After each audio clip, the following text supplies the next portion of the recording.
Bismillah, alhamdulillah, wassalatu wassalamu ala rasulillah, amma ba'd. Is anybody there? Can you hear me? Shh. Hide.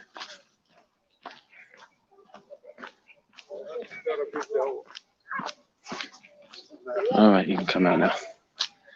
So everyone, hello everyone, how you doing? Who's in the chat? Suspicious Soul, Abu Bilal, big up people, alaikum salam, Mr. Islam. Abu Bilal, why did you jump on, bro? I spoke to you in a long time. Put the link. Oh dear. Ibn Hakim, alaikum salam. Khalid, Jem Wallace. Oh, is the football on now? Or is that tomorrow? I don't even know. Come on, Italia. Alaikum salam, everybody. Give me a topic. I don't have a topic. Give me one and we can talk about it. Or jump on. Oh, the football's on tomorrow. Thanks, Amy, for that correction.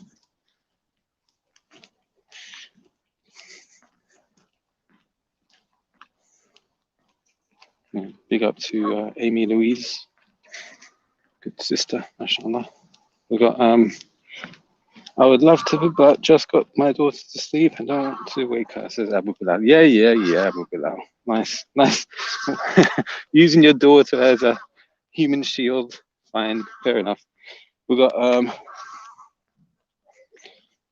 sorry about the noise. 8 p.m. tomorrow, the football. Islamic topic or non-Islamic? Yeah, any topic, Ibn Hakim. Give me any topic. Can you talk about Sharia? Says Dua Dahab. What about the Sharia? Well, the word Sharia, what does it mean? Doesn't it mean like a way? Like a way, literally. And when it comes to Islam, it's the way of deriving a ruling about something, whether it's, halal or haram. So it's basically Islamic law. That which is lawful and that which is unlawful. So in the Sharia, we have, I suppose we have books that teach us what makes up the Sharia and how to derive rulings. And we have things that are halal, things that are haram. We have things that are wajib, mandub, what else? Mustahab. We have things, so I'm using Arabic terms because that's what the Sharia is originally, is in Arabic.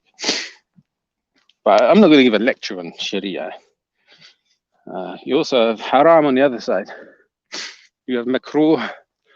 You have, what else do you have on the other side? Yeah, I can learn from all of you. Assalamu alaikum, akhi, reaction, brothers in humanity topic. Oh, that's one as well. Okay, the base, I can see you, you're not blocked. Alaikum assalam, everyone. Yeah, so the brothers in humanity topic, right? We have people who like to refer to disbelievers as our brothers in humanity. Is this correct in Islam? Do kuffar have this belief as well? Let's look at that. Do disbelievers look at every other person in humanity as their brother in humanity? I mean, there is an organization called the Freemasons. They have something called a brotherhood. So somebody who's not a Freemason is not part of the brotherhood. They're not a brother. So it's a brotherhood of Freemasonry. Well, Islam is a brotherhood. Who knows the verse in the Quran about brotherhood? I'm trying to remember. My mind is a bit blank right now. Here we go. أعوذ بالله من الشيطان الرجيم. إنما المؤمنون إخوة. Verily, only the believers are brothers to one another. Look at that. Only the believers are brothers to one another. So how can you call, let's say, a Hindu, if you're Muslim, how can you call a Hindu my brother? So what people come out with it to justify,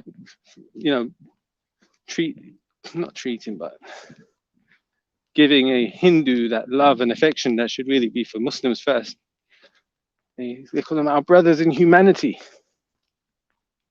Brothers in humanity. Well, show me in the Quran or the Sunnah where this term exists. Where is this term, brothers in humanity? Al-ukhuwa al-insaniyya. Does that exist? So the burden of proof here is on those who choose to use this term. Suspicious soul thinks I'm sacrificing chickens. Yeah, it's not chicken that I'm sacrificing. What you have, that sound is of geese and swans. Okay. What's this new phenomenon of people identifying themselves as black Muslims or white Muslims? Yeah, where's that from? Does that exist in Islamic literature? I've never heard of that. I'm a black Muslim or I'm a white Muslim. Where's that come from? C4 says, there are brothers in humanity. Sheikh Al-Qaradawi gave a good explanation once on this. Yeah. And Sheikh Ibn Uthaymeen, see, your Sheikh, my Sheikh. Sheikh Ibn Uthaymeen said that this is batil. Right? Don't call them our brothers in humanity. Brotherhood is only for the believers. And this is what Allah said in the Quran. So I quoted you the Quran, you quote me Yusuf al-Qaradawi. What type of Muslim is reactionary, fam? Rajinda, I don't know what you mean. Alaikum Assalam, Nikki Travis. Dua says Qaradawi is an ikhwani. Yeah, another one of those terms. This guy's an ikhwani. But all Muslims are brothers to one another, bro. What's wrong with that? Ikhwan means brother. Like an ikhwani is one who believes that Muslims are his brother.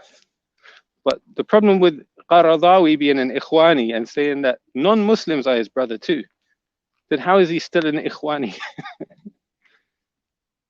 The meaning of ikhwani now encompasses everybody on earth. Can you say that Abu Lahab is our brother in humanity? Abu Lahab or Abu Jahl?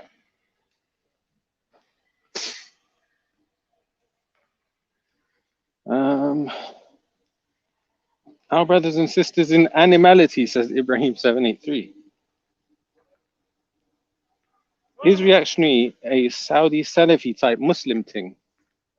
Says Rajinda.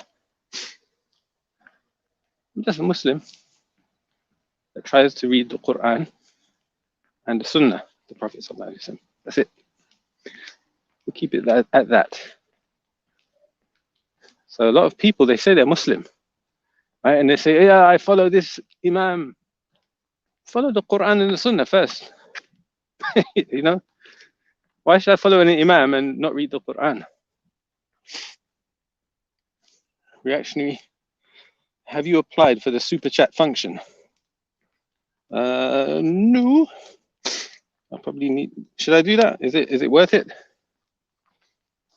Maybe. If you recommend that, I do so. If it's worth it. Suspicious soul, you are a brotherhood. It should be all man, so you chose to split. I don't understand that. Even your Qadi doesn't agree with Qaradawi, says Mr. Islam. C4 says, good point. But that's those who transgressed. But the average Joe isn't the same as Abu Lahab. Okay, so you're saying he's not a member of the brotherhood of humanity. So you did takfir. You takfired him from the brotherhood of humanity. So now you got multiple levels of takfir, right? With your approach, you got takfir from Islam, and takfir from the Brotherhood of Humanity. Reginda says, yo, fat boy, mod us up, fam.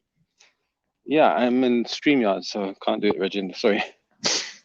C4, obviously, takfir. LOL. Lol. Yeah. You know, it's a lovely evening again, yeah? Alhamdulillah. A bit of cloud in the sky. I'd say the cloud level is what you call few. There's a few clouds. No, maybe scattered, actually. What else we got here? Yeah, no new messages. So I'll just keep walking. And I'm happy to have you keeping my company whilst I walk. Arabic for walk, who knows what it is? The Arabic word for walk is darab. The word darab, it comes from the word strike. You ever heard the word in English where they say, hit the road, Jack? That means walk, you know, I'm going to hit the road. You're going for a walk. Because you hit, what do you use to hit the road? You don't use your hands or a stick, you hit the road with your feet. You strike the road with your feet. Every footstep is you hitting the road. And it's the same in Arabic. Darb is a walkway, darb. Yeah. Anyhow, reactionary is the neutral panel in all. Jordan M, big up, brother. So glad reactionary came online. Ah, yes, I needed to sleep, he says. Good, I'm glad I give you that, what's that, support to help you sleep. This is the night shift. It's where we allow people to fall asleep without stress. Johan Van Dam, the madness. BMW M's only, says K. K, I don't get that. You mean like M5, M4, those cars? Why do you go for walks? Reactionary, says suspicious soul. Just enjoy it, really. And it keeps me fit. I'm trying not to go jogging for the time being. I might start jogging again soon, but not immediately.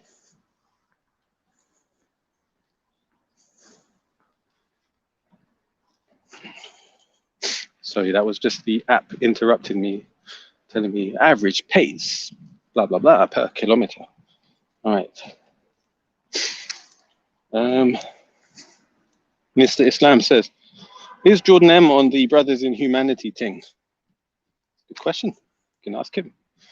Nikki Travis, I was going to ask, can you teach us one word a day with etymology?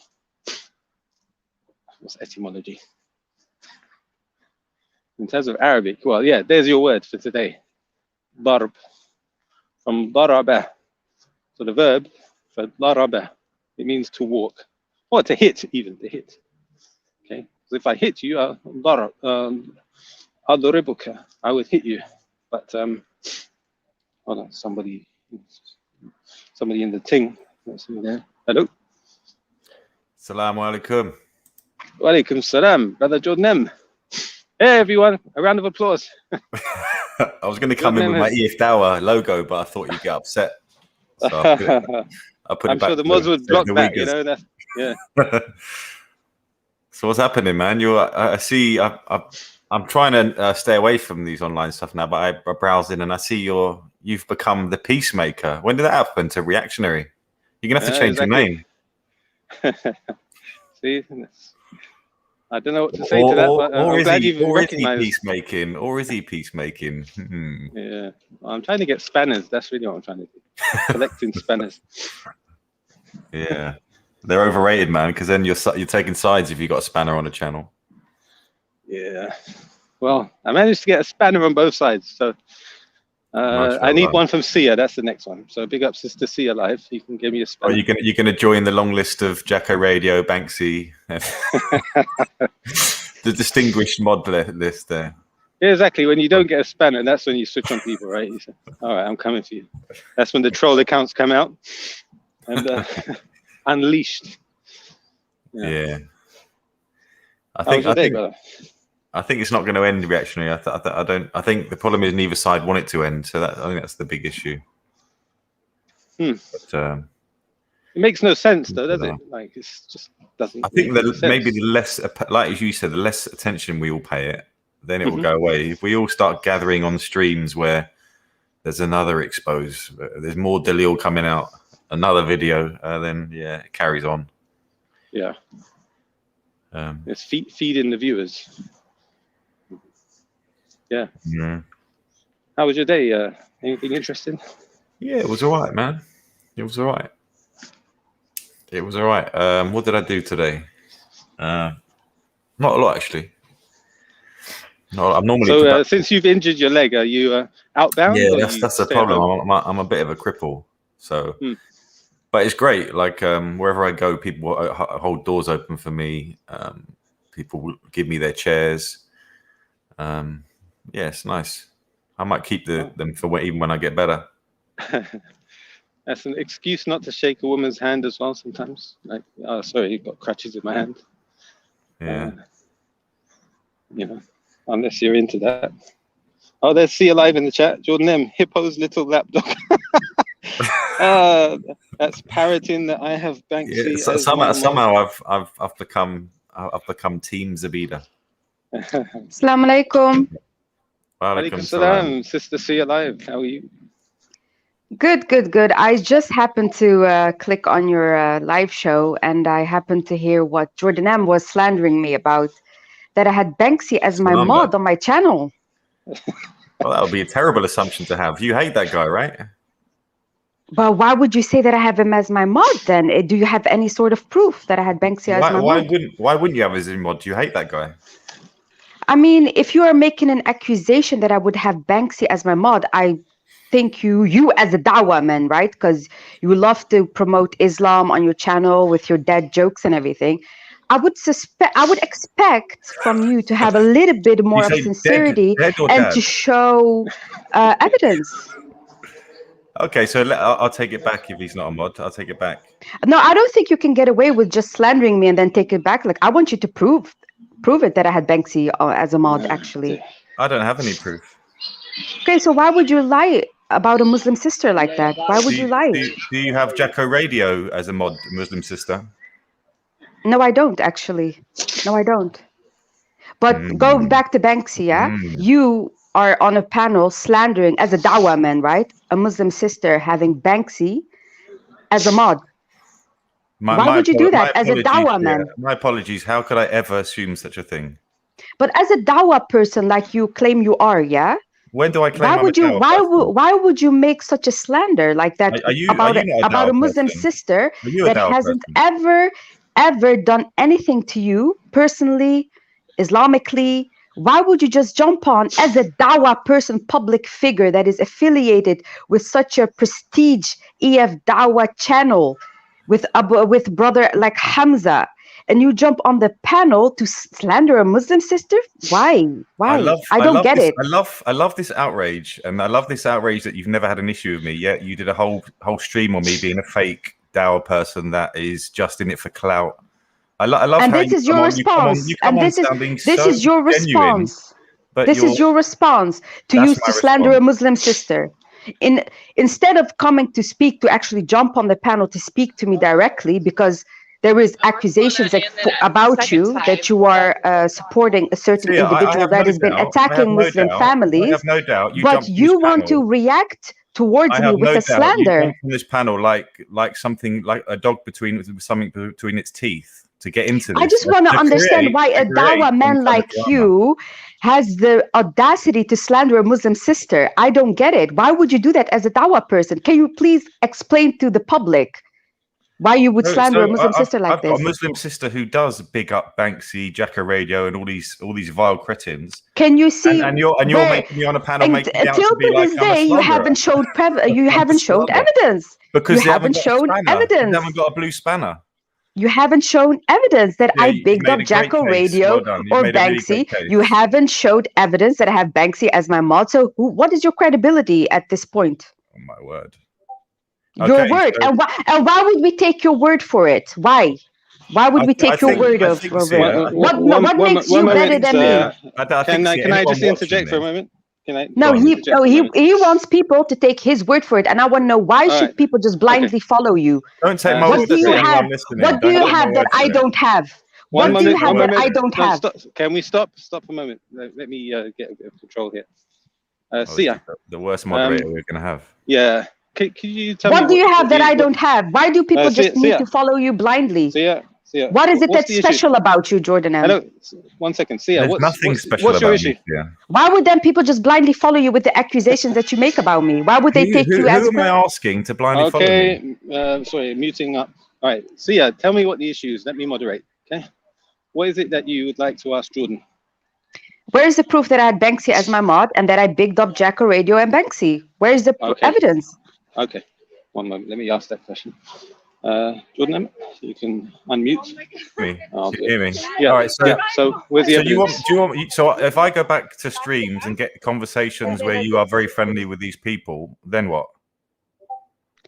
Am I free? You don't have to. I have conversations with people, unlike the way that the girl that you protect and want to promote on your channel, Hippo, aka Zubida, that just attacks Rago people. The Mr. himself, reactionary, which we don't want. The Mr. himself, reactionary, had multiple friendly conversations with Banksy on my channel, but I don't hear you talk about reactionary being cozy up with Banksy. Shall we go back to my stream where reactionary actually jumped on and had a civil conversation? One item at a time. He wants to divert. What's the problem? My question is, where is the proof that I bigged up Jacko Radio and Banksy, and where is the proof that Banksy was a mod? He wants to divert it that I had civil conversations with him. That is diverting from the topic. Can I use testimonies of people watching? Can you press 1 in the chat if Sia is very comfortable? Is that how you deal? Is that how you deal with Dalil? Is that how you deal with evidence? Is that all you have? I don't really have time to go. Forget the audience. You just respond to what she's saying. It'll be better. Exactly, brother on the panel. Is that how you want to deal with evidence, Jordan M? It's very childish of you. I'm like shocked. Like this dawah guy that that has a lot of followers and is affiliated with Hamza, EF Dawah. He just wants to jump on and just attack a Muslim sister like this. I'm a fake dawah person that's only for clout. It's evident. It's evident. It's evident. It's evident that you are a fake dawah person because this is not how dawah people react to Muslims. This is not how they. Mute. So disingenuous.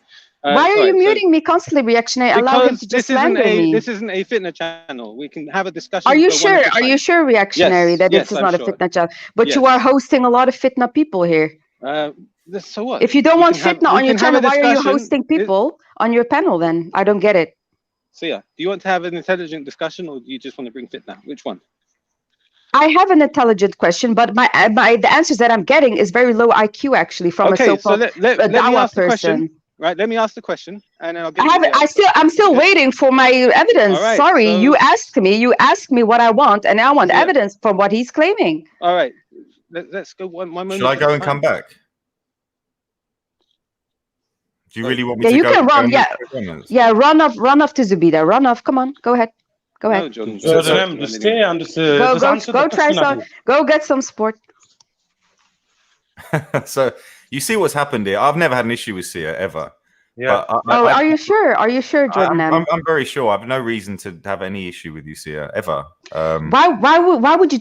Oh gosh, sorry, Sia. You keep interrupting. Let's go one item at a time. So okay. Jordan, did you? Yeah, I don't know. She's gone now. So if she wants to come back, we can continue it. Otherwise, it's up to you.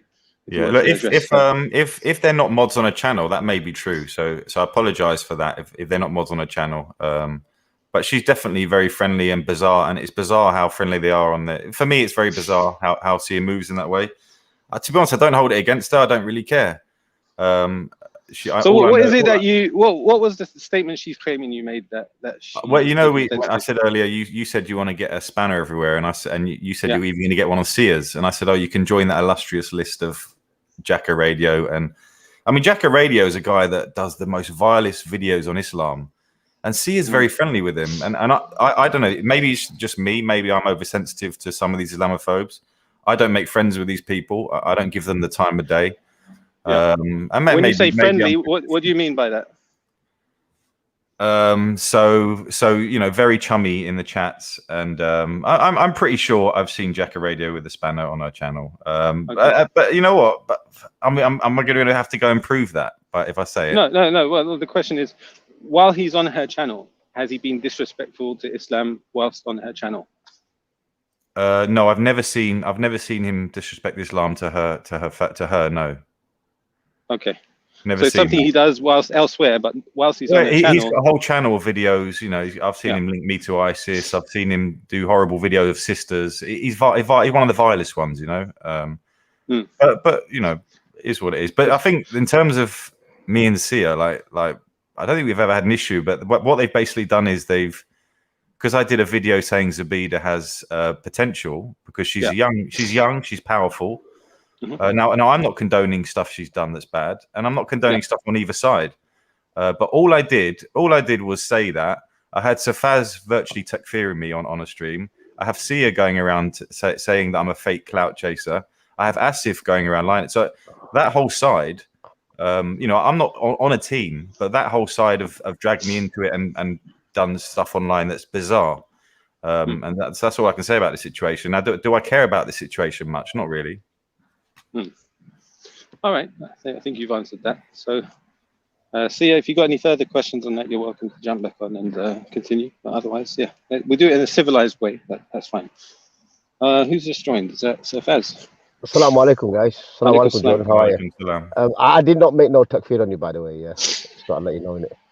Someone sent me and I'm getting sent videos now. You basically said I committed kufr by telling Zabida not to dox Veli because I sided with an Islamophobe, and I was begging it on his channel. It was your voice, Safaz.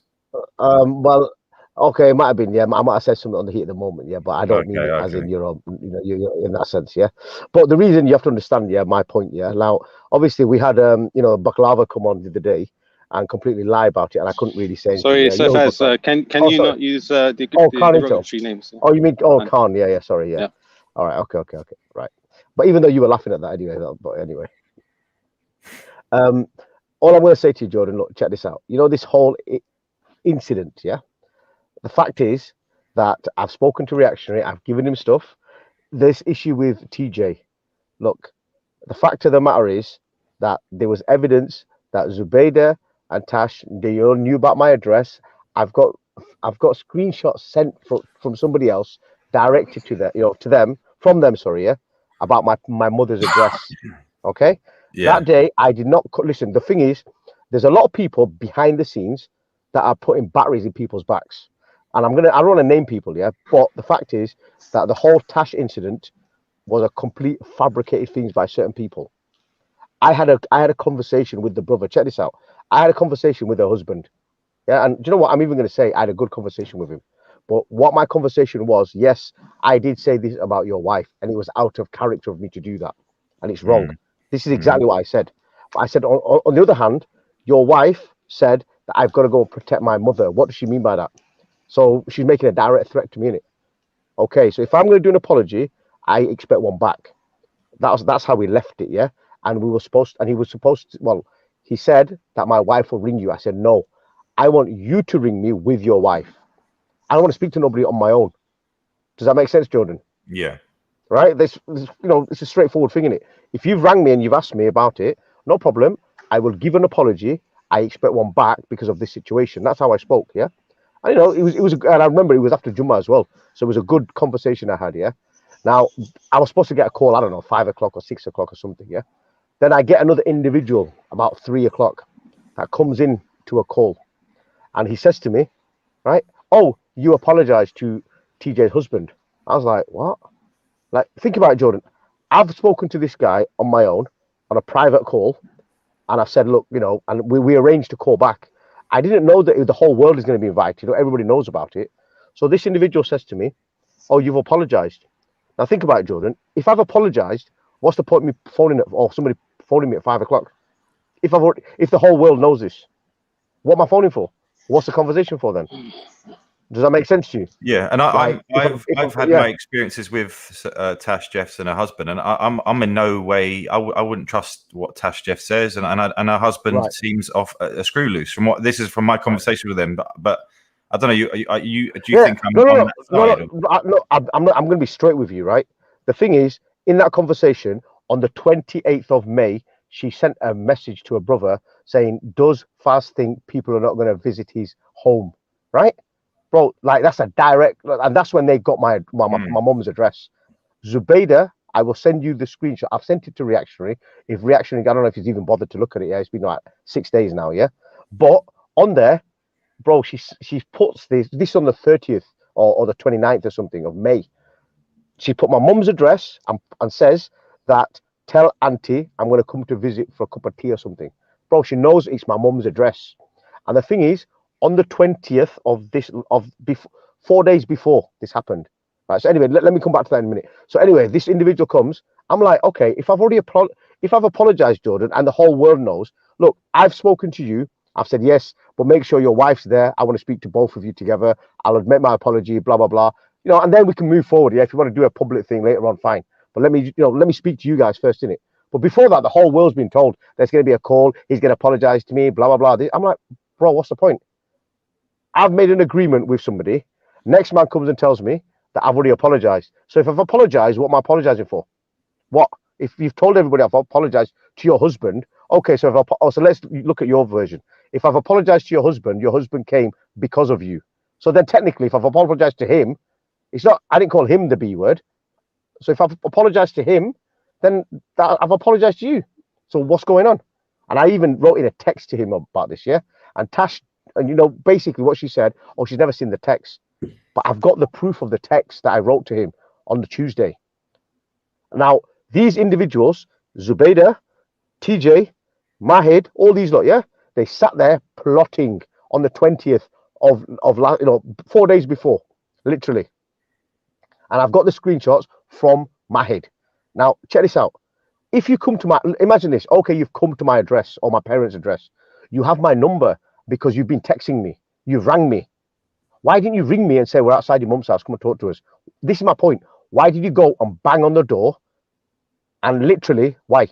And the funny thing is, I wouldn't even put it past them that they were on a meets call, recording the thing, watching it live at the same time, because they've done that afterwards to somebody else. They've done it, in Holland. And this is my point, Jordan. Now, for me, right? And the funny thing is, I got the car number plate. We know what car it is. And the funny thing is, at night time, after all this, they're not. Now, put it this way. I've called someone the B word. Okay. Now I hear I've called somebody a whore as well, apparently. I don't want to say this reactionary yet, but this is the accusation. Hang on. So it's like Chinese whispers now. And the Khan's coming and adding this to it. I'm like, hang on. And that day when he came on here, I tried to explain this to him. I said, look, what's happened is there's another person in the middle that's basically stirring stuff. Because I've had a conversation with the guy. Okay, no problem. But then she's gone, or she's gone around and told the whole world. Like you said yourself, like you wouldn't trust Tash. This is Jordan. You're saying this to me. So you understand where I'm coming from with this. You just said before, and I don't know. I thought she was all right at one point. I mean, even this incident, Jordan, you don't know how, but it had nothing to do with me. And these lot, Zubaydah, Tash, they knew what certain individuals said about Abu Qatada's daughter. They knew, and they still didn't do nothing. They didn't want to hear anything. They didn't want to hear nothing. So I think that's terrible, and I would condemn that outright. Yeah. But the thing is, you don't know the whole story. What's the reason you're telling me is because you think I might support that? No. I'm not saying that. Right? Okay. This is how it was. So you know the day when I tell you first what I also witnessed. Let's go back to the. So we go back to when I know I sort of regretfully. When you rang me. When you rang me. Me, Jat, and I think it was Rando. We came in to chat with you, and we said the other side, Nibiru's leader, want peace, and obviously you wanted to make another show and then end it, or something happened along the line. Yeah, it was, Zabina admitted to putting a part of your kid's school up online, and we all said to that, and she came and said that is wrong, and hopefully that will stop. On that day, because obviously then we went back into another room, you had there were people on your channel, or even mods, putting Zubaydah's family's names all on the channel. So then now it just looks to me like there's doxing on both sides. So for me, I just stood back and I thought, you know what, this is just going to get worse, and it did get worse. It got to the point where someone turned up at someone's house. Right, Jordan, let me explain that to you. Right, so now you've just admitted that Zubaydah has put up my kid's school address. Yeah, that's what you just said, in it. Yeah. She admitted it. She admitted. She said. She admitted it. Right. She put part. It wasn't the actual school. It was part of the school. Right. Okay. And obviously she basically doxed my mum's address as well on that live stream. She might not have admitted to you then, which is a disgrace. Yeah, it is. Now check this out. Reactionary. She told you I doxed her first. That's why she did it in retaliation. Jordan's your witness that this has happened. Now, when it comes to this thing, I'm going to tell you something. You know about her son and her mother, I categorically say to you, yeah, Allah's my witness. Wallahi, I didn't even know their names. Right? Now, she went on to Veli's panel. This is how disingenuous this is, Jordan. She went to Veli's panel drunk. Do you know who was on that day, on that panel? Who? On Veli's panel? Banksy and Afghan. Right? The two people that she hates the most. She was kiki, hey, hey. And you know what they were doing? Banksy was calling out her mum's name. Now I find out, yeah? And Afghan was calling out her kid's name, right? She's not bothered about that. Now, check this out, Jordan. You're right. Somebody might have come to my chat and done this. My explanation is this, yeah? I will not let people dox people. I don't do that. Now, I'm not gonna lie to you. If you're saying to me, right, I'll tell you, wallahi, I've not modded nobody with anybody's name. Okay? Right? I've not modded anybody's name on that.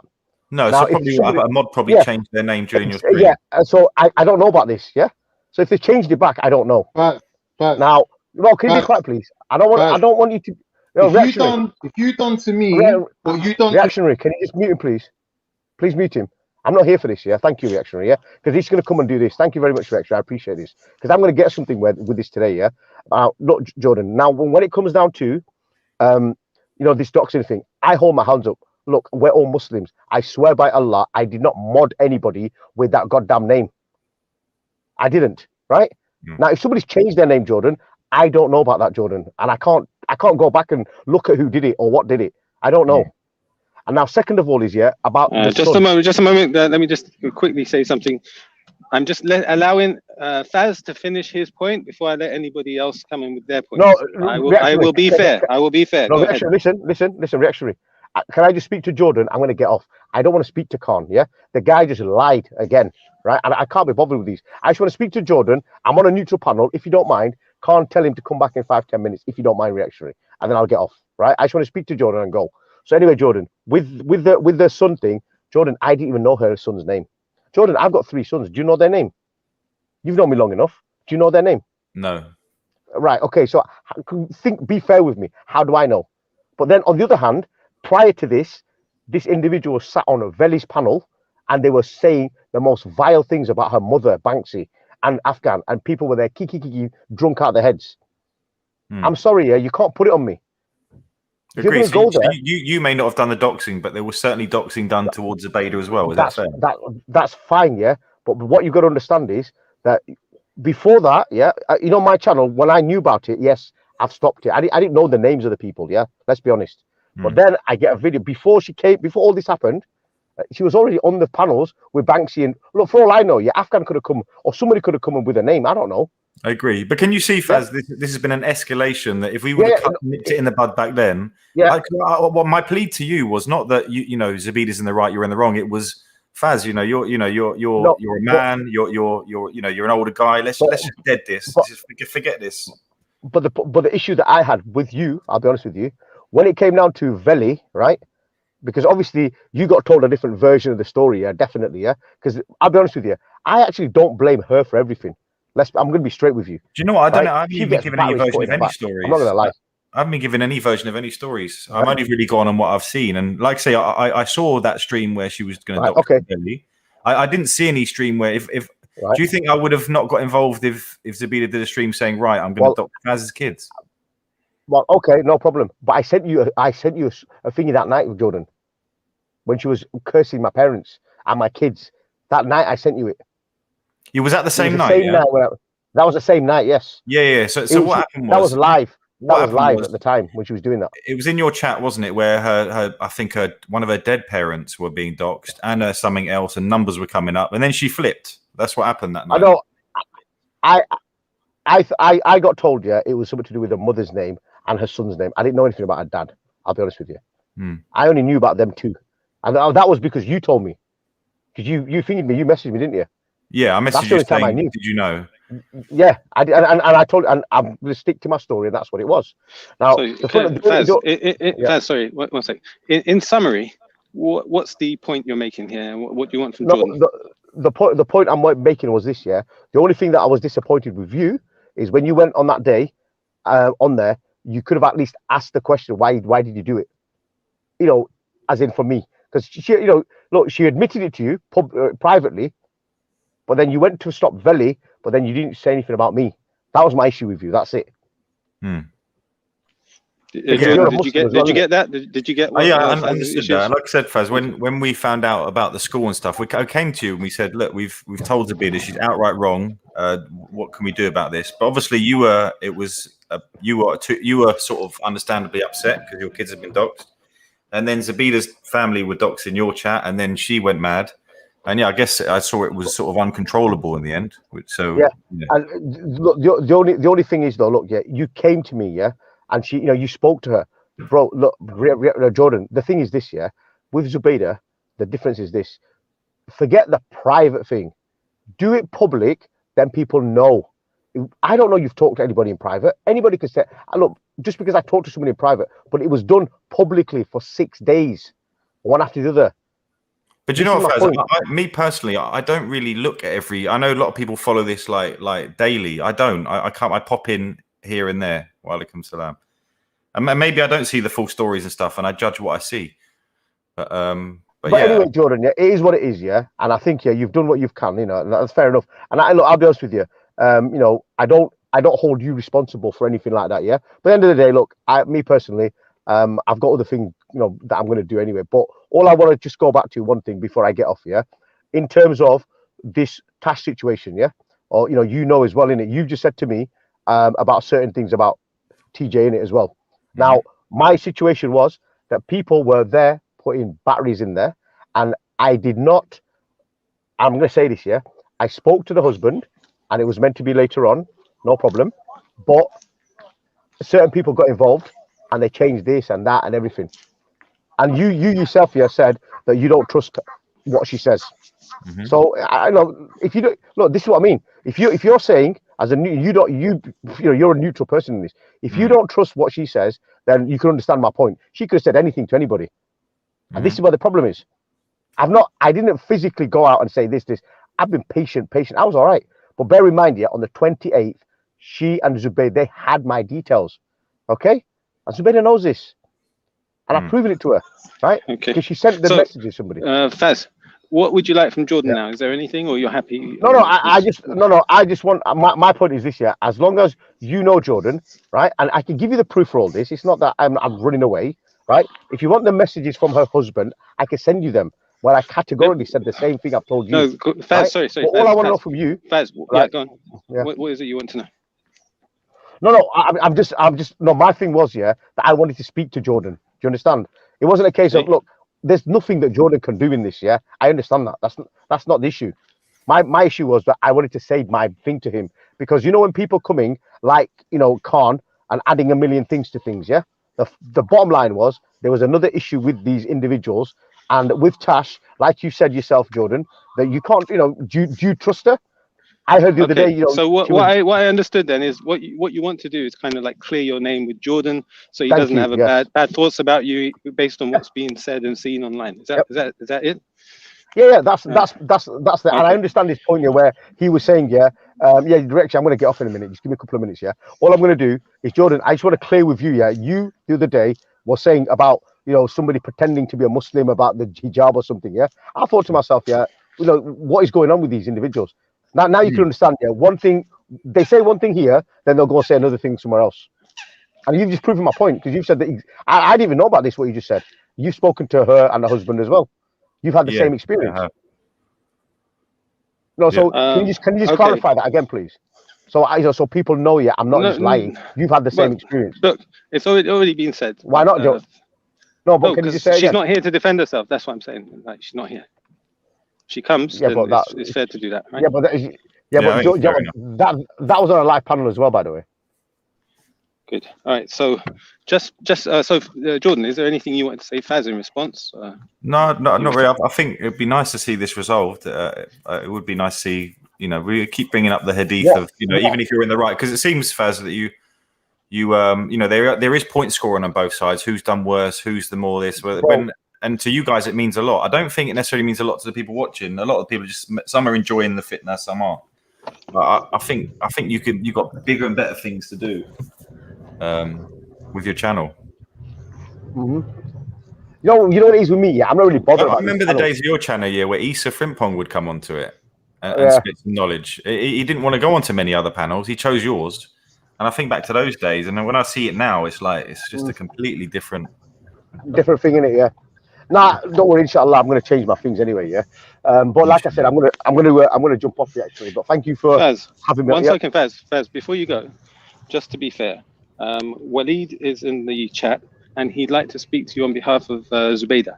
Now, since if we can have this in a sort of respectable format, are you okay just to spend a couple of minutes? Listen. I cannot speak to somebody that wants to go to my kid's school, bro. I'm sorry, I can't. Can you? I don't know, bro. Like, he wants to speak to you. Maybe you can sort it all out, right? No. I don't want to speak to people like that want to do these things. Maybe another time, but I'm just not ready for speaking to these individuals at the moment. Because the thing is, they do what they did yesterday, and instead of they make an apology, but they bring my name into it again. Why? If you're gonna he's here. Look, he's here now. Why not just have a quick conversation? No, I'm not going to. I don't want to. I'll be honest with you. Anyway, thank you for your time, Jordan. Right. Inshallah, I'll see you some other time somewhere. Take it easy, everybody, and thank you very much for Reactionary for having me on. Okay, guys, assalamu alaikum. Alaikum salam. Okay, all right. So, Waleed, sorry, Jordan. Waleed, assalamu alaikum, brother. Hello. Cannot hear you, Waleed, if that's you. He's there, but I think it's very low. I can't hear anything, wala. As Khan. Yeah, man. What I was going to say, Reactionary, salam alaikum, by the way. Wa alaikum salam wa rahmatullah. As the saying goes, all's fair in love and war, right? Faz hasn't done anything, in terms of building bridges or making peace, unless it was on his terms. What he's done to Zubaydah for the last 3 years is disgusting. Yeah, him and his group, right? I'm not saying Zubaydah's a perfect person or even someone I even get along with. That's irrelevant. The fact is, what he's done as a man to a Muslim woman is unforgivable. He's never acted like the man. He's never took the high road. He's never been the bigger person. He's always played dirty. He lied on me. He's done 5 shows on me. He used memes that Raj made, a non-Muslim, and used them against me. Yeah, he's done all these disgusting things. If I was Zubaydah, I would have done exactly the same thing to Faz, because I'll tell you why. Doxxing's bad, we agree with that. But that's the only thing that's going to bring this guy out of his little fortress where he's untouchable and bring him down to reality where he has to realize he's hurting people to the point that they want to hurt him back. Yeah? That's it. That's the bottom line. Okay. All right. Right with him. Thanks for that. I just want to say one thing about Waleed. Earlier on, Waleed made a statement that me and Observer were on a call with Sia where she exposed that Abu Aisha was having an affair with Queen J. I would say this is 100% lie. And I understand these lot play dirty as well. It's what I'm saying, yeah? These lot are bad to each other, right? But that doesn't let Faz off the hook. Yeah, so what you're saying is that both sides of this fitna, or everybody involved pretty much, is not coming with, they're all dirty, right? Everyone's dirty. So I'm saying me and the Observer are completely innocent. And because these lot are going out and they're leaving the show and they're leaving this whole fitna war, they're trying to throw us under the bus because they don't need our help anymore. And I think it's bang out of order. Like, Observer's literally doing cartwheels. Is that upset? How could they do this? But like, I wasn't surprised. Because I know like Walid can play dirty when he needs to. But that doesn't take away from what Faiz done to them, because he provoked them beyond any reasonable position. Like, he's pulled them out of shape. They're out of shape now. They're doing things that they don't want to do. You get me? They don't want to dox these kids and be the bad guys. Yeah, I find it fascinating, Jordan, that what you've caused here, bro. Like, is that what EF was about, bro? You know what? I thought I'm going to jump on reactionaries. It seems pretty dead, the stream, so I'll jump on, have a quick chat with him, then go to bed, and then. Assalamu alaikum warahmatullahi wabarakatuh. Alaikum salam. I think it's Benikra's fault in the chat. Can you hear me now? Can you hear me now? Alaikum salam. Yes. Hello, Walid. Yeah, we can hear you. Yeah, sorry. Khan, I just want to address first Khan. Khan, do you remember when you and Zubaydah, not Sia, you and Zubaydah was in a call, and the observer came to Zubaydah? He ran away. No. So where he is? I put him in the back so you can finish your sentence. That's all. No, I just want to speak to him, man. I'm not arguing with him or anything. Okay, I don't want to fight. Don't worry. No. There is no arguing. I just want to make him remember, because I didn't say Sia. I didn't say you was on a call with Sia. Khan, what I said in the morning, I said you was in a call with Zubaydah, and the observer came to Zubaydah and they said to her, I want to tell you about something. And do you know that Queen Abu Aisha doing the thing with Queen J? No need to mention the names, but you can just. Yeah. But that's what I said, Khan. I didn't say Sia. Okay. I said you was in the call and you heard that. I can't remember that. Maybe it happened, maybe it didn't. But I just said what you were saying was not true, because I have never been on a call with Sia. Yes, go back and listen to it, Khan. And I didn't say Sia. Okay. All right. Well, so go back and listen, and you will find. In this situation, no, man. If I said that, I'm a liar. If I said you was in a call with a Sia, I'm a liar.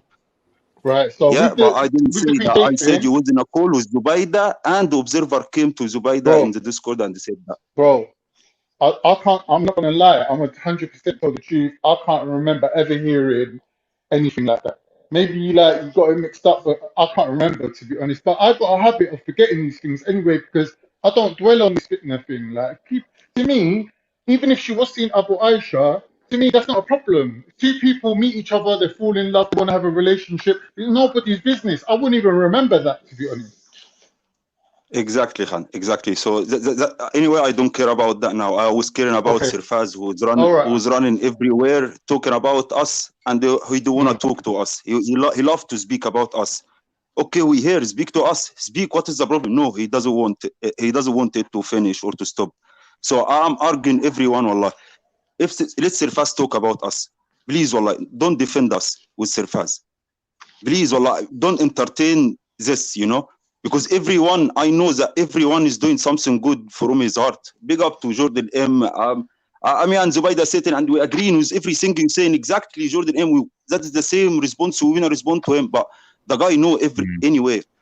Zubaydah didn't do anything till she saw her mother name modded up in Sirfaz. Which other Farida that Sirfaz know? Farida Saim was the same. Do you know any other Farida Saim to mod up? You modded up her mother. So sure she went mad, and in the same chat. Hello? Yeah, sorry. Yeah, hello.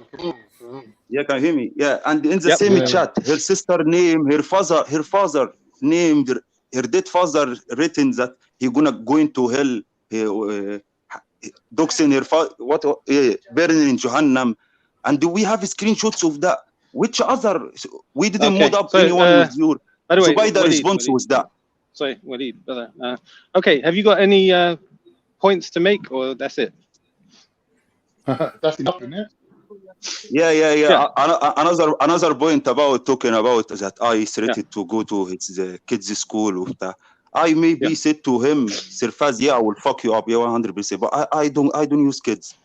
What I'm gonna do? I'm gonna slap a kid. I'm gonna go to do what with a kid? Nothing. Okay. And even Zubaydah, so she was mentioning. You threatened. Listen. Brother, you threatened to go to see Sirfaz, yeah? I did. Listen. If you talk about me and I know you, I know where you are. So sure, I have the right to come to this me and my wife for 2 years. What? Wait, actually, because everyone's saying it's wrong to go and to confront Sirfaz. If Sirfaz talking about me and my wife for years, and I know where he is, and if I go to speak to him, you're telling me you're going to fight through because online beef. I don't care about you slandering me. You slandering a woman who's walking in the street, people looking to her as a whore because of what he's saying. Did you go to see I'm gonna go to your house, man. You affecting my real life. I'm gonna speak to you in real life, innit? 100%. Yeah, brother. Did you go to his house? Can't understand that because he's a pussy. Yes, listen. His mum's house, he doesn't do nothing about it because he's a fucking pussy-hole. All right. This is we have to kind of keep it a bit more moderate here. Yeah, but reactionary. You have to ask the question, a serious question. Has Zubaydah and Walid been let down by Muslims in general? Yeah? And anyone who's been supporting Faz, because this is an ongoing fitna war that Faz is having. No. She hasn't been let down, brother. Yes, she has. Yes, she has. No, there's plenty of support for Zubaydah. There's plenty of support for what's his name, Sir Faz. So why are they having to take matters into their own hands? If the Muslims are dealing with it, why does she have to take it into her own hands after 3 years? Take what into her own hands? Matters. What did she do? What do you mean what she's doing now? Look how upset she is. You think she's leaving the internet because she's not upset? She's obviously upset, right? Look, there is a problem. Two sides don't like each other. All right. Yeah. What should they do? It ain't that though. Reactionary. Waleed, let me explain something. 3 years ago, Waleed, Pastor Faz came to me and he's showing me Zubaydah's marriage certificate to Waleed. 3 years ago, this is what this guy was doing. Yeah. Why has Sir Faz got her marriage certificate? I don't know if it's a real one, a fake one. I don't know. He's slandered. Because the Muslim community online slandered us. We're doing zina. One is the first thing is he saw. So what's he got to do with Sir Faz? Two together they doing zina. Why you don't let me finish, reactionary? You know, Uqsim billah, you're not fair with me. You're not fair with me at all. You know, you're letting the man here talking about me and Zubaydah for a long time, and I'm here trying to defend myself. I'm not dissing anyone. You know. Calm down, brother. It's okay. I just wanted to know. What's it got to do with Sir Faz? Why has he got the marriage certificate? Because it was his channel. It is the spot that all gathering there, all watching there. So okay, you have a channel and you Muslim channel, you're not any Kafir channel. Okay, take Zubaydah trusted him and give him the marriage contract. How come reactionary? Let me finish. No, but he tricked them. He tricked them into showing it. Yeah, but how come reactionary now you're trying to throw some blame in Zubaydah or anything? No, I'm not doing that. I'm not doing that. Khan, am I doing that? He tricked them by making accusations. Khan, I like everyone is a banner. I'm not here to argue with anyone. They had to defend themselves, right? Please don't stop me. Against his accusations. This is how. So when you tell the truth, he uses it against you. This is what Faz does. Okay, I think I understand. So Faz was live. Everybody was there. They were talking about Zubaydah and Walid, saying that they're not married. So you came on there. You shared your marriage certificate to prove that you are married. No.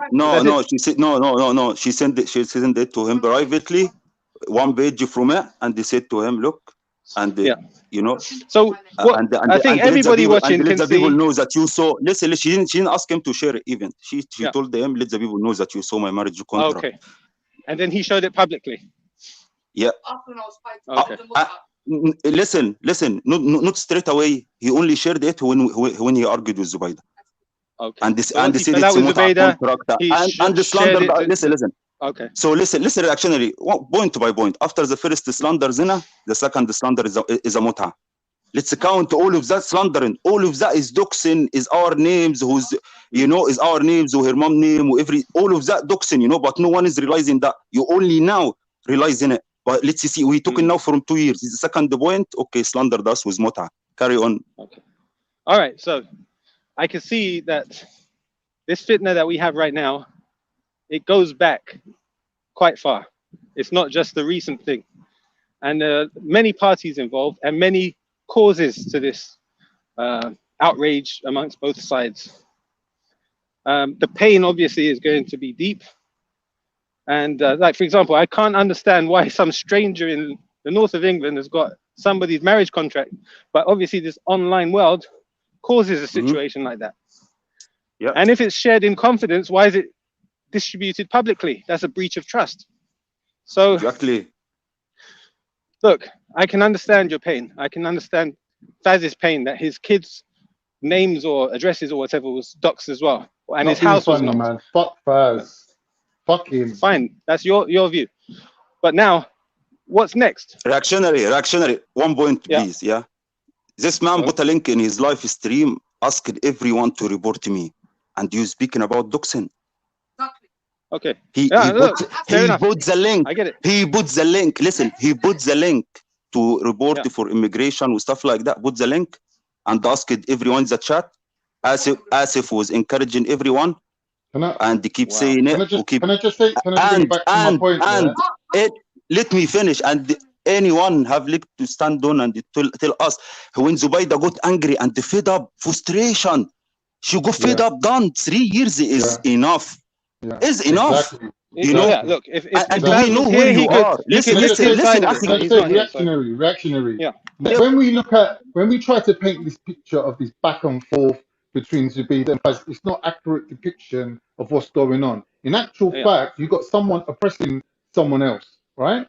And when we look at the situation, how comes Muslims can't differentiate between haqq and what Faz is doing? It's shocking to me that these people call themselves Muslims even. How can this even be a question in their minds? Because they're all what's it got to do with Asif? Cheerleaders, and this is like Christians being thrown to lions and why is Asif involved? Because he's another little scumbag. Asif was in the panel sharing the link, and the Sirfaz highlighted it or put it, put it. Sorry, salam alaikum. Alaikum salam. Yeah, look. Zubaydah dropped off. I didn't boot anyone, so just for clarity. So, Khan, what do you think should happen next? Bob, are we Muslim? If we just keep adding... Have we been given guidance and differentiating? Sorry, Khan, 1 moment. What we have is a snowballing situation. No. A bit of snow keeps adding as the ball is rolling down. No, I don't accept that. It doesn't matter where it started, is my point. Somebody started the snowball. The point is, someone took the gloves off and went all out. That person was surprised. Okay, now, what should happen next? Well, he takes whatever's coming, which is resulted in this doxing situation. But now what he's doing, being the scumbag that he is, he's trying to milk it for every fucking show he can get out of it. That's the animal that he is. That's the way. Sorry, I just felt like I had to interrupt briefly, because obviously I'm just saying, big up Khan, big up Jordan, reactionary, We're saying obviously with Waleed, he's passionate. There's a bit of a language barrier, so I'm just asking for people to bear with him because what he's saying is true. In regards to Asif, what he's saying, is when Wendy, if you remember, reported Waleed to immigration, the next day, for no reason, Sir Faz was mocking it and promoting people to deport Waleed. Asif managed to get a link, which is a form which you fill out to deport illegal immigrants. And this link was being shared in Sir Faz's chat, and Sir Faz was promoting people to go fill out this form to deport Waleed. So that's the point that Waleed was making. I'm going to give it back to him. To deport your husband, basically, right? Is what you're saying. And to deport me. And all of that didn't happen. Zubaydah in this time didn't talk about anything, didn't serate him, didn't do anything of that. All this time he is doing from his side, and we telling him stop. Everyone is going to him telling him stop. And when Tash husband going to see him and speak to him, everyone is blaming the man. So Sir Faz can speak about all our wife, all our women, do the most from his house, and we all should listen and stay like dogs to Sir Faz. No one should go and speak to him. That's what you're asking us. That's what's wrong. No one's asking you to listen. So can I just say something? What should we? Originally, these streams, these YouTube streams, were meant for debating social issues, religion, politics. They were not meant for your beefs and your dramas. For Zubaydah or Sir Faz to have you post each other's information. It's for social issues. Ask everyone in the channel, Akhi, religion. What Zubaydah was on, what she was doing. Sorry, Waleed, let Rakim finish. Waleed, we're not going to listen. People are going to talk about Sir Faz, we're not going to listen. you have taken something which was beautiful, something which we came to listen. We come here to listen to people talk about different political angles, political views, religion, and you made it all about yourself. Can I just say something? That's beautiful words, brother Lakin. I think that is something I can agree to. Go on, brother Nicholas. I'll jump back on later. But why is C Alive doing a show on Jordan M, trying to expose him and going into his records of dawah and kind of making us urge, like trying to discredit this person's shahada? I don't understand. Like, I don't know how Brother Jordan got roped into all of this. Brother Jordan M, I would say don't reply, don't even pay attention. As some people say, the lions don't reply to the dogs. Okay. Big words. So Lakin and Nin, very on this.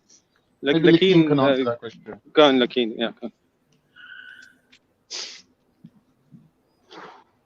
Well, he ain't got an answer. He just wants to stop Zubida and Willie. No. Look, brother, you can defend yourself, right? Sorry, can't. One moment. Lakin, where are you? Can't.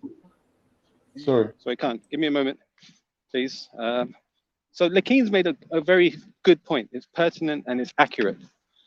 These issues that we're hearing about online right now, they're all personal issues. What we love about the online platform is the opportunity to discuss ideas and share views and be exposed to things that we wouldn't necessarily be exposed to. One moment, brother. Can you wait a moment? Just a moment, brother.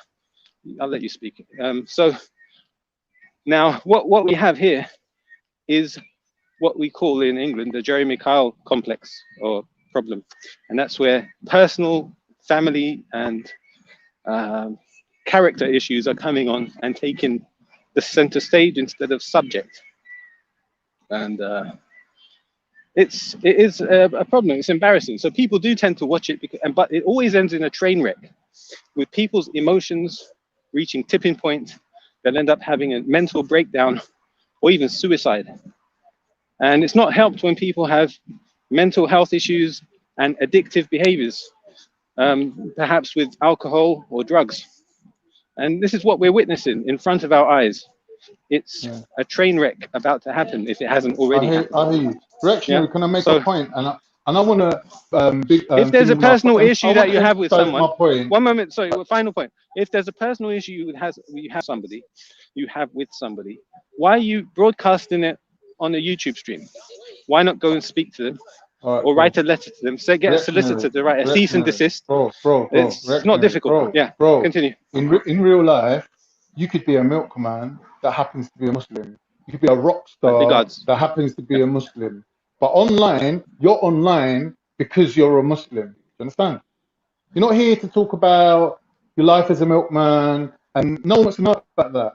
Because I tried that. I tried to say, do you know what? I'm a normal person, but I'm a Muslim. In other words, you know, if you want to take that as dawah, if you're a normal person and you're saying, oh, I'm interested in Islam, but is it going to make me dress like I come straight from Pakistan? Is it going to make me start saying Alhamdulillah every sentence? Is being a Muslim going to take me away from our friends and family? I'm showing you by being myself that you can be a normal person, and you can still be a Muslim. Understand? Right? But when you're online, no one cares about none of that. Islamophobes want to question you on Islam. They want you to answer all scholarly questions. Muslims themselves, they don't want you to speak because they're saying you're not qualified to speak. I'm saying, but there's no one else to speak. There's no one else there. They're mocking the Prophet. I have to speak up. Me and Zubida have to do this. No, they don't accept it. They all get together and they say, no, you have to come off these panels. We said, all right, we'll come off these panels. If that's what you lot want. But you lot have to stop doing shows where you're basically starting a war with other people. You're starting a war with Raj, going back and forth with Raj. You're giving Raj ammunition. Every time you do a show on Raj, Raj goes and does 10 shows on you. Okay, so we asked the Muslims, we said to them, all right, we'll come off bellies, because they were saying, if you listen to Faz, Faz said he called the boycott before Khan and Zubida did.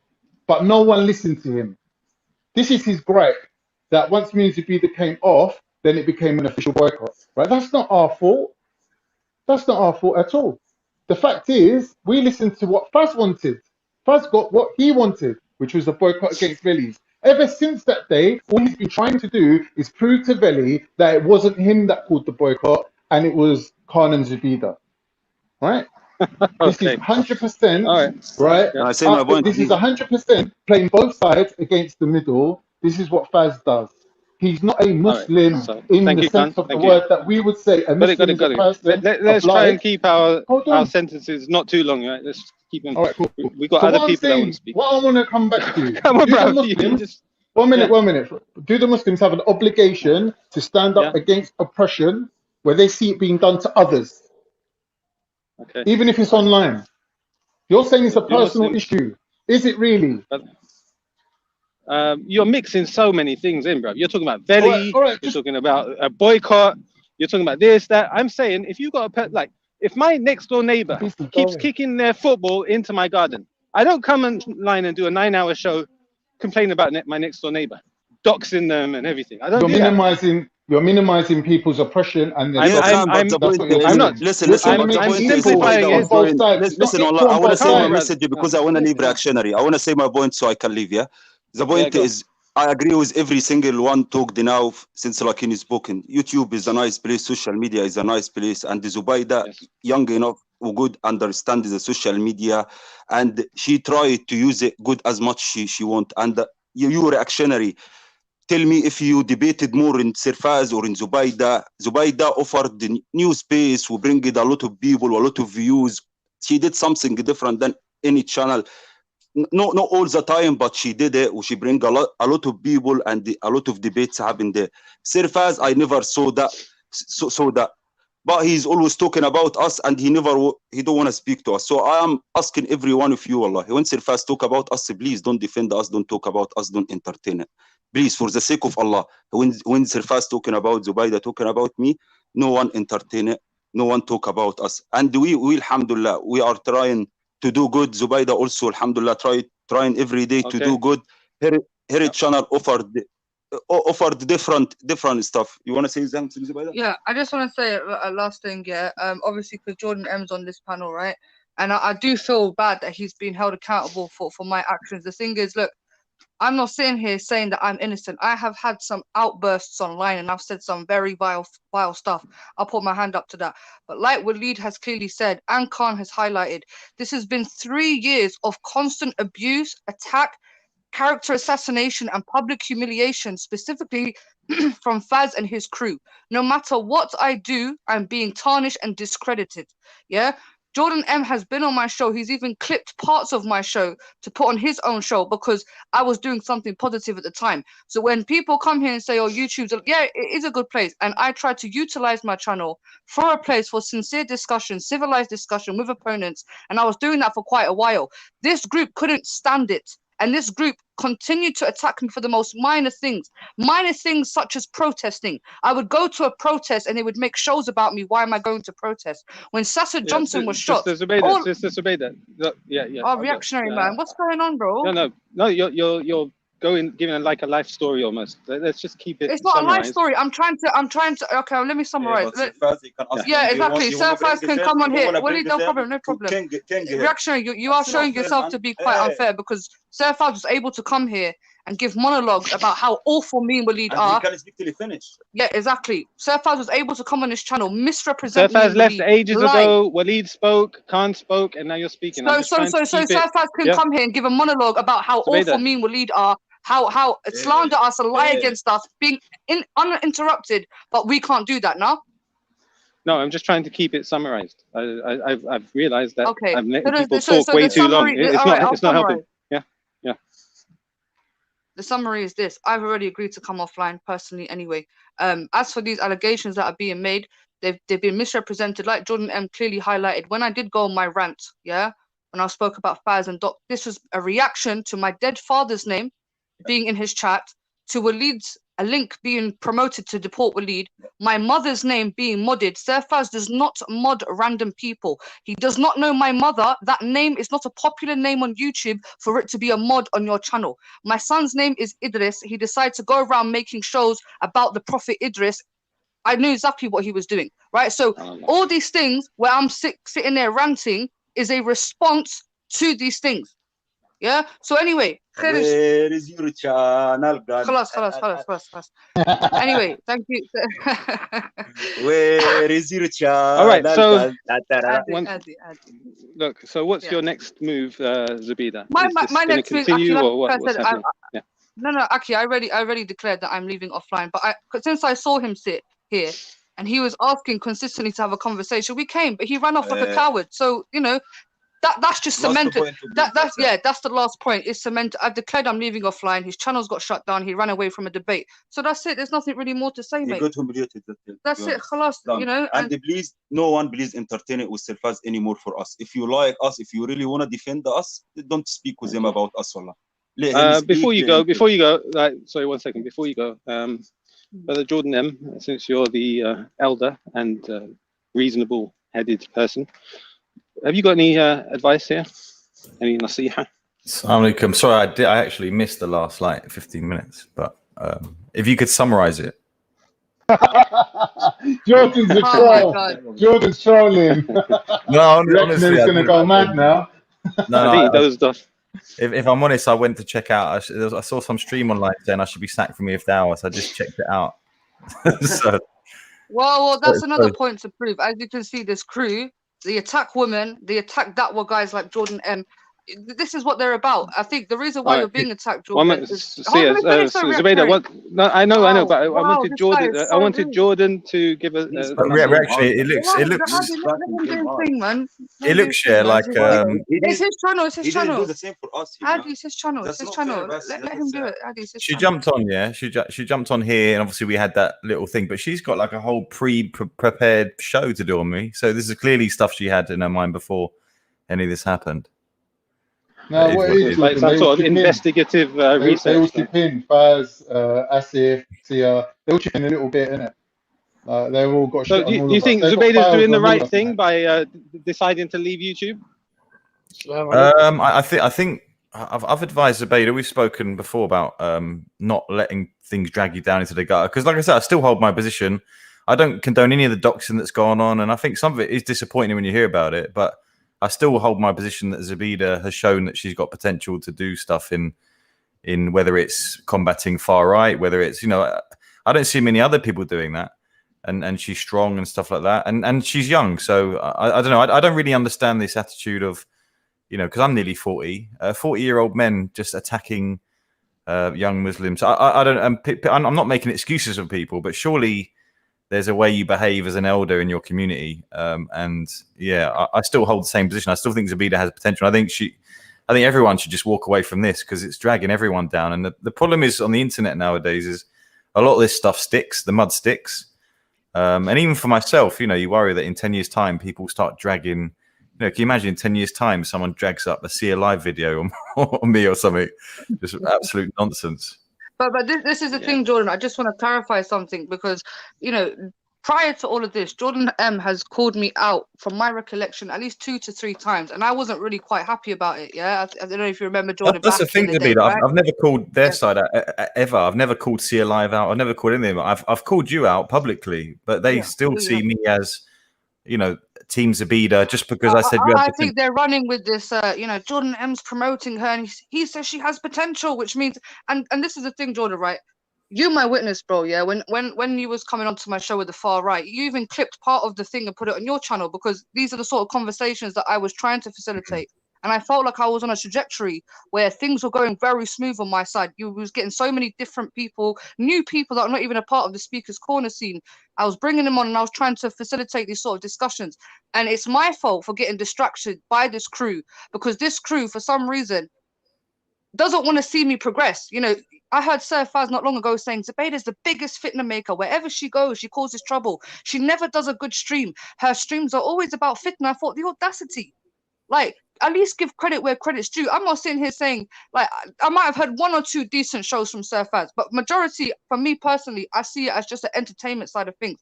And this is what I'm saying about these people. No matter what you do, they will scrutinize it. And this is the frustrating thing about these people. Yeah. I was happy in my own corner.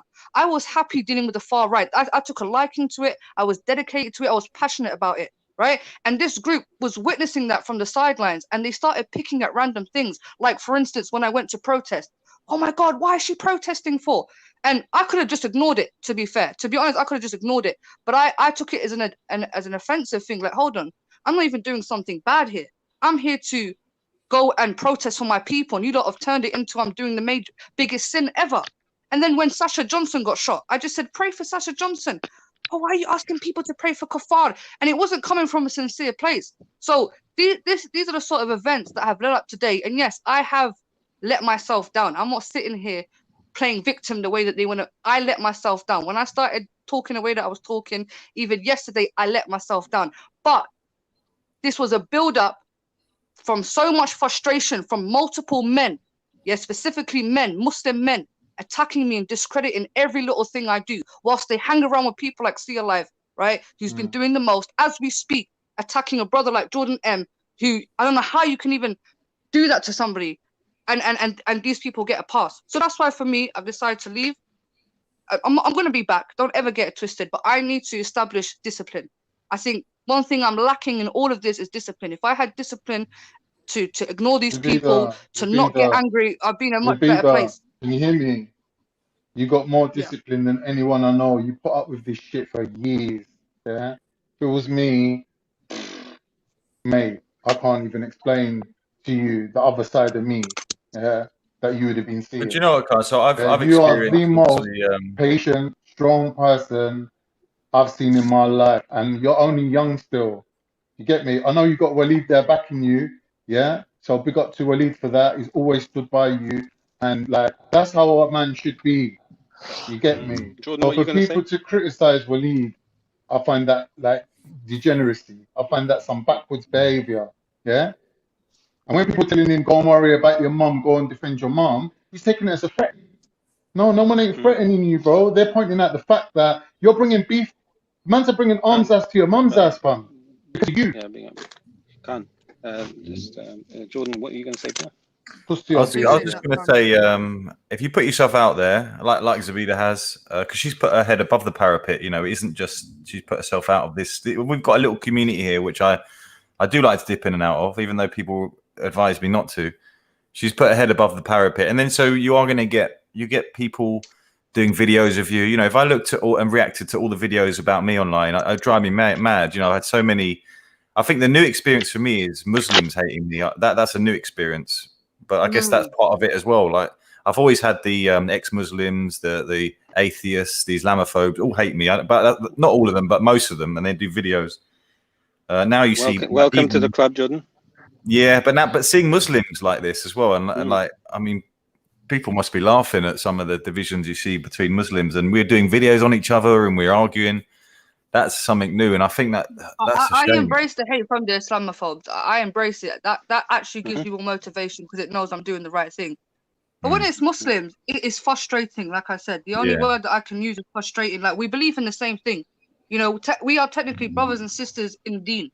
Why the hate? And what you'll find is due to egos, arrogance, envy. Because some people, this YouTube stuff gets to their head. They think because they've got a couple of 100 people watching their channel that there's some YouTube star. And honestly, that's what happens. People get excited and it gets to their head. But let me say something. None of this happens in real life. It's only happening online because people have got anonymity. And ultimately, you can see people across the board buckling, bowing to the bad ones. And the bad ones are getting empowered. Why? Because you got no other discourse. You got nothing to. You can't do nothing to these people. If they want to slander you, they want to make shows on you. There's nothing you can do. That's why I'm actually saying that doxxing was the solution. Because now that people know where you are and who you are, you can't carry on as bad as you was before.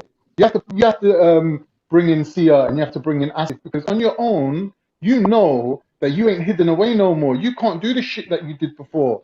You get me? So he can come on and say, Khan's talking out his ass. But before, what would he have done? He would have done 5 shows on it. Thanks, Khan. So the dox thing does make a difference. Because it makes it real life. Go ahead, Sahib.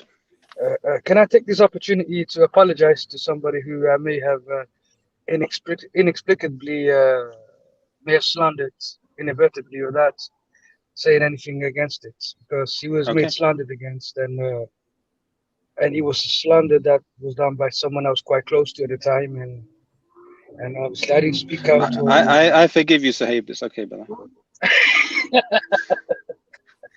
I was going to talk about whether Jafar was called a scammer, and I don't think he's. If I said anything that may have been contributing to that for Jafar, I apologize. Forgive me for the sake of Allah, and just want to say big up to Jafar. He's not a scammer. Alhamdulillah. MashaAllah. Alhamdulillah. Allah reward you for doing that, brother. It takes a lot to to do such a thing. MashaAllah.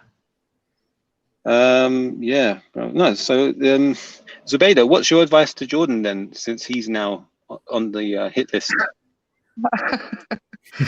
I don't know. Just continue the great works that you're doing, brother. I saw your speech. I didn't take you for a speech guy, you know. I didn't take you as a public speaker, but mashallah, you came, you spoke, you done very well, and continue, my brother, because unfortunately, you know, you win some and you lose some. You can't please everybody, not even your own. You know what I mean? And I think all this stuff is definitely beneath you. And I think if you are going to contribute to these sort of things, be neutral, be fair, and give the right advice. You know, I know you don't take sides anyway, because you've clearly condemned me for my actions. But you know, just don't get drawn in, inshallah. Don't get drawn in, inshallah. Yeah, someone, because a lot of the other guys say don't go into, you know, like you don't see many of the other people coming in here. Maybe dawah people, and I'm not a dawah person, but I remember, you know, I've always been part of this sort of you know, I've always been on Safazis. I remember Jafars. I remember, and I've never thought, you know, I'm above this or I need to protect anything. I enjoy they're Muslim streams. They're places where I can actually come and have a chat in the evening. It's a shame they've turned like this, but I'd like to see peace here, and I'd like to see unity. But yeah, I think I'm starting to give up with that, to be honest. So I probably will step back. I guess like you are, I don't really see, you know, I don't really see anything beneficial anymore. I mean, this will all die down. I think for me, I need to take a step back just for my own personal reasons, and just, you know, if I am a contributing factor to this mess, and so I'm decided to walk away in hopes that this mess dies down. If I'm gone, who are they going to attack? Do you know what I mean? And eventually they will have to move on, you know. So just, you know, in this, I think because it's got so far, I think every Muslim now, if he wants khair, he has to stop contributing to the fitna. Stop contributing to what, if I'm doing any fitna against them, don't contribute to it. If they're doing any fitna towards me, don't contribute it, because the only reason why these people are able to do what they're doing is because they're being facilitated. They're being egged on.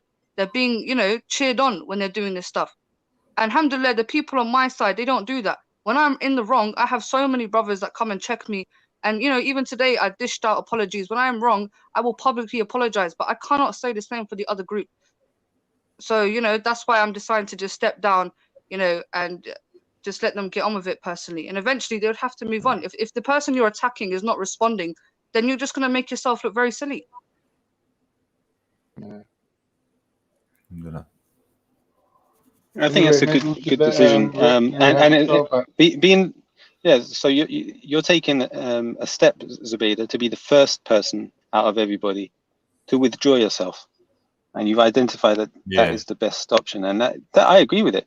You need a break too, as well, I'm sure. Yeah. I think what I saw yesterday, right, without bringing up any fitna, the pain you were dishing out was representative of the pain that you've been absorbing, right? So what I saw, I didn't see somebody that was like, the person just looking superficially will see somebody attacking other people. But what I saw is somebody who's experienced a lot of pain and suffering emotionally. And that was all just exploding. It was all coming out. It couldn't be held in anymore. So I felt sad. I felt your pain.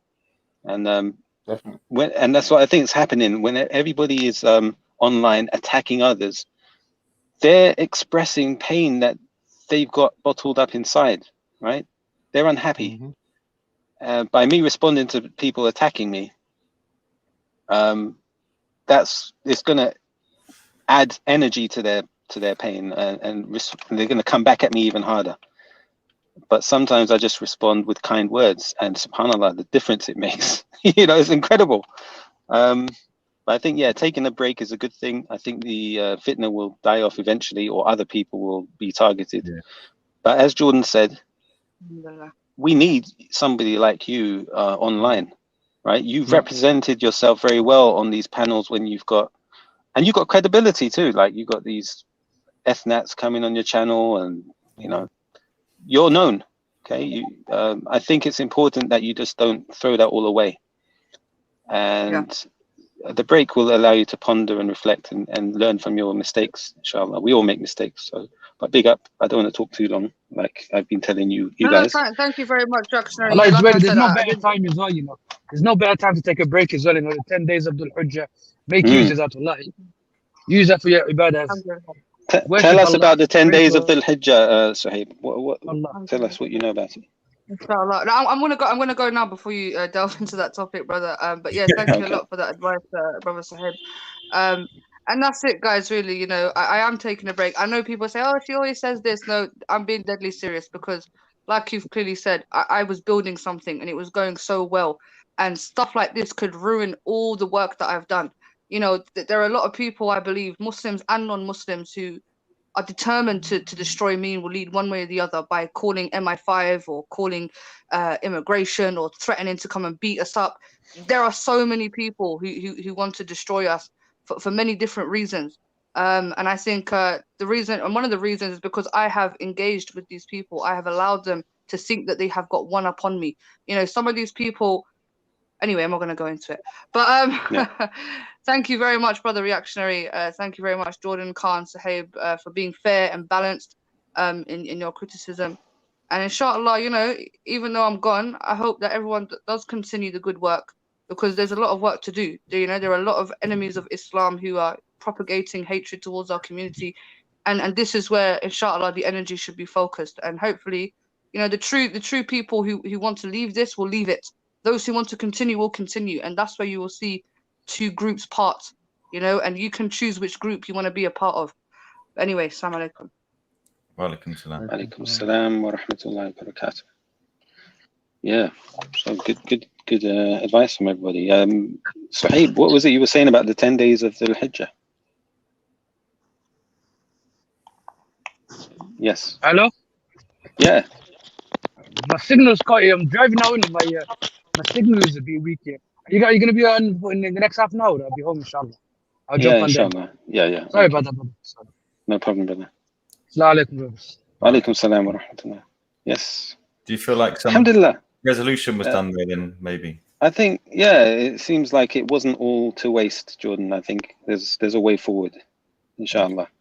I think one side did have to step down, didn't they? Yeah, I agree. And I always thought that was an opportunity for this whichever side to show themselves to be, that sort of. But it's tough, isn't it? Because we can't forget that people, when your kids are doxxed and things like that, it is just. Like, I can't imagine. I flipped when I had my family members online, and you don't know how to behave. It just escalated. We should have nipped it in the bud earlier. Yeah. Yeah, I mean, but it's just the thing is, right? There's different channels. Each channel has their own sort of viewership. They might not necessarily go on other channels and watch what's going on over there. So you'll hear one side of a story and then just get not brainwashed, but you'll only get one part of the picture and taking a position based on that.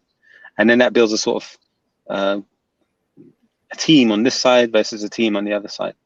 Until people get together and speak or withdraw themselves. With reactionary, and I don't know. I guess maybe it's normal, but people know what you say something on a panel like this, and everybody knows what you've said. So people are checking every stream every day and noting what people are saying. I'm just thinking that's just too much time invested in me, man. Yeah, people got people recording this and going over it with a fine-tooth comb right now. And then people actually then hand over that information to other people who who they're trying to gain favor with. You know, like have you seen that film Blade with the vampires, and they have the lower level vampires that basically need to get in the good books of the main vampire. Like that's how these operate. And information like is vampires their blood, isn't it? in the middle of the It's night. their blood. Yeah, they're vampires. They're up all night recording and sucking blood too. Like I find it ridiculous when Faz was saying I don't panel hop. I don't go from panel to panel, because he jumped on Jedi's when I was there. He jumped on Velis when he wasn't even supposed to go on there. Like he does more panel hopping than anyone I know, and it really sticks out because he never under normal circumstances goes there. So when he does go there, it's obviously for fitna. Okay, I've got a suggestion. Can we send information to See Alive about Ben Ikra? He's dodgy, that guy. He won't be I think he deserves some He's on to attention. Jordan now. These EF Tower members with their Christmas trees. The chewing gum in her mouth. For a while. Ben Ikra, bro. He needs to get exposed, fam. Oh dear. We get some arms house to his mum's house. Sia really had it in for me. I had no idea. I had no idea how much. Yeah, you know why though, Jordan? I don't know why. How they play the game, right, is they don't care what you say or what you do or anything like that. They're attacking you. They attack people. So for them, it's like Abu Aisha's their friend. He can't do no wrong. Someone else does the same thing that he done. They want to crucify him.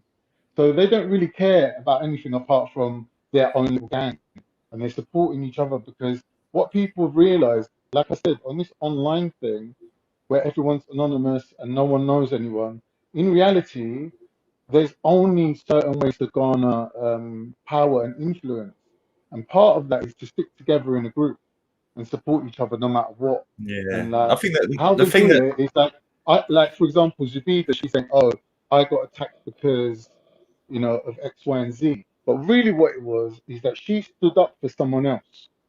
When you stand up for someone else, you become an unknown entity. You become a rogue element that needs to be put back in line. So when you stand up for Zubida, or like I stand up for Zubida, we become like the thing is, I don't stand up for any action she's done. Doxxing, I don't stand up for any of that. I condemn it the same both sides. All I've said is that Zubida's got potential. One minute. Do you stand up for her when she's right? If she, it depends. So no matter who it is. So when you look on the other side, what we're talking about sides, they don't tolerate that. You have to be dismissive of her, no matter what she does, for you to like get away from. You know what, brothers? Don't you recall the channel called The Lion's Den? Yeah. What was that channel known for? Righteousness. What would you call it? No, it became about righteousness, but in the beginning it was about come on and just you're in the lion's den, you can all attack each other, anything goes. That's pretty much how it was. And from what I remember is that I remember when Zubaydah was going against Respect, they were not on good terms. Sia was also not on good terms with Respect. Yeah. So you had multiple people against each other, and Respect's channel had I'm going to use the word again. It had a cult following, right? The people who followed Respect's channel are really dedicated to him. So they're going to get onto whoever's against Respect. And I think from that time, it just people have not let it go, right? If you come onto the scene of YouTube and you're an enemy of Respect, that's not going to end well. Do you believe, that when you're in the right, you're stronger? If you're in the right, sometimes it doesn't even make sense to respond. But people naturally, we think we're justified. You personally feel stronger when you're in the right.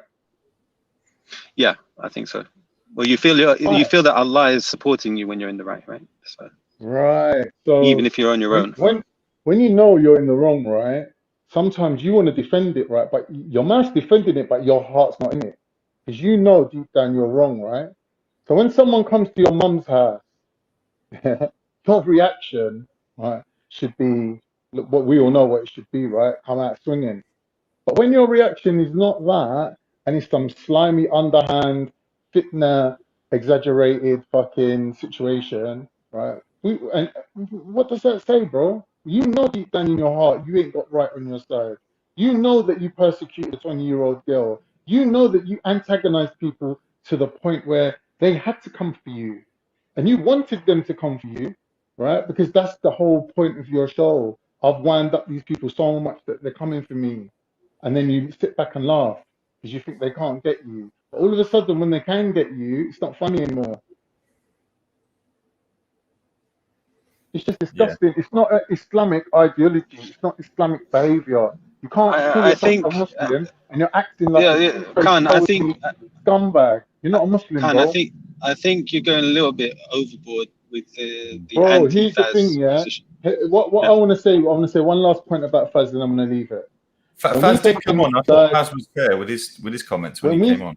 When we say things like, "Oh, it's best for the leaders to go away and let the fitna die down," and we've done something to stop this fitna war, we're speaking from our egos, because really we know we're powerless and we can't do nothing about this situation because it's snowballed out of control, and this guy has now got a whole fucking gang of people that are working with him to perpetuate this ongoing fitna war, this perpetual cycle of crucifying people to the point where they either bow to the will of this group and say, okay, I'm not going to speak about you lot no more, don't speak about us no more, or they're going to run away and say, okay, we're leaving the internet, right? Now, when we look at ultimately what do these people want, right? Their line has been the same from the beginning.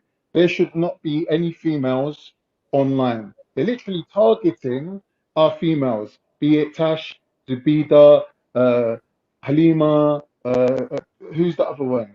The other one and the other one and the other one. Basically, they don't want females online. My question to them is, who made this fatwa that online is equal to free mixing? Who made this law that men and women? That's not what it is, though. Sister C Alive is also a female, isn't she? Right. So this is why they're hypocrites, though. Oh, okay. Ultimately, they are hypocrites. But this is in the beginning, this was their mantra. This was why they were attacking certain people, and this is why a certain group of hardcore Muslims flocked to Faz, and they were his foundation. Yeah, and they still haven't left him. That's a good point. Are there any female dawah people, Jordan? I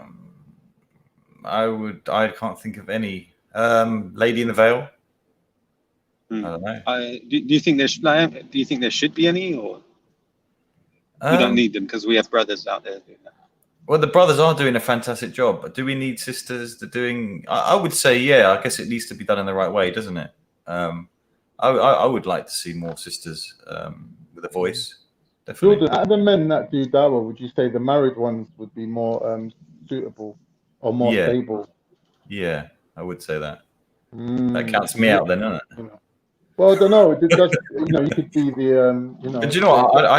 I don't consider myself a dawah guy. I know. C obviously did, but I am part of EF Dawah, but I'm sort of one of their sort of, they mentor me, and I've got my own channel where I'm an English guy that's accepted Islam, and it's sort of my journey. But I wouldn't. Did you say they mentor you or they torment you?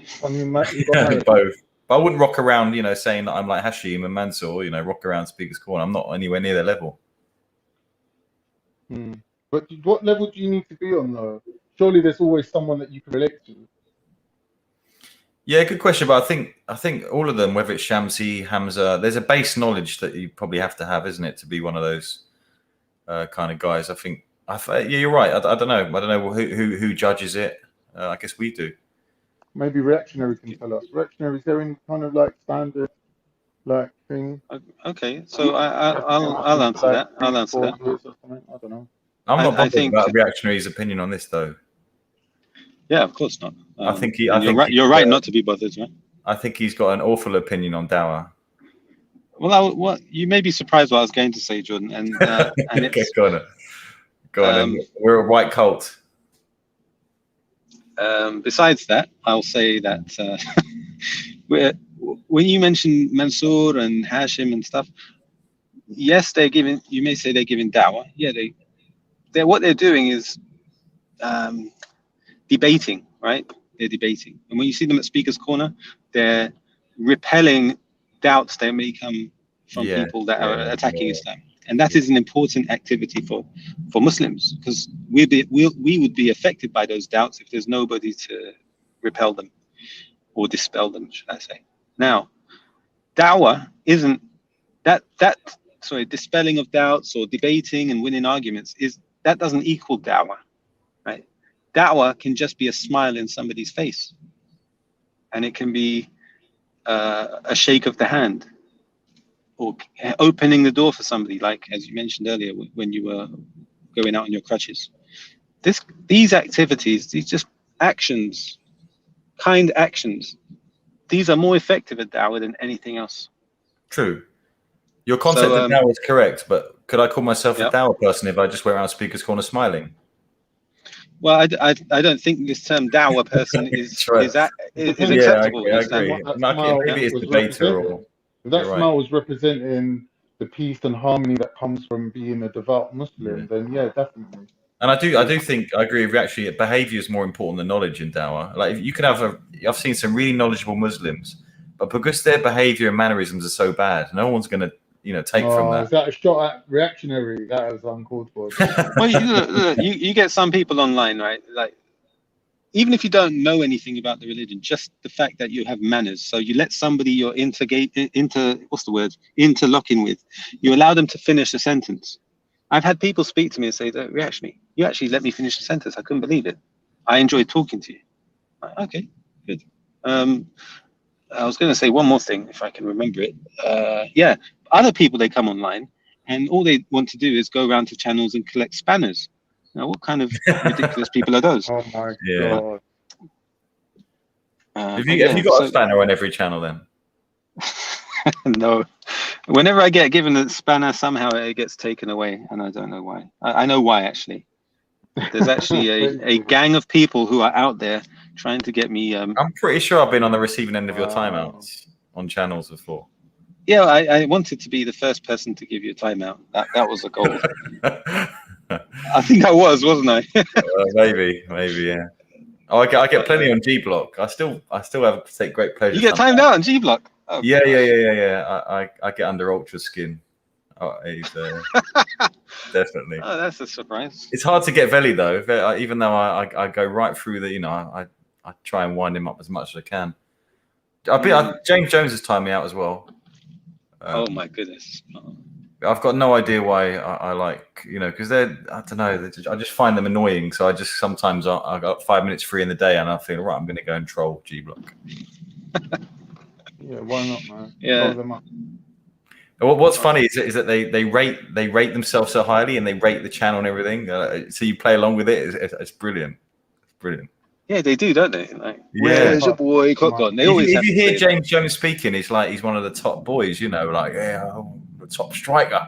Big up to James Jones. I have to say, he's really been studying his, epistemology and ontology. All these things. Big fish in a puddle. Yeah. Yeah. I agree. Since his Shia mate Hassan Sabah become a Sunni, that really broke him. What? Say that again. His Shia mate Hassan Sabah. Hassan Sabah. Yeah, did he? What happened to Hassan Sabah? He became a Sunni. I don't believe that, brother. Sorry. I don't believe that. What does the guy have to do? Get off the hook. I think he was always a kind of Sunni, a Yasir Qadi follower, but he was pretending to be an Ismaili. That's what I think. I told him that personally. I told him that online. Right? So I'm not talking behind his back. But, yeah, but he's a nice, decent chap. Mukit Kerr is there. Is Mukit Kerr a dawah person? Mukit Kerr. He's very knowledgeable on Christianity. On Christianity, yeah. And that's great. Islam, but he's very him and they do a stream. Oh, I should know the channel name. Mukit will put it in, I'm sure. But they do really good. They're really good. With Ijaz, he's on the Ifdawah streams. Oh yeah. Is he from Trinidad? That brother. Yeah, Ijaz a Trini. No, he's top one. Yeah. Hmm. Do you know a channel called Dawah Over Everything? No. Khan, you know it, right? Is that a COE knockoff, is it? No, that was some guy that used to go against gang, right? Back in the day. Dawah Over gang Everything. Yeah. He coined a few phrases like things that look sticky on your dog. What else did you say, Khan, if you remember any of those things? I think that was the main one, wasn't it? Yeah. Yeah. He had some great one-liners. That guy was so funny. No, his heart was in the right place. I don't think he meant bad towards the guys. His channel was called Dawah Over Everything. So he would speak with a Jamaican accent. Right? So it mocked me on. And one day Raspek asked him, so how long have you been in England? Right? He said, I came here when I was 6 months old? He's been there since he was 6 months old. But he speaks with a strong Jamaican accent. I don't get it. Yeah. Some people can't lose that. You're making out like losing your accent's a standard thing. Some people can't lose that accent. How is that your accent if you're raised here? I don't get it. Well, obviously, like you pick it up from your friends and family, right? And that's how we identify. Yeah, but you still go to school here, don't you? Yeah, but you're looking at us and them, right? You're not going to speak like them. It's interesting. You watch EastEnders? Go on, Jordan. It's interesting. I've seen Turkish people like that. I've seen Irish people that who ain't lost their accent. It's just not a standard thing, losing your accent. Yeah, you got a strong Turkish accent, Khan. For me, I've got a North London accent. There you go. Prove my point.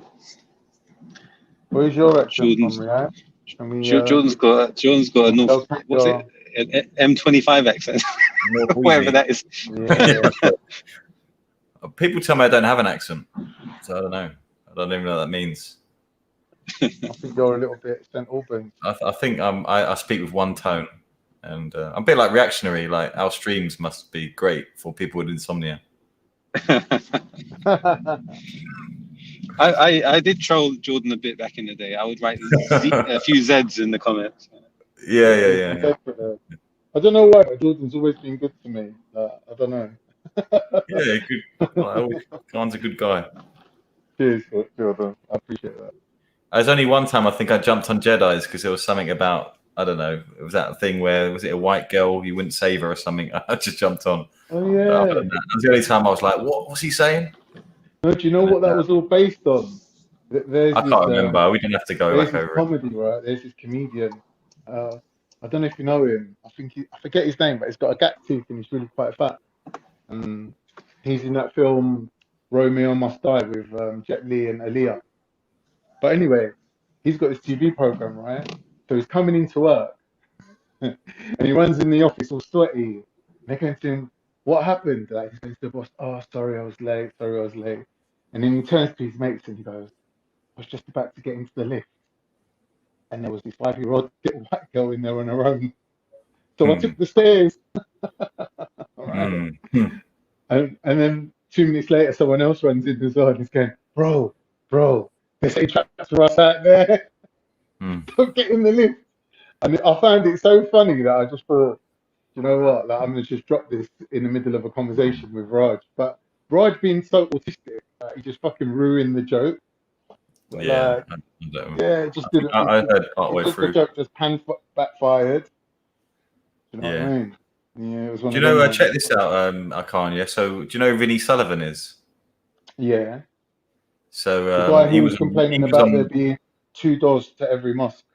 Yeah, he was on Real Maggie, Real and Maggie, and it was in the early days. So I flick onto it and I hear react. What? Why are you muting me, reactionary? You cut out. Do you want me to? Shall I not tell this story? Shall I not tell this story? Wait, what happened there, Jordan? Don't worry. Did your mic cut out there?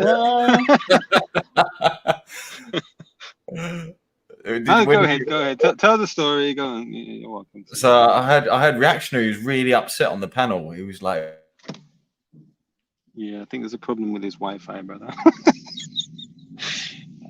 All right, I won't tell it. I won't tell it.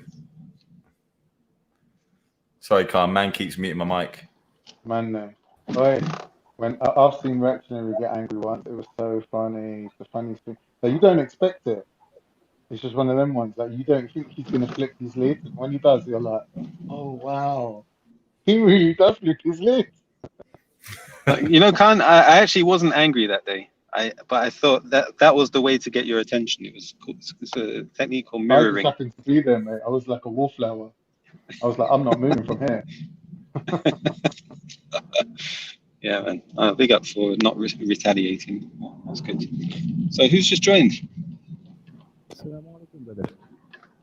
Alaikum salam, brother. It's hard to hear your mic. Oh, is it? Assalamu alaikum. Is it better now? Alaikum salam, brother. How are you? Alhamdulillah. Is it better now? Can you guys hear me? Yes. Introduce yourself, brother. I'm Smith Chal. You spoke to me on Fast Channel. I'm the Punjabi convert, remember? The Sikh convert. You're the ex-Sikh who became Muslim? Yeah, alhamdulillah. Yeah, that's me. Yeah, big up, brother. From Malaysia, yeah? Assalamu alaikum, brother. Nice to meet you. Wa alaikum salam. Alhamdulillah, yeah. No, yeah, I just wanted to jump on. Hey, Jordan M, big up to you, man. Nice, bro. Assalamu alaikum. Wa alaikum salam. And big up Khan. Don't forget Khan. Mukit Khan, of course. No, Khan. Okay. I don't know most of them. Right? Like, you don't know Khan? He's famous, brother. No. All right. I mean, look, bro. I mean, like Shah Rukh Khan is a Khan too, you know. I mean, I don't mean that too many Khans, but yeah. I mean, Assalamu alaikum to all my brothers, all my Muslim brothers, wherever you are in the world. Alhamdulillah. Alhamdulillah. Yes, Smith, tell us. Yeah, so Akhi, yeah, just wanted to share with you. I don't know if you are aware, if Faz told you that I'm very sure you guys know the basics of Sikh, the Sikh movement in England, right? And yeah, so I've made a video with our brother Khalil from the channel Kalamology. So he was talking to me about similarities of Islam and Sikhism and my journey from Sikhism to Islam. Now, Basics of Sikh have taken this video and they have completely changed everything that I say, and they have slandered us as liars. So, yeah, and alhamdulillah, we have got no problem with that. We are doing another video to, show that we were not lying. Kalamology is a brilliant brother, British Khalil. He's really good. Alhamdulillah for him. Yeah, alhamdulillah for him. So I just wanted you guys, like your brothers, to know once the video is done, I'm going to share it with you guys because it's very important for a lot of the Sikh brothers to know how they twisted the words. Because when a lot of Sikh heard about this and when they were interested and looking about into Islam, and then when this video came out, they started to doubt themselves. They were like, oh wait, is Brother Smith a liar? Can we trust him? Because I know that was what it is. That was how they were trying to make me look like that you can't trust. Were you a practicing Sikh? No. I even in that video I said I was never a practicing Sikh. Yeah. But that's not to say that I'm completely ignorant about Sikhism. Yeah, I've read their Guru Granth Sahib. I know their books. I know the word. I know that they accept Allah to be the one and only true God. Although they might say that it's one of his names, we say that too. There's 99 names, man. Allah is just one of it. The thing is that you accept Allah to be your one and true God. That's about it. So they try to twist that around and say that I did not had any points or anything.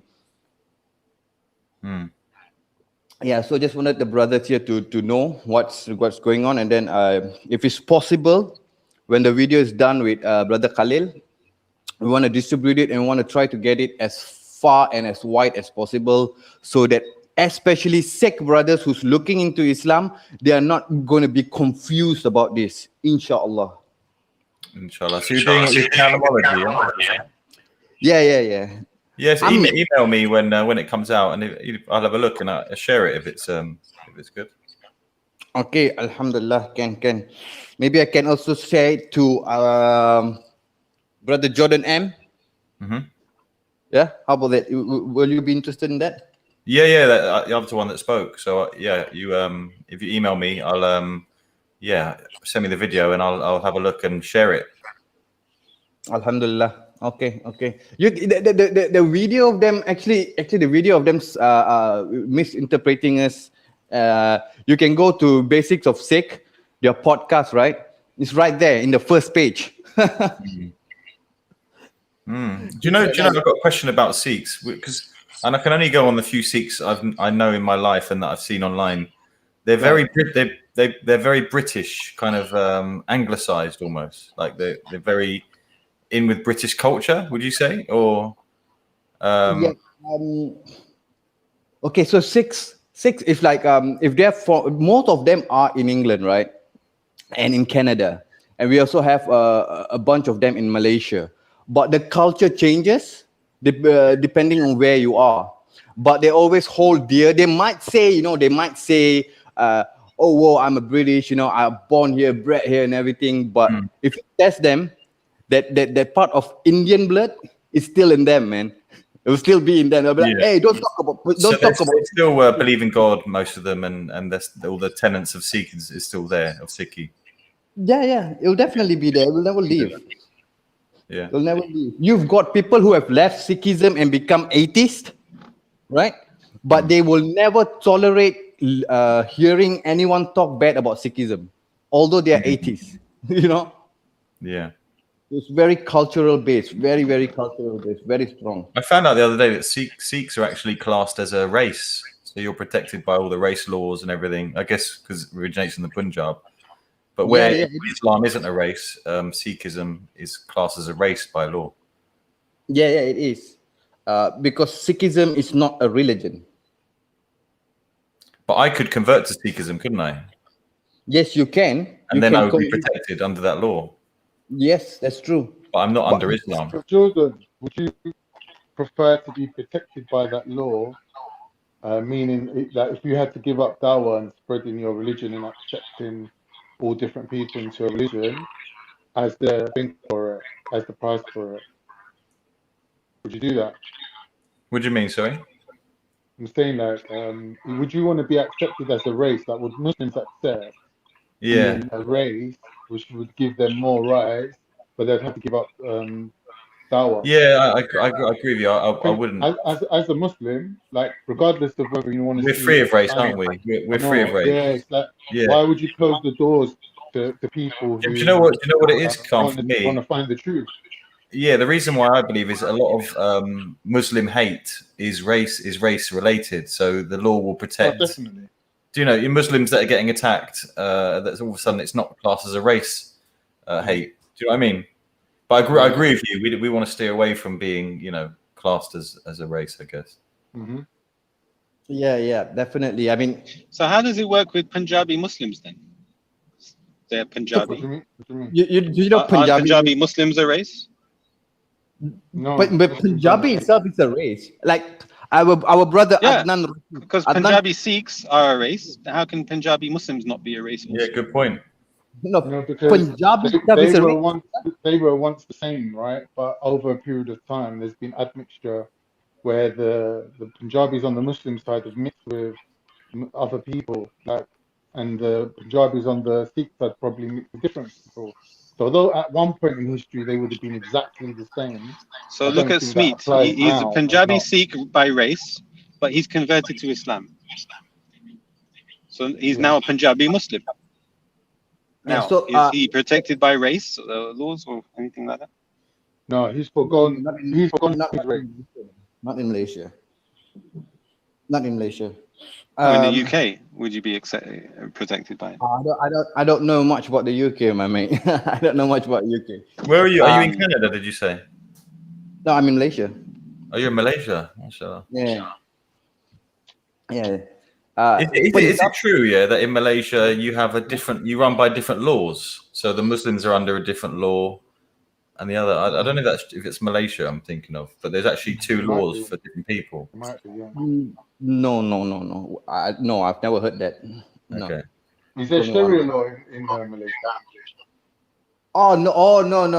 The government is thinking of implementing it, but only to the Muslims. But it's not. It's not passed yet. It's not passed yet. So this is the point. So it only be to the Muslims, right? So I think Jordan, maybe you're thinking of Indonesia or somewhere.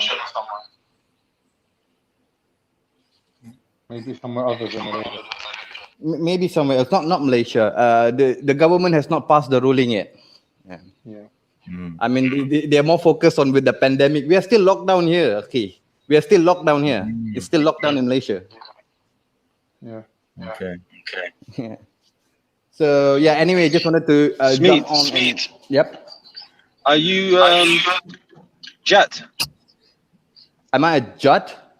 Yeah. No, I'm from the Chal clan. I wouldn't say Jat is very general, Akhi. Jat is very general. Yeah, so I am a Jat because I'm a Punjabi, but I'm from the Chal clan itself. And are there different sort of levels within Sikhi, depending on your clan? No. In Hinduism, you have caste systems. No. In Sikhism itself, the religion itself, the following or the teachings itself, they don't have this division or separation. They don't have that only comes from cultural backgrounds. And what was the name of Guru Nanak? Do you know his original name? Something Majid, right? Majid Nanak something, right? Is that a Muslim name? Yeah, it's got a Muslim. I can't remember his full name. Abdul Majid. Abdul Majid Nanak. Yeah, that's it. That's the one. Wow, that's amazing. Anyway, brothers. It is 8:30 here. I'm going to jump off. Before you go, yeah. Please tell us what is it that made you see the light and have a change in your mind where you accepted Islam, or you not accepted Islam but submitted to the will of Allah. Yeah. So back in my teen years, right? It came a point, I mean, just to shorten the whole story, it came a point that I was interested in getting to know God. So I studied the Guru Granth Sahib, the Sikh holy text. I studied the Quran. I studied the Bible. Now, the Bible was quite fairly easy to just close it and put it aside, because you have got Jesus saying that he is going back to his God and to his Father, right? So that's done of it. I don't even want to hear whatever the argument has got. Jesus has got God, that's end of it. Then I went to Guru Granth Sahib and I went to the Quran. And I saw a clear difference. So I put the Guru Granth Sahib aside and then I look at the Quran. And when I look at the Quran, I stop halfway, because then I ask myself a very simple question. Wait a minute. Let's look at the life of the Prophet sallallahu alaihi wasallam. Okay, let's establish if he's a prophet, if he's a true prophet. Because if he is a true prophet, by default, the Quran will be true. Right? So I looked at his life. I look at his at where he grew up, how he grew up, who he got married to, who was his family, his travels, this, that, and the other. And it came that this guy was telling the truth, because there was no point. You can't find a point for him to lie, to do what he did, because he didn't gain anything much in doing what he did, right? Except for the blessings of Allah. You know, like politically or anything, he wouldn't gain anything much. He lost a lot of things. That's right. Yeah. There's no motive. He had everything. Correct. Yeah. So by default, then why would this truthful person lie about saying that he's receiving revelation from God, right? And then when you look at the Quran, we can of course talk the deeper things like the embryology, this, that, how would an Arabic man know this and that? But people will always try to find reasons to deny that. Yeah. But when you find the truth and you look at the truth, and that is that, you get sallallahu alaihi wasallam, this man telling the truth, and he's a prophet of God, and he brought the message of Allah to the world. So it would, and at that point, I just thought, like, come on, it's going to be pretty ridiculous of me to not accept the true message, right? Well, what am I going to answer Allah tomorrow when he says, I send you a message? Did you not listen? Were you not thinking? Did I not give you intelligence? Yeah. I would have no answer. and by not having an answer, I can't really blame Allah when he throws me in the hellfire. A'udhu billah. Yeah, so, it's very powerful. I remember for me as well, looking into that side of it, like, you know, a man from the desert, you know, known as a truthful one, coming in and looking at why would a man who had wealth, had power, went through all this oppression, died with barely anything, why would he have that? What was the motive? Why would he have done that? And obviously produced the Quran as well. And it's very powerful when you take into consideration. I remember when I was looking into it, not really finding a motive. I wanted to find a motive. You know, maybe he was for power, he was doing it. Maybe he was crazy. Maybe he, you know, there's so many different arguments. There are people saying he had epilepsy and all sorts of nonsense. Right. But I think you're left with at least thinking, wow, this is this has to be true. It has to be true. The example or the explanation of the Prophet's life, Sallallahu Alaihi Wasallam's life, to me was a big kind of truth. Like, obviously, I was born Muslim, I was brought up Muslim, but more so as an identity. Like, no one ever taught me how to pray, no one ever taught me any prayers, no one ever took me to the mosque unless someone died. Like, so, like, I thought I was a Muslim, to be honest, but looking back on it, like, not really. Like, I just identified as a Muslim. But when I did actually become a Muslim, like, properly, I believe that it was the example of the Prophet's life and his example as a human being that brought me to the true understanding of Islam. I believe that. Definitely. So I think all three of us agree on that. I apologize. I really have to go. Got to jump off. Yeah, exactly. But inshallah, we'll meet you again. Inshallah. Yeah. Jazakallah khairan ya akhi. Assalamu alaikum. Alaikum salam wa rahmatullah. That was a surprise guest. You know, Kalamology is up and coming. Very good, knowledgeable brother. Oh yeah? No, I've not heard of him before. I'm not sure you'll be keen. I think he's a white revert. Jordan, I was going to recommend Brother Smeet just now to join EF Dawah or to apply to join EF Dawah. Yeah. But you know what stopped me recommending him? Yeah. No, no, we got all types. We got all types. It's only the white ones that are on the, you know, like get their own YouTube channel. Yeah. Well, that's interesting. So you know, the Kalamology, if he can highlight Sikhism, that would be interesting, rather than just Christianity. If we got experts on different religions, that would be good. Yeah, I agree. And it's interesting also that when you do look into Sikhi, what you find, like he said in their book, you have the name of Allah. Yeah, that's it. Really, I can't think of anything else. They have some similarities to Muslims, but they also have some beliefs which you think, what? Like, they believe at the end of time, they will come and take over Mecca and destroy the Kaaba. All right, I didn't know That's that. a Sikh belief, yeah. End times. They have quite a few things that they're very anti-Islam in a lot of ways. That's due to the history, though, isn't it? Whatever it's due to, yeah, whatever it's due to, yes, they're anti-Muslim. Yeah. I don't know why they justify it, but they are. Hence the ED division. Can you believe that? EDL Sikh division. Yeah, but to be honest, that doesn't surprise me because, like I mentioned to him, the Sikhs in this country are very British. You know, they'll you get the feeling that they would die for England. But I'm not saying that's a bad thing, but it's interesting.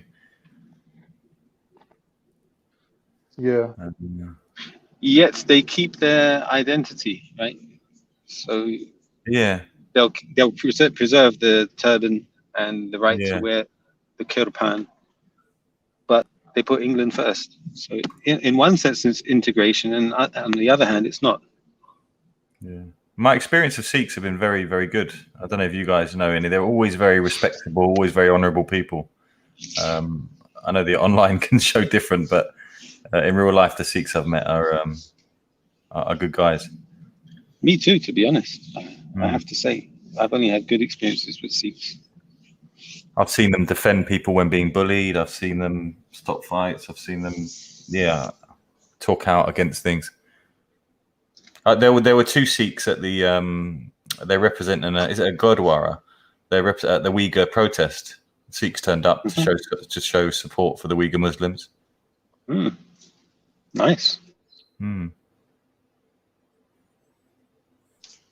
So they're not completely against Muslims. It would appear not.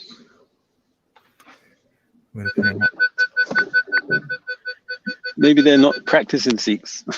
Sorry, I'm just kidding. Things when you ask that, it's hard. Like, what is a practicing Christian? I don't even know, to be honest. I think it's fairly obvious what a practicing Muslim is.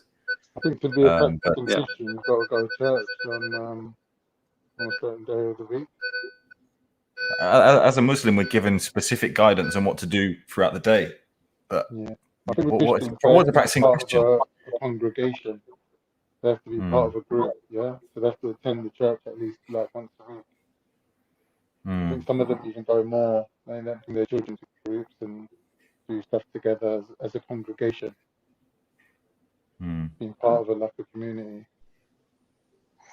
Is there anything in Christianity like takfir? Yeah, there's heresy, isn't it? No. It's called what's it like? The Jehovah's Witnesses do it a lot. When you do something wrong, they cast you out. There's a word for it. Excommunication? That's the one. Excommunication. But they're very different, aren't they? Like even for instance, the Protestants put the scripture above the church tradition, whereas the Orthodox Christians and the Roman Catholics put church tradition before scripture. So they're almost completely different in a lot of their views, and they're almost like a Shia Sunni divide. That's a politics. Yeah, Catholics would be more like the Shias. The Protestants would be more like the Salafis. The only thing they don't have would be Sunnis or even Sufis. Yeah. It's been an interesting stream, Actionary. And he came on to have a bit of a chat. Yeah, I thought we started off pretty well. I was enjoying the chat. And maybe I need to sometimes allow that to continue without people jumping on and diverting. I think, to be fair, you did a good job taking people off, letting people talk. Yeah, you did do a good job. And obviously it's just a one-off incident. Hopefully did you kick Sia out? Because she said you kicked her out. No, I just removed her from the you've got two options for removing somebody. Remove them from the panel and then remove them from the studio. I just removed her from the panel. That was so it. They go in the back chat. In the back chat, yeah. Okay. You just showed that example by doing it to Khan, did you? What did I say?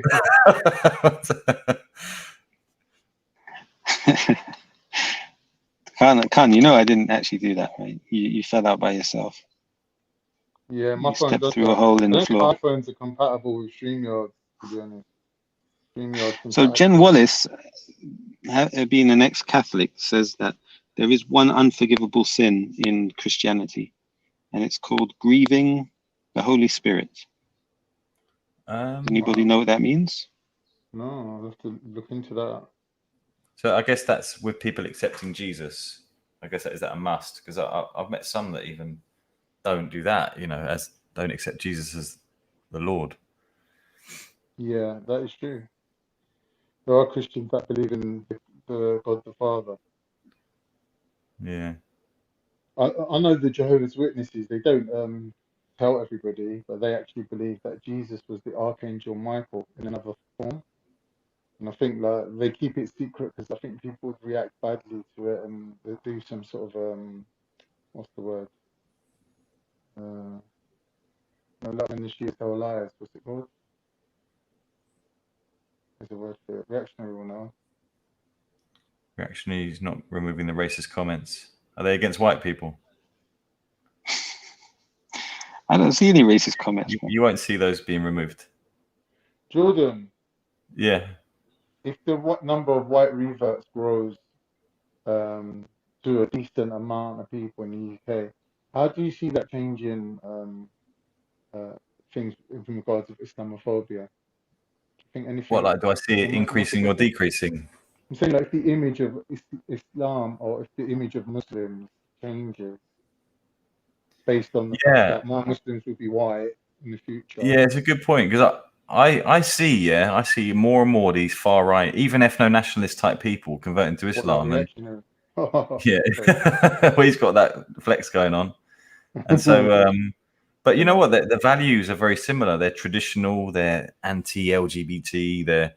They're pro-family. There's so many similarities between you often hear the ethno-nationalists talking very respectfully about Islam.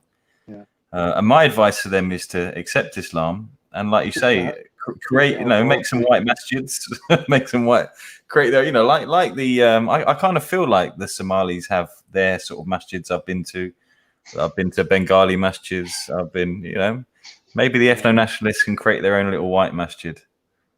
I think that would be a beautiful thing. That would be a really good thing. I like how the Nation of Islam changed their surnames to X. Well, all of them. Did they? And EF Dawah changed their surnames to M. Oh no. That was a low blow. You're trying to say that was a dead joke. That is just haterism, isn't it? I don't think there is another M, is there? It's haterism. I've created a new word. Haterism. This is a good question, though. Should Muslims, like UK-based Muslims or British Muslims, adopt foreign names or Muslim names? Like, is it compulsory? No, it's not. If your name disagreed with Islam, which I don't know what it was. I don't know if you were born called Shaitan. Or Jackal. but there is an Indian name called Chetan. It sounds so I guess like something like that. You may have to change, but I don't. There's nothing in scriptures. There's nothing to say you have to dress Arab either. Yeah. So yeah, I still got the same name, still dressed like a preppy. One of those annoying college kids. That's how I'm dressed. Welcome to the life of a geezer. Have you ever thought about tattoo removal? Into that? How did you know I have one? Somebody on the channel a couple of days back said you got a tattoo on your back. Okay, I was going to say I need to. I think his name was Jordan M. No, you don't have to. You don't have to. There's nothing. I mean, it's a good question because I think for me, it's not visible. Like I'm not going to be going around with my shirt off. So, but if it was on my forearms or something, I think I'd consider it. Ben's had tattoo removal because he has that teardrop on his face. And you know what it is? A lot of Muslims just don't understand. When we went to Saudi, they're all coming up pointing at the tattoos going, brother, haram, haram. And obviously you don't understand that, if you've got it before Islam, because when you go around the Kaaba, you see some people really tattooed up because obviously you're only wearing your ihram. So you'd see my tattoo when I'm going around the Kaaba. Yeah. And some Muslims just can't quite fathom why you have a tattoo. But if you've had it before, it's done. They're almost like war scars, to be honest. Yeah. Did people think that you was English? Was they coming up to you speaking Albanian to you? What did people think I was? Turkish or Albanian, maybe. I think people were just confused. Really? But you know what? There were plenty of white people going around. The Mecca was amazing because it was, you had Chinese-looking people. You had there were a lot of Turks, and there were lots of white people as well. Do they let Shias in? Hmm? Do they let Shias in? I heard they don't let them in. In queues, did you say? They let the Shias into Mecca. The who? The Shia. Oh, the Shia. That's a good question. I heard the Nation of Islam go. So really? if they let them, if they let them, bro, I met Louis Farrakhan in Mecca in Did Ramadan on the 27th night of Ramadan. Like so there you go. So I'm pretty sure. Was but the Shia, he was in the front row of the Salah. Can you believe it? Is Hajj even part of the Shia? Is that one of their pillars? I don't think it is. They do. You see a big Shia contingent in Hajj, a huge contingent. Yeah. I would imagine if you went up to Louis Farrakhan and just quietly said hello to him and turned around like with a really what loud did you say, voice and just Reactionary? go, "Hello, my brother." I bet Reactionary was like, "Yeah, those white devils." I agree with you on that one. Yeah. By the way, there's a guy in England. Check him out. No, I went to the police. They had these security guards in the Haram. I went up to them. I said, "Yo, there's a kafir over there. There's a kafir." And the guy just he just didn't listen to me, bro. Just didn't listen. It's depressing seeing the Kaaba empty and Wembley Stadium full. I don't quite get that, to be honest. Bloody football. Italy. Question from the chat, Italy Jordan. going to do the biz tomorrow. Go on. Why not remove the tattoo? I thought we just had that convo. Yeah, maybe you didn't hear it well. All right. Okay, it's up to you. Thing is, I think it's not like you can remove it though and have like just smooth skin again. I think it still ends up a scar. So I think the consensus is you don't have to remove them. But I think it would be an issue if it was a cross. You know, if I had a big church cross or whatever. Does it leave a scar? I saw a little documentary on tattoo removal, and what happens is it will get absorbed into your skin, and you pee it out somehow. The ink. Nice. I don't know. Maybe it would have a scar. I don't know. Jordan, then would a scar not be better than a tattoo? I'm going to say no. Did you ever regret having a tattoo, by the way, or is it something you felt happy with? Do you know what? In England, we all the English guys get them, don't they? You see, there's this. I was considering getting one of those. What do you call it? All up the arm, a sleeve where your whole arm. All the footballers have it. I didn't get that far. I ended up with just something that goes over my shoulder and down my back.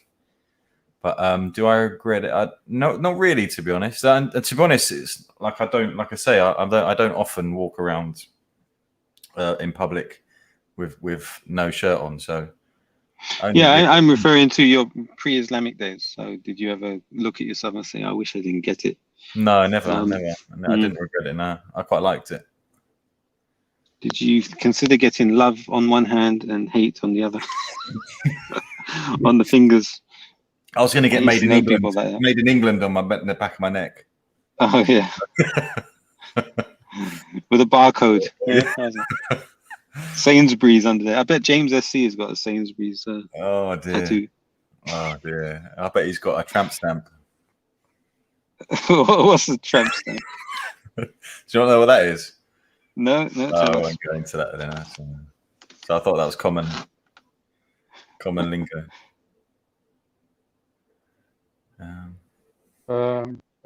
Thing I was going to say, observer, reactionary.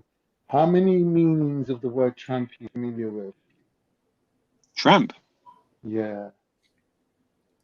There's The Lady and the Tramp. What was that, a book? No, I you know, like I think is it Americans that when they call a woman a tramp, they mean a lady of the night sort of thing. All right.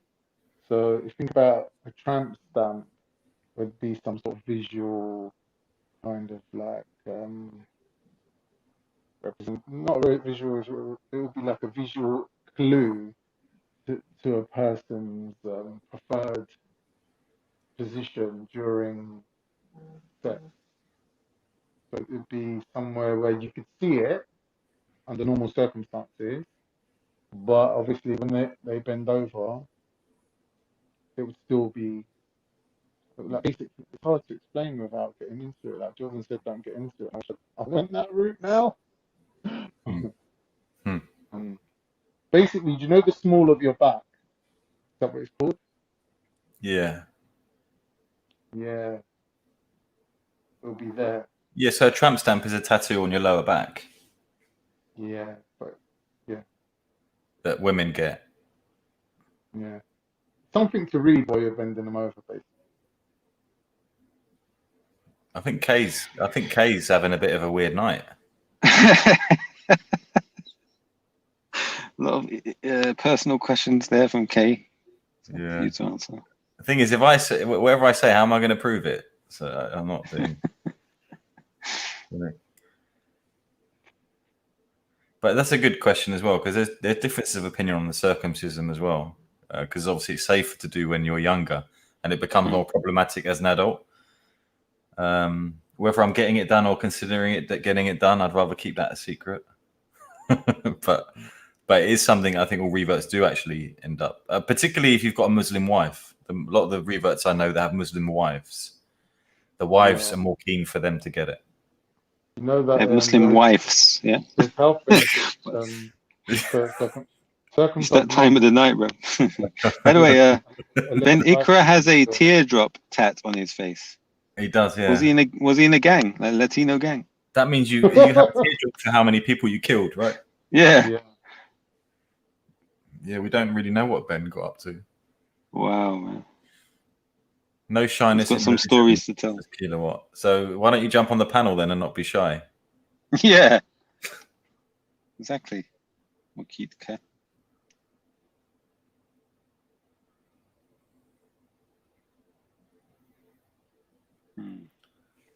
I think the idea behind tattoos, isn't it, is your body's rented. You're not supposed to do anything like piercings, tattoos. We rent our bodies. We got to give it back. Like a perfectly leased car. Jordan, don't worry, it wouldn't hurt reactionary.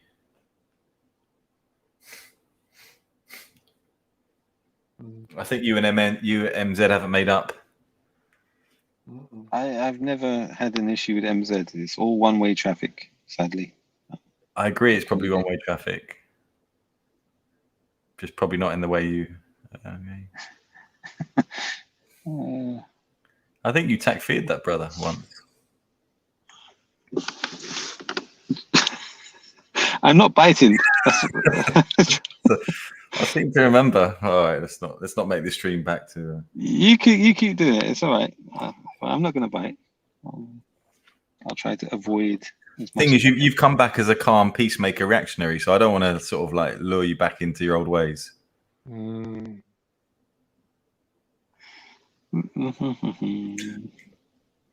So that we tried to escape fitna, right? But somebody's out to create it again. Sia was right. Where's Sia live? I have to jump on that panel tomorrow. I had a feeling she had it in for me a couple of weeks ago. I had a feeling that this was coming. She did mention your name a couple of weeks back, didn't she? There was a Faz's stream. There was a stream. The thing is, I get alerted now when things like online. You flick on, and there was a. She was saying that I was like a fake Muslim clout chaser, whatever. It was quite an in-depth character assassination. I didn't really know. I thought it just came from support for Zabida, but I don't know. No idea.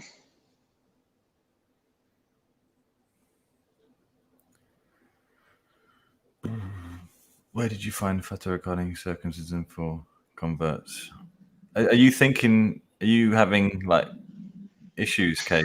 Like, I can give you a number.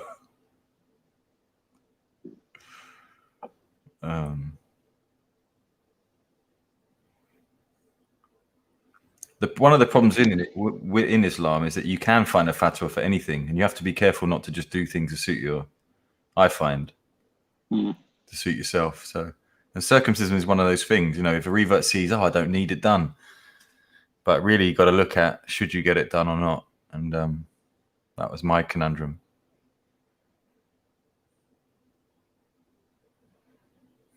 To be honest, right, there's not much changes you need to make to your life after becoming Muslim, is there really? You know what? Pretty much everything is halal except for a few things.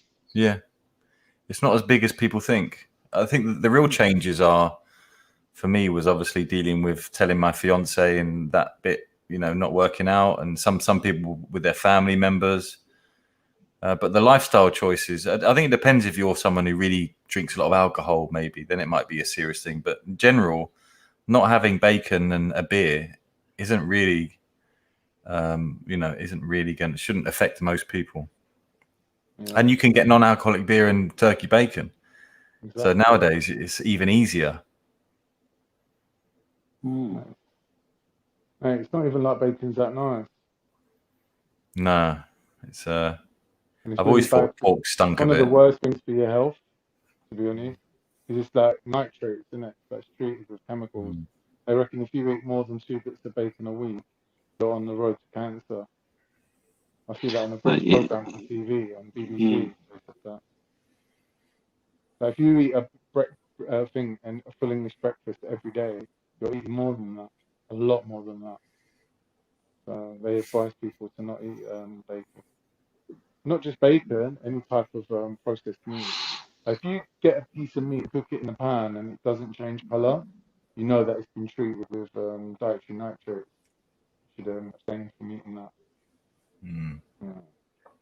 Maybe What type of steak do you like? Do you want well done or rare, medium rare?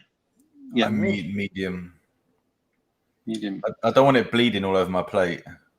I don't mind it like that. You like rare? Yeah. How about you, reactionary? I like it blue. I like well done. You like it cremated? Not burnt, but well done is good for me. Yeah, I think health-wise, in quite terms nice. of protein absorption and protein synthesis, you're better off eating a well done steak. The more cooked it is, the easier it is to absorb protein out of it. Somebody called you Gordon M, Jordan. I've never thought of that one. That's pretty good. Thinks he likes you, but disappointed. I'm not sure. Thinks he just wants attention. Yeah, raw meat, even sushi, I struggle with. Like, it's got to be cooked. Man. I love it. I love smoked salmon. I guess salmon is one of the. I can eat that uncooked, actually. To be fair.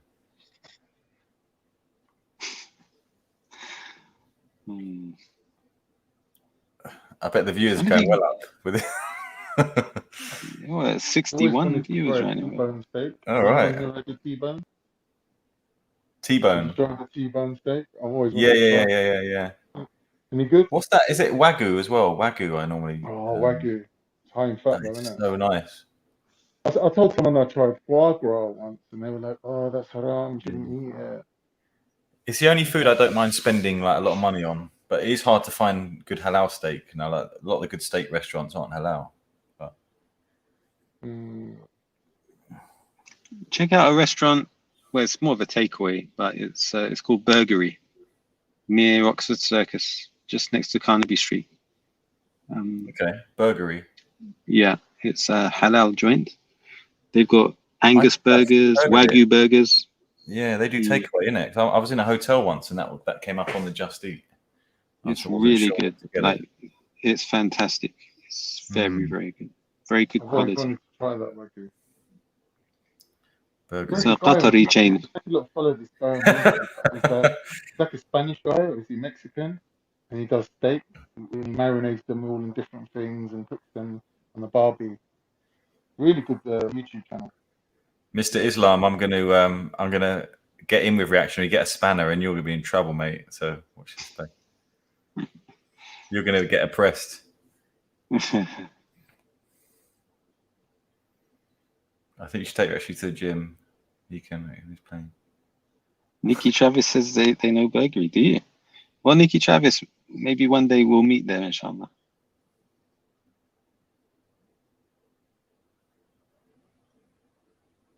I was going to say something, but I don't want to get myself in trouble.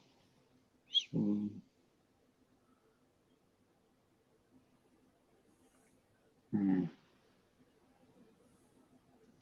Steakhouse. Jordan. Yeah. Do you think it's alright to learn your prayers in English?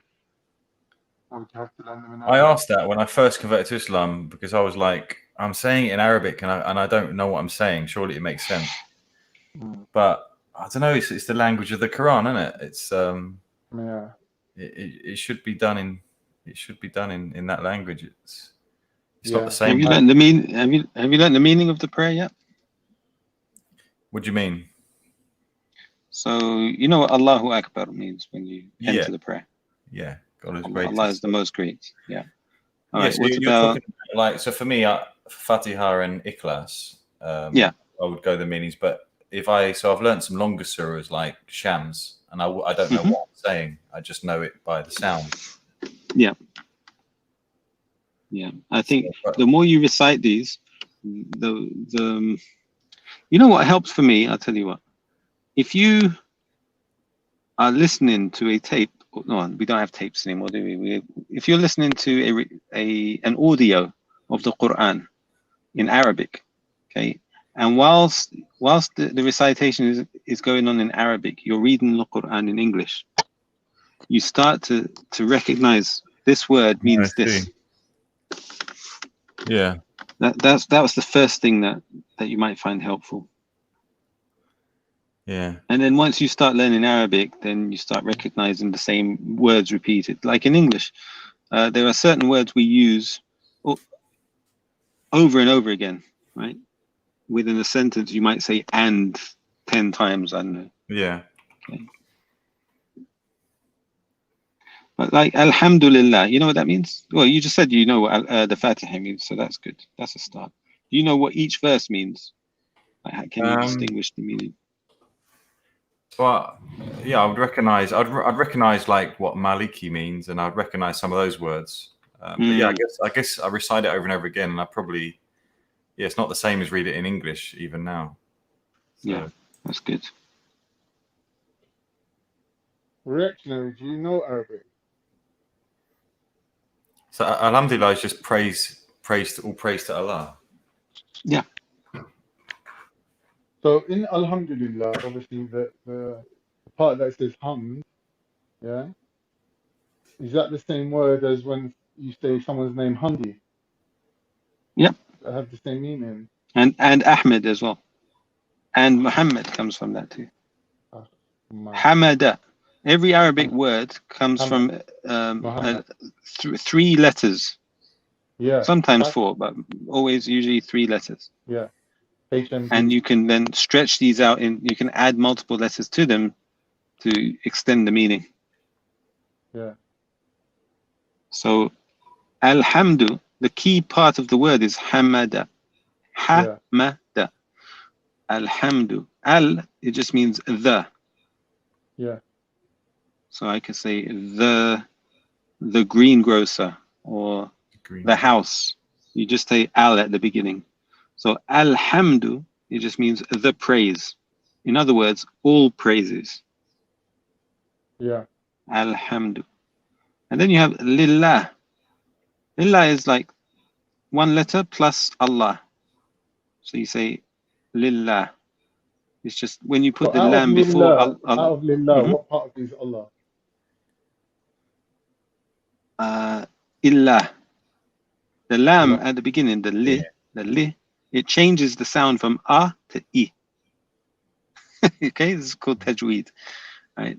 So the lam at the beginning, it means belonging. It's called lam milkiya in Arabic, belonging.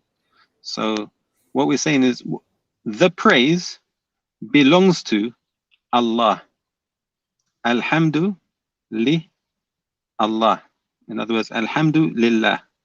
Yeah. Hope I didn't confuse you. No, yeah, that's how you break it down. That's beautiful. So when you're saying La ilaha illallah, are you saying Allah and illallah has the same word of Allah in there? Is it the same as what you just said? I'm not sure. You have la, which means no. Illa. No. I'm saying illallah. La ilaha. Ilaha means God. Ilah. Ilaha. And Allah has the same source letters, right? Allah. A, la, ha. A, yeah. A, la, ha. Ilah, Allah. So 3 letters. Yes. The sound is almost the same, right? A, la, ha. Okay. One is ilah and the other is Allah. Yeah, but it's just a different pronunciation of the same word. The meaning is the same. Not quite. Because you've taken if you take the word ilah, right? You double the lam. Yeah. So instead of ilah, you get Allah. So it's changed the meaning somewhat. Right. It's the same source letters, but the meaning has changed slightly. Okay. Ilah simply means God. Right. Allah is basically putting the al before ilah and so strengthening it. Or one God. It's the God. The one God. God. Okay. So the term ilah, can it be used for any other God apart from Allah, or is it just specifically Allah? Yeah. It just means God. Right. So you can say there are many gods, but none of them deserve worship. Okay, except for Allah. Does that mean that we're acknowledging the existence of other gods, or are we saying that they're misguided in believing that there are other gods? No, there are many gods, but the question is, what does God mean? It means something that receives worship. But we're not confirming the existence of any other gods but God, right? No, we confirm that there are many gods, but we negate the justification for worship. So we say that none of them deserve worship. A god is simply an object of worship.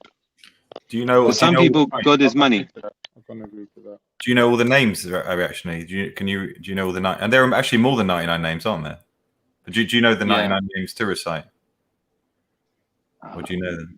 Maybe I haven't gone out my way to memorize 99 in a row, but I think I'm aware of all of them. Know them, yeah. Mashallah.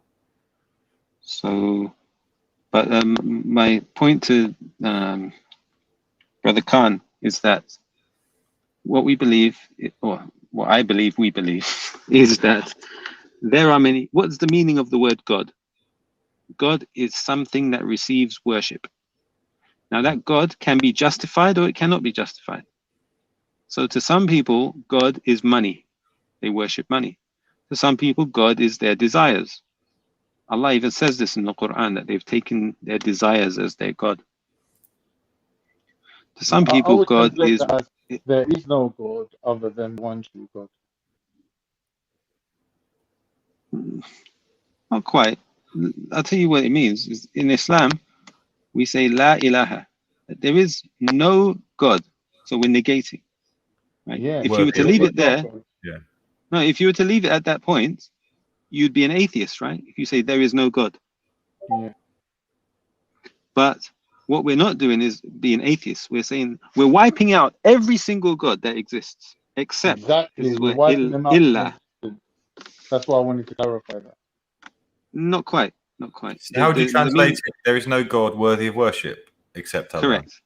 Yeah. Because in many ways, when I think about it now, so that almost sounds dangerously accepting other gods, doesn't it? Yeah, he's got it wrong. I don't care. He's got it wrong. Yeah, isn't it? There is no other God other than Allah, except and he's the only one that's worthy of worship. There's no God except Allah. Well, I'll ask you a question. Do Hindus worship gods? No. Okay, Shiva. Is Shiva a god? No. What do you mean no? Of course it's a god. There's no such thing. There's not in this whole It's universe. A god for Hindus. No such thing as Shiva. It is a god for Hindus. No, it's not. They think that it's a god, but it's not good. Yeah, for them it's a god. They take it as a god because they worship it. But is it actually? So you're saying we are accepting their gods in the declaration? Not what you're saying. What I'm saying is that they're a god. What's the definition of God, first of all? I remember having this chat with someone before. I'm pretty sure there is no God except God, but there is the worthy worship in there. No, the word God, like, what does it mean? But I've heard deity. saying on about 1 million speakers corner videos. So no, I'm not the only one that's questioning. I'm not asking you what Shamsi's saying. Like, do you know what the word God means? I don't want people jumping on going, what does Khan know? Khan don't know jack shit. So I'm just saying that. I'm not the only one saying that. No, I'm not attacking you. I'm just trying to find out. Do you know what the word God means? If you asked me that question, I would say God means something that receives worship. People have taken something as a God. Now, does that God that they've taken, does that object that they've taken as a God, does it deserve the worship it's receiving? How can you answer that question? Right? You answer that question by saying, was it created by anything else? Yeah. Was that God created by anything else? Yeah. I'm not going to get into it, but like, I think me and Jordan agree at least. Well, you know, the way I'd say is, if go on, Jordan. No, go on. If that God was created by something else, then the one that created it must be God. If that God was created by something else, then the one that created that must be God. And you know, that problem of infinite regression, eventually there must be a supreme, like, if I start praying to this table in front of me, does it make it a God? Yeah, you've taken it as a God. No, that's different. For you, now, but the question is, does it? Of what I said. If I take the table in front of me, you've taken it as a yeah. The part that you just said, yes, I've taken it as a God. Does it deserve your worship? But is it actually a God? It's not a true God. Yeah, I think you're right. I'm thinking of the three categories of Tawheed. You know, you got Rububiyyah, and the Ibadah aspect as well. So you're talking about the only one that's worthy of worship, but also is uncreated, right? Correct. The true God cannot have been created. The true God must have been the first, and his life cannot have begun, nor can it end. According to Islam, because if it began, there was something before it, right? Yeah. Did God, our God, Allah, did He create any other gods? That doesn't. That is a statement that doesn't make any sense. Yeah. Exactly. So there, it doesn't. Because for another God to come to being means it didn't exist. Right. So therefore, there are no other gods other than Allah. It was created. Therefore, it can't be God. God has certain qualities. Exactly. God is perfect. Exactly. No beginning, no end. But God created, no ignorance, no forgetfulness. And everything is just God created angels, right? But like humans created imaginary gods that don't actually exist. But angels exist, right? God made them. But then, yeah, but they're not gods, are they? Exactly. But they exist. They're created by God, right? Well, some people take angels as gods. Some people take angels as gods. But could you say, reactionary? Could you get into the attributes of Allah? So, like, there can't be more than one God, because then that one wouldn't be all powerful, would it? You'd have two, so there'd be a contradiction in the attributes. Yep. Bro, who did you study Islam under? Because I need to kind of like double check with them. Have they let you loose into the world representing them? This is madness.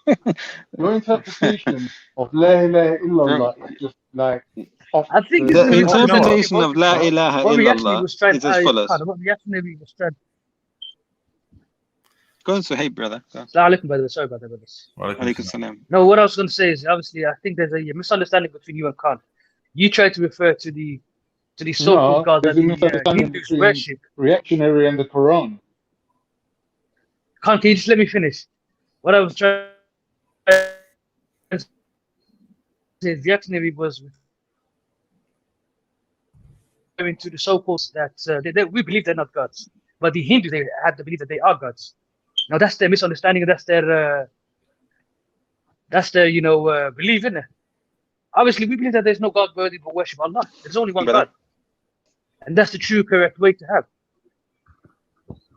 What we actually was trying to say is that the Hindus have this false understanding that there are multiple gods. Let's see. Not quite, brother. Thank you for intervening, but what I'm trying to say is as follows. In Arabic, we define La ilaha illallah as follows. La ma'bud bihaq illallah. There is no thing that receives worship appropriately. Yeah, right? that's justifiably. But that's different. Nothing receives worship justifiably except Allah. So that means there are many things that receive worship. Yeah, but you've changed the wording. You're no longer saying the only one that is justified in receiving in worship. I'm not. I don't say. Can you hear me? I think there's a delay. No, I can hear you perfectly fine. Right. Yeah, I just don't agree with what you're saying.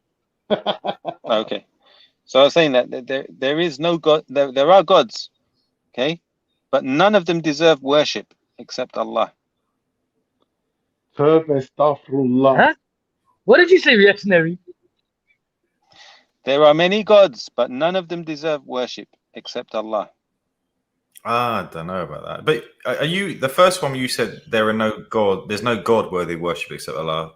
The second time you've actually said there's no thing worthy of worship except Allah. Yeah.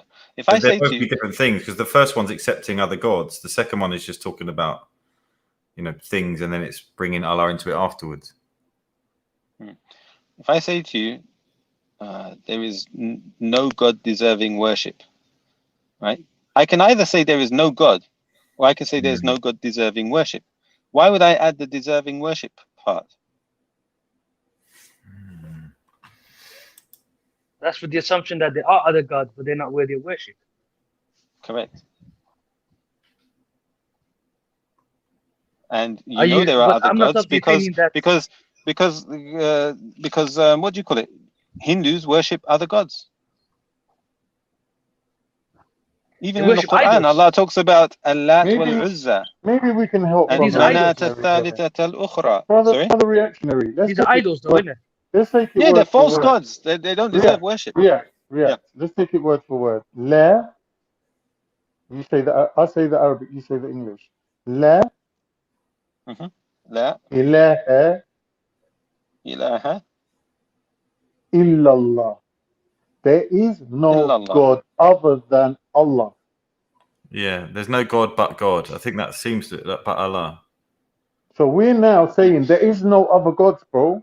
None. They do not exist. In the Quran, find this verse. Alihatan ukhra. Let me see if I can find that.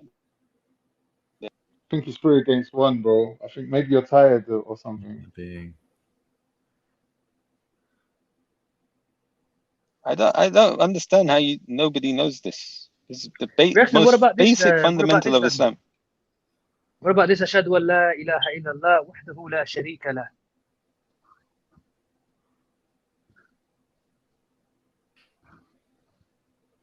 What does that mean?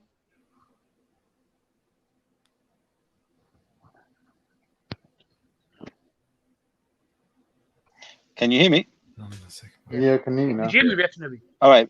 Yeah, bear with me. There is a verse in the Quran. Let me see if I can find it. Alihatan ukhra. Let me see which verse this is.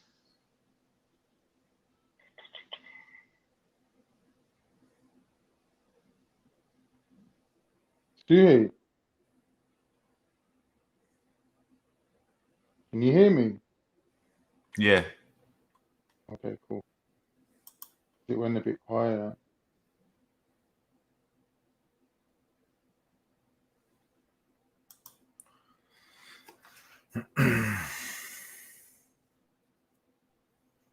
Jordan, yeah. I was having a conversation the other day with someone, someone who's regarded as a student of knowledge, right?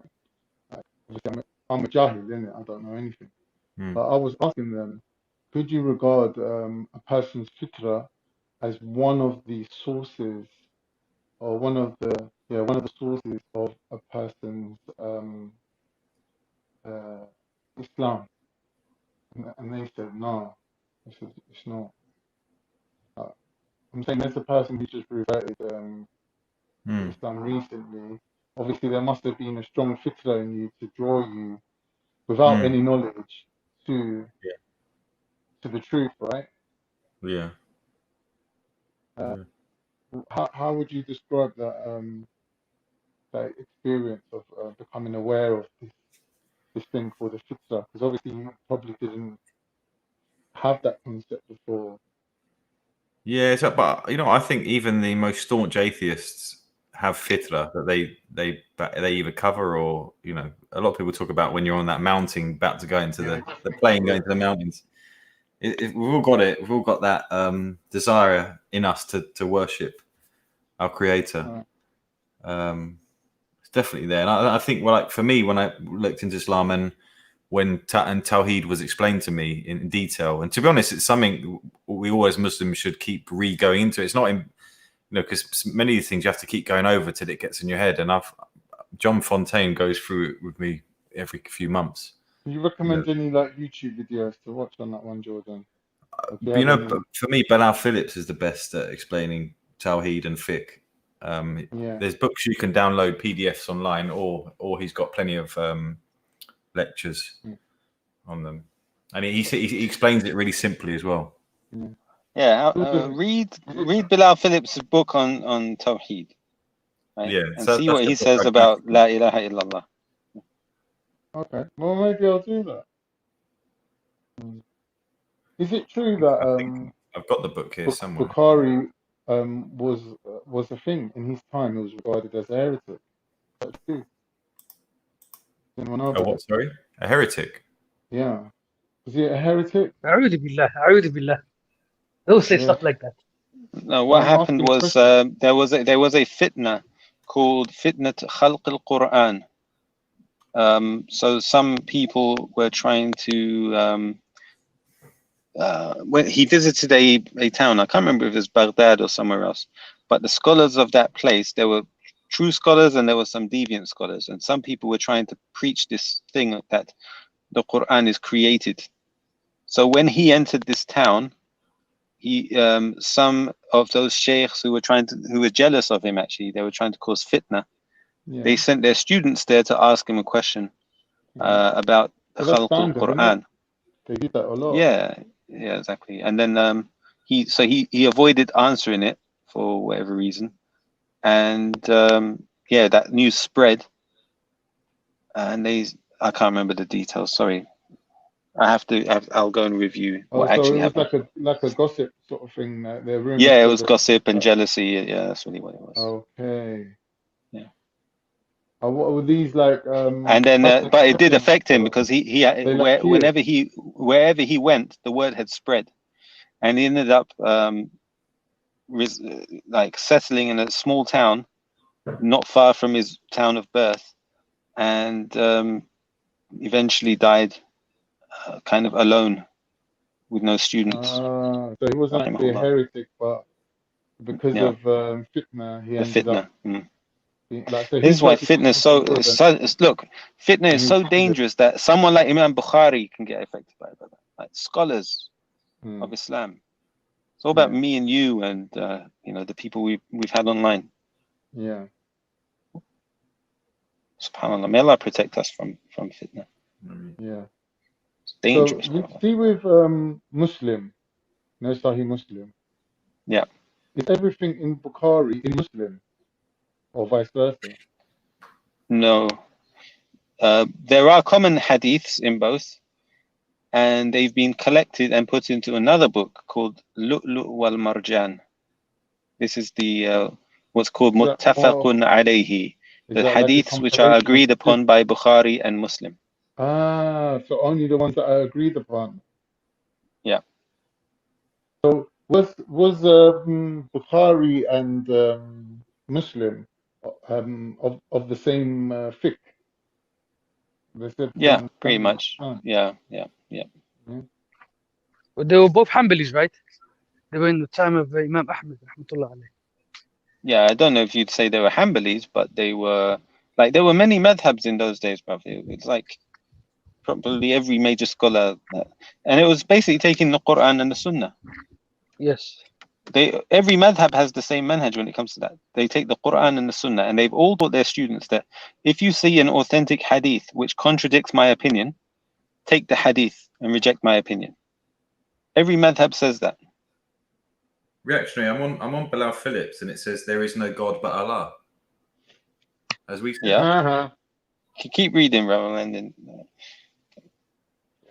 I don't know how you can work around something that's categorically saying no. The Tawheed is the basis of the religion of Islam, and that the most precisely expresses in the formula, there is no God but Allah, which states that there is only one true God, and that He alone deserves to be worshipped. Say that again. There is one true God. There's one true God. Yeah. So the way you said it, worthy of worship. You were saying. So why would he say the word true? Hang on a minute. There is no God but Allah. There is no God.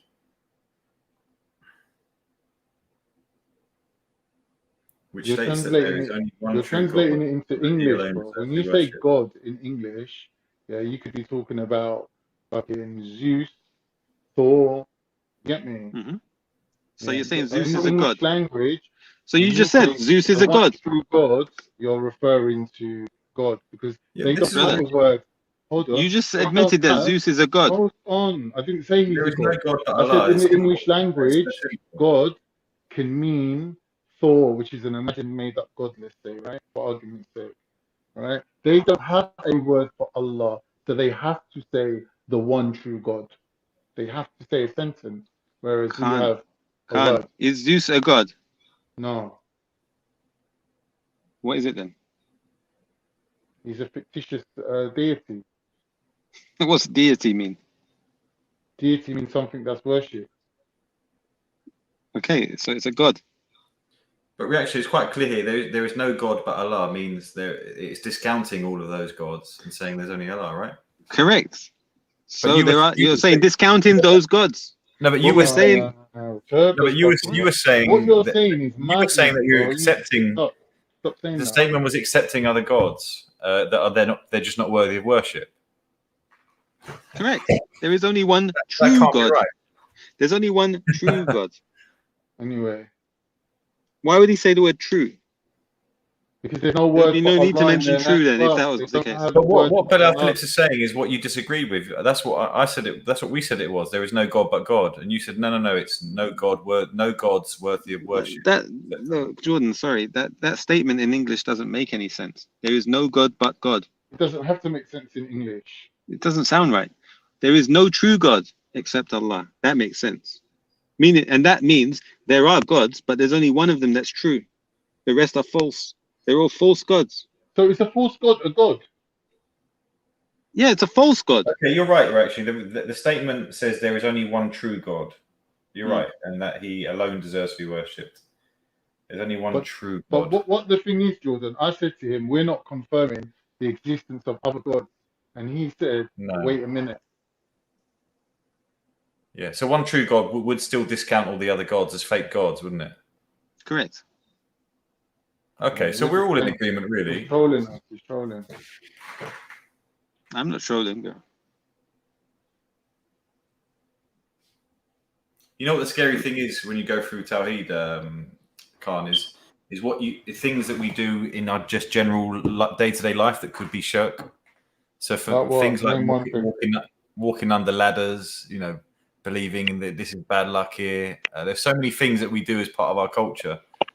Because if you believe it's bad luck walking under a ladder, that's nothing to do with Allah, is it?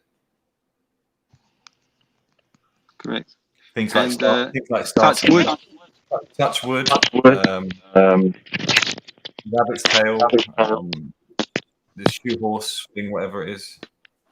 There's one superstition in that a lot of Muslims have taken serious is the fear of black cats or black dogs.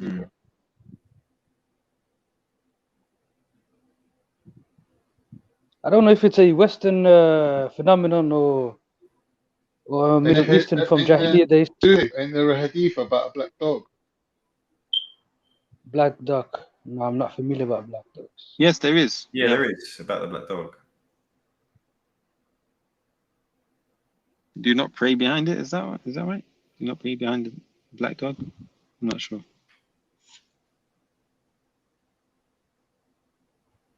But I think so it means the black cat crossing your path and all that. Yeah. Or the thing about seeing 2 magpies in the morning, it's good luck. Seeing 1 magpie is bad luck. If you see 1 magpie, you have to say good morning, Mr. Magpie, and do a salute. Breaking the mirror. That's the shirk. Breaking the mirror. And some people actually believe having birds defecate on you is good luck as well. Yeah. What? That's true. Like Hatun. If a pigeon craps on you, it's supposed to be good luck. Yeah. Or a seagull. Opening an umbrella in the house, that's supposed to be bad, they say. Yeah. Yeah, the witch that gains. And believing in these things, yeah, could be a potential shirk, you know. Yeah. Oh, could be, definitely. But it's amazing how you'll see, like, if there's a ladder in the street, like everyone walking around it, even if it's to go into the road and be even more dangerous. For safety reasons, it's a good idea to avoid. Yeah, but I've seen people go into the road to avoid the ladder. Like, it's safer to go under the ladder than into the road motorway. I had a massive row with my girlfriend recently, Jordan.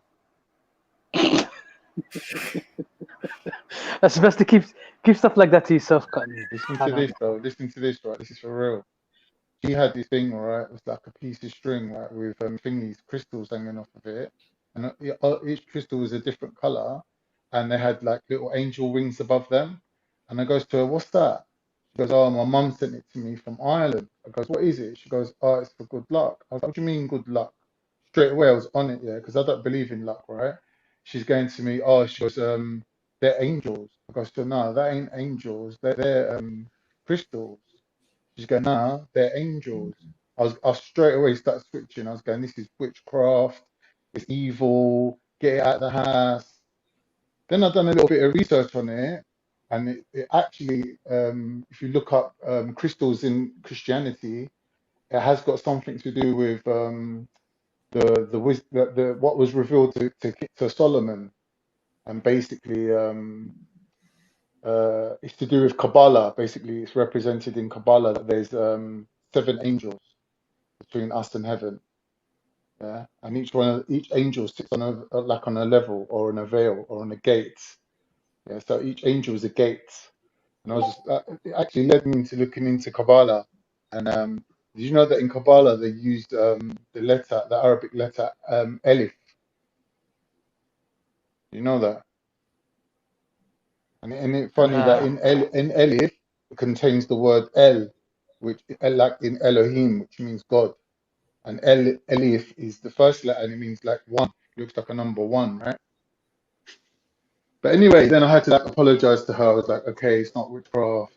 It is something that's in Christianity because obviously she's a Catholic. So I had to kind of like allow her and like can't make her take it down if it actually exists in her religion, right? Yeah, but I was researching it. They were showing I don't know if you've ever seen a vest, right? You know, like Joseph in the Technicolor Dreamcoat. There's like a vest that they wear when they're in the presence of the Ark of the Covenant, and they believed that the Ark of the Covenant emitted energy, and they needed like vests to protect themselves from it. And I think there are actually reports of people that had very short lifespans, like the ones that were looking after this Ark. And they had like radiation poisoning and things like that. They died quite young. So this belief that they needed a vest to protect them probably came from that. But like, there's a picture of it on Discovery Channel where a man's wearing a vest with the same colours representing the angels, and in the Kabbalic square. You know, Kabbalah, they work in squares, right? Have you seen Kabbalah? How they do it? How they write it all out on yeah, I've seen on squares and that. And I got into it, looking into it, because the same thing exists in Sufi mysticism. But in Sufi mysticism, you're not trying to manipulate things like writing spells. You're basically writing protection from jinn and protection from things like that, like evil things or whatever it might be. So like certain things that I could show you like that Sufis have like amulets around their houses that protect them from bad spirits and things like that. What do you think about all that? Alaikum salam. Good. Alhamdulillah. He says, sorry to distract. Yeah, Khan, what about them, the blue amulet with the eye symbol? What's that about? That is the evil eye. I don't think that's an Islamic thing at all. I think that's something that was maybe a pagan thing even. I think you have quite some Muslim cultures that have adopted these, like hand of Fatimas and that blue thing. And yeah, and all that. I think that comes from Judaism, no? Lucky charms, the Muslim tribes, and yeah. That's actually a Jewish. The palm symbol is Jewish, isn't it? Yeah, originally. Jews. Doesn't mean that it's wrong if it's from the Jews, though, right? Yeah, I was reading. Was it Abbasid one that were doing some kind of astrology and stuff as well? I've got to be careful of that as well. I've met Muslims that still believe in star signs. Crazy. Madness.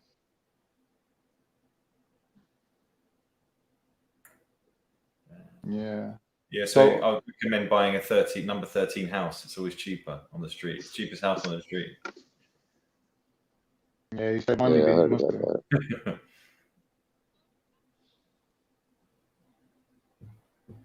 In the United States, some buildings don't have a 13th floor. Yeah, you're right. That's true. Is it hard to believe in jinns and angels and things like that, Jordan, if you're coming from a certain background? Do you know what? When I was there is a world out there, because we all get involved in like fortune telling, clairvoyance, and ghost stories. But the stories of the jinn and what you learn actually reconciles a lot of that for you. Lots of that is on. For example, the clairvoyance is a lot of it is the jinns messing around. Yeah, definitely. And giving information. So Islam covers those bases as well. I found it fascinating learning about that stuff, and it was rather than just denying all of that side of the world, it actually explains it. Yeah, definitely. Well, but if you believe that these things can harm you, isn't that shirk though? What's that? Like if a person believes that like evil spirits are out there to hurt them, like isn't that like you're kind of like giving them some sort of power over you? Isn't that like shirk? I'm just asking a question. Like, I don't want to throw a spanner in the works.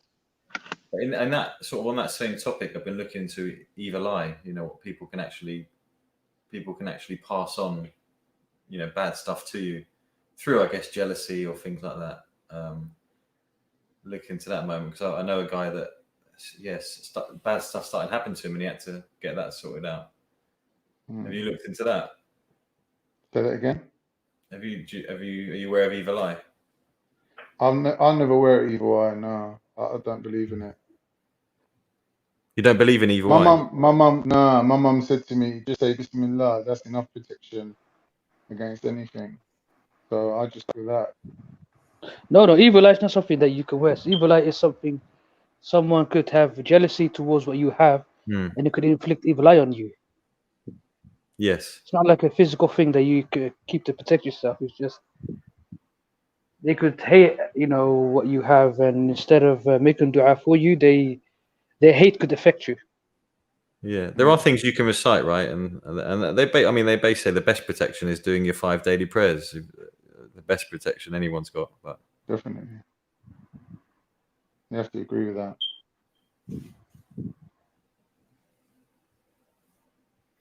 Anyway, it's reaching Fajr time here, so I'm gonna shoot. Reaction, are you still there? Yes, brother. Are you reading back on Tawheed on what we've taught you today? No, thank you very much, brothers. Something you can never stop doing in life is learning. Alhamdulillah, mashallah. Jordan, it was lucky I caught him out, otherwise you'd have all you lot in a confusion. Trust me.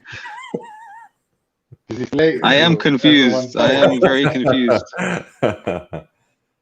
Yeah.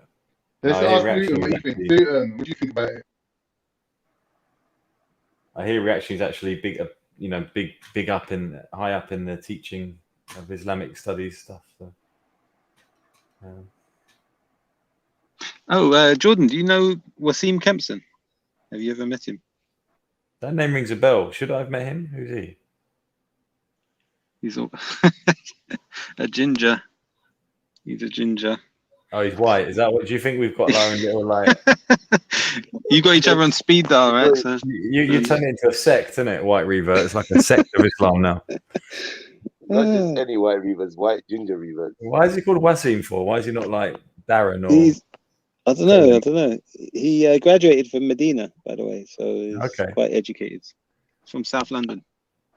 Reactioner, there was a beautiful comment that you highlighted earlier. I don't know if you can highlight it again. Something that Mukid said. Luck and qadr cannot coexist. Yeah. Okay. I saw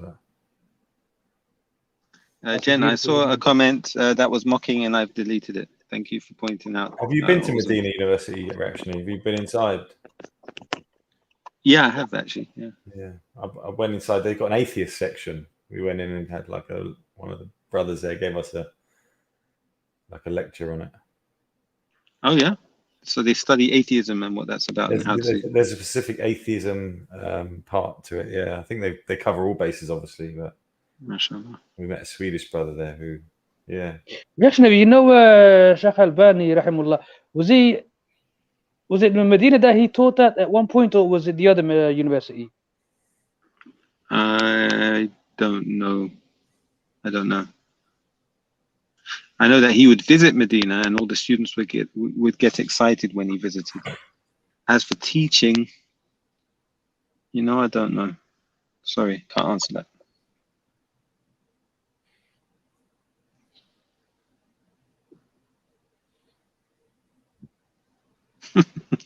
The ginger sect is the 73rd sect. Says that antics never really kicked off, did it? The only people I've seen with it is Mr. Alien and GM Wireless. Jordan is so good at subtly, attacking people. I remember you bringing it up because I think it was when you were oppressed or something, and you tried to form an army. Hey, look, it's worked.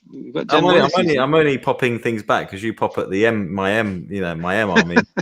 And hashtag antics. If you're going to declare you have war, to admit that is a good one. When I get my T-shirt business going, bro, it's gonna. If you're going to declare war, you've got Jen Wireless and Mr. Alio. Look at that. They're antics in the chat against you, Jordan. Look. Yeah, well, get ready for war. Get ready for war. See, I've got my cult too, Jordan. Don't worry about that. Wait till I get Sia on my side as well. All right. What are you gonna do? Well, you can't stay single forever, bro. So. Okay, well done. Yeah. Come on. We had nice, positive speech until Khan I missed that. diluted it. No, don't say it again, Khan. But even MZ is saying antics, big ups. He's not that dumb after all. Yeah. He actually loves getting trouble. Yeah. Antics is dead. Anti-extremism, anti-bullying. Oh, is that what it was? Anti-bullying? Yes. Did it work? Well, to some extent, yeah. Have you seen that account called Mr. Alio, #antics? Yeah. Big up that brother, whoever that is. It's not you. I would love for one day to meet all of these people, that support our channels, that watch and type in the chats one day in person. That would be great. Everyone to go for dinner together. Have a meet and greet, a reactionary meet and greet, an antics meet and greet. Yeah, I'll sign your antics T-shirts. $9.99. You turn up to Speaker's Corner, yeah. I do get people come up to me saying, "Oh, I'm this in chat." I've met Red before. Red's come up to me in the chat now. I've met him. Huh? Really? Reaction, you say that. Yeah. Reaction, you say that, but you've actually met some of these people at the park, and you still remained anonymous. So no, some people know me. Some people online know me, by the way. Okay. I know what you look like and everything else, but when I see you at Speaker's Corner, I will know it's you. So just How be do you careful. know? How do you know? How do you know what reactionary looks like? I can't say. You've been watching Raj's streams again. I got contact. Got contact. Yeah, see the contact lenses. They do help. They let you see. You know, Jordan M just scare me sometimes. You know that. You still go to the park reactionary, or you retired from there? I visit. You know, I visit the park. I enjoy going for a walk around the park. So have we met before reactionary? Possibly, bro. Just think of a heckler, Jordan. Do you know what? Sometimes I'll be like talking to someone, and you'll catch someone in your eye just looking at the side, but not that they won't come over anything. They look at the side of their eye, and they look very uncomfortable and stuff. And that's called the evil eye, Jordan. I'll never know if it's a hate. I never know it's a hater, or like someone who hates me, like that bloody traitor. It's that Jordan M, or maybe someone who's just a bit shy to come and say hello. It's true, you know. Yeah. Did you see that video of Sia where she went to Speaker's Corner, and then she saw Raj, and she goes, "Look, there's Raj. I want to say hello," and she just didn't do it. You know that video? You could easily replace Sia and put reactionary in there, and it's exactly the same. I went and I filmed. Anyway, I'm not gonna say his name, but I filmed him right from behind. I actually spoke to Grey Dunya. That was a hilarious one. You couldn't remember. Okay. I see Grey Dunya every time I go down there. Him and Sheikh One, they're good brothers. We always have a laugh. Big up Sheikh One. That's great. Sheikh One's I don't think I've met you, Jordan. I haven't met you, Jordan, at the park. I met a few of the EF Dawah boys. All right. I met Raj a few They're times. coming down again in August. We're going to be. Yeah, I think Hamza and all the guys are coming down. Yeah, it's about time, man. It's about time. They've been missing from the scene for a while. Mm-hmm. It's not like hijab hasn't taken advantage of it. What do you reckon about hijab these days? Think it's a good thing or a bad thing the way he's going on? I like it. Yeah. He does some good stuff too, though, right? What do you mean? I mean, he does great stuff. Jordan, I have a good question. I guarantee you, if you go around all the Muslim channels and you ask the question on the chat, say if there is one person you would love to meet at the park, whether it be a dawah personality at the park, or it would be a channel owner that we know, the unanimous answer would all be a reactionary. I guarantee you on that.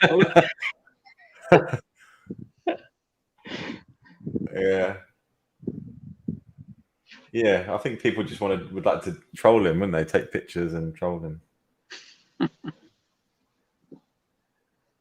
Yeah. Sorry, reactionary. Did you actually run from Modine?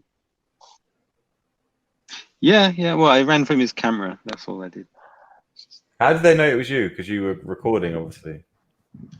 Because of Grey Dunya, the snitch. Oh shit! Yeah, he phoned him up and said, "Reactionaries across the road. He's filming you." Serious? They were live at the same time. Rat Boy was live with Grey and Modine, and Reaction was on the corner. He was live as well, and he saw them. It couldn't have been that hard to outrun those two, Modine and Omar. They gave a chase, I have to admit, but they got left behind, bro. They're seriously out of shape, I tell you. Yeah, if you can keep the run going for longer than 20 seconds, you should be all right. Yeah.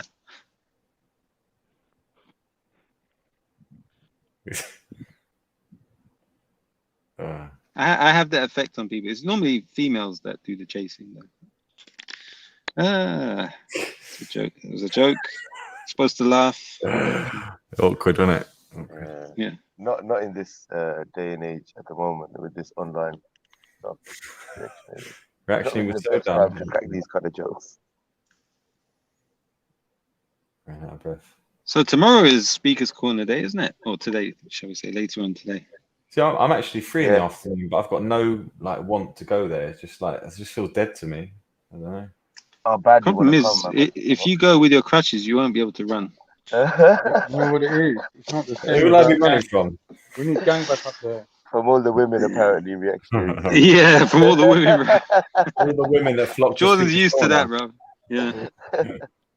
Or reactionary. You'd like to see gang back up there, wouldn't Speaker's you? Corner is a sausage buffet. When I first saw Jordan M, I thought he's an ex Hollyoaks actor. Huh? Have you seen Hollyoaks?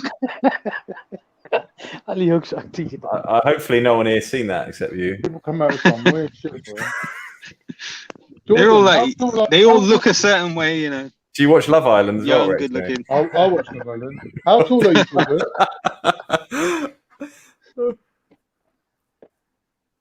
Yeah. Jordan, how tall are you?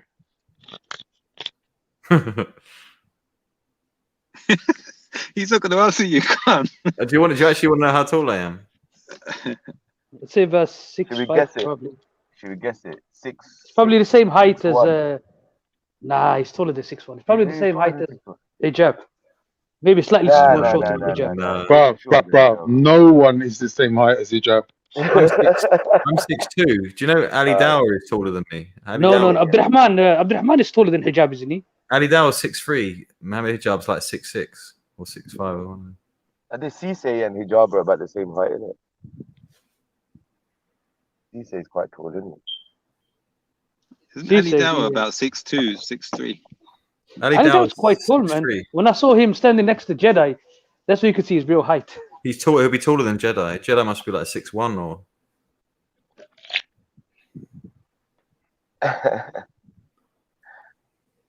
Just reading some comments. Yeah, a lot of tall brothers at the park.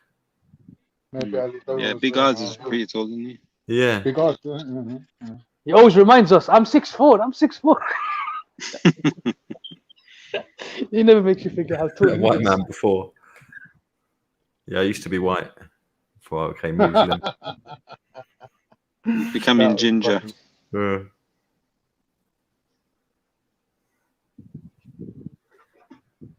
Reaction is 5'4".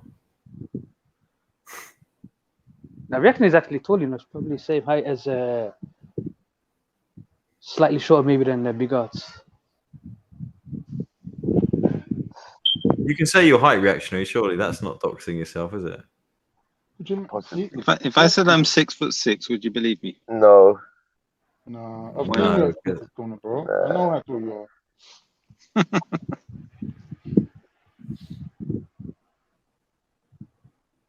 I think you're about. Are you 6 foot, Reactionary? He's about 5'11". Oh, got the Asian genes, yeah.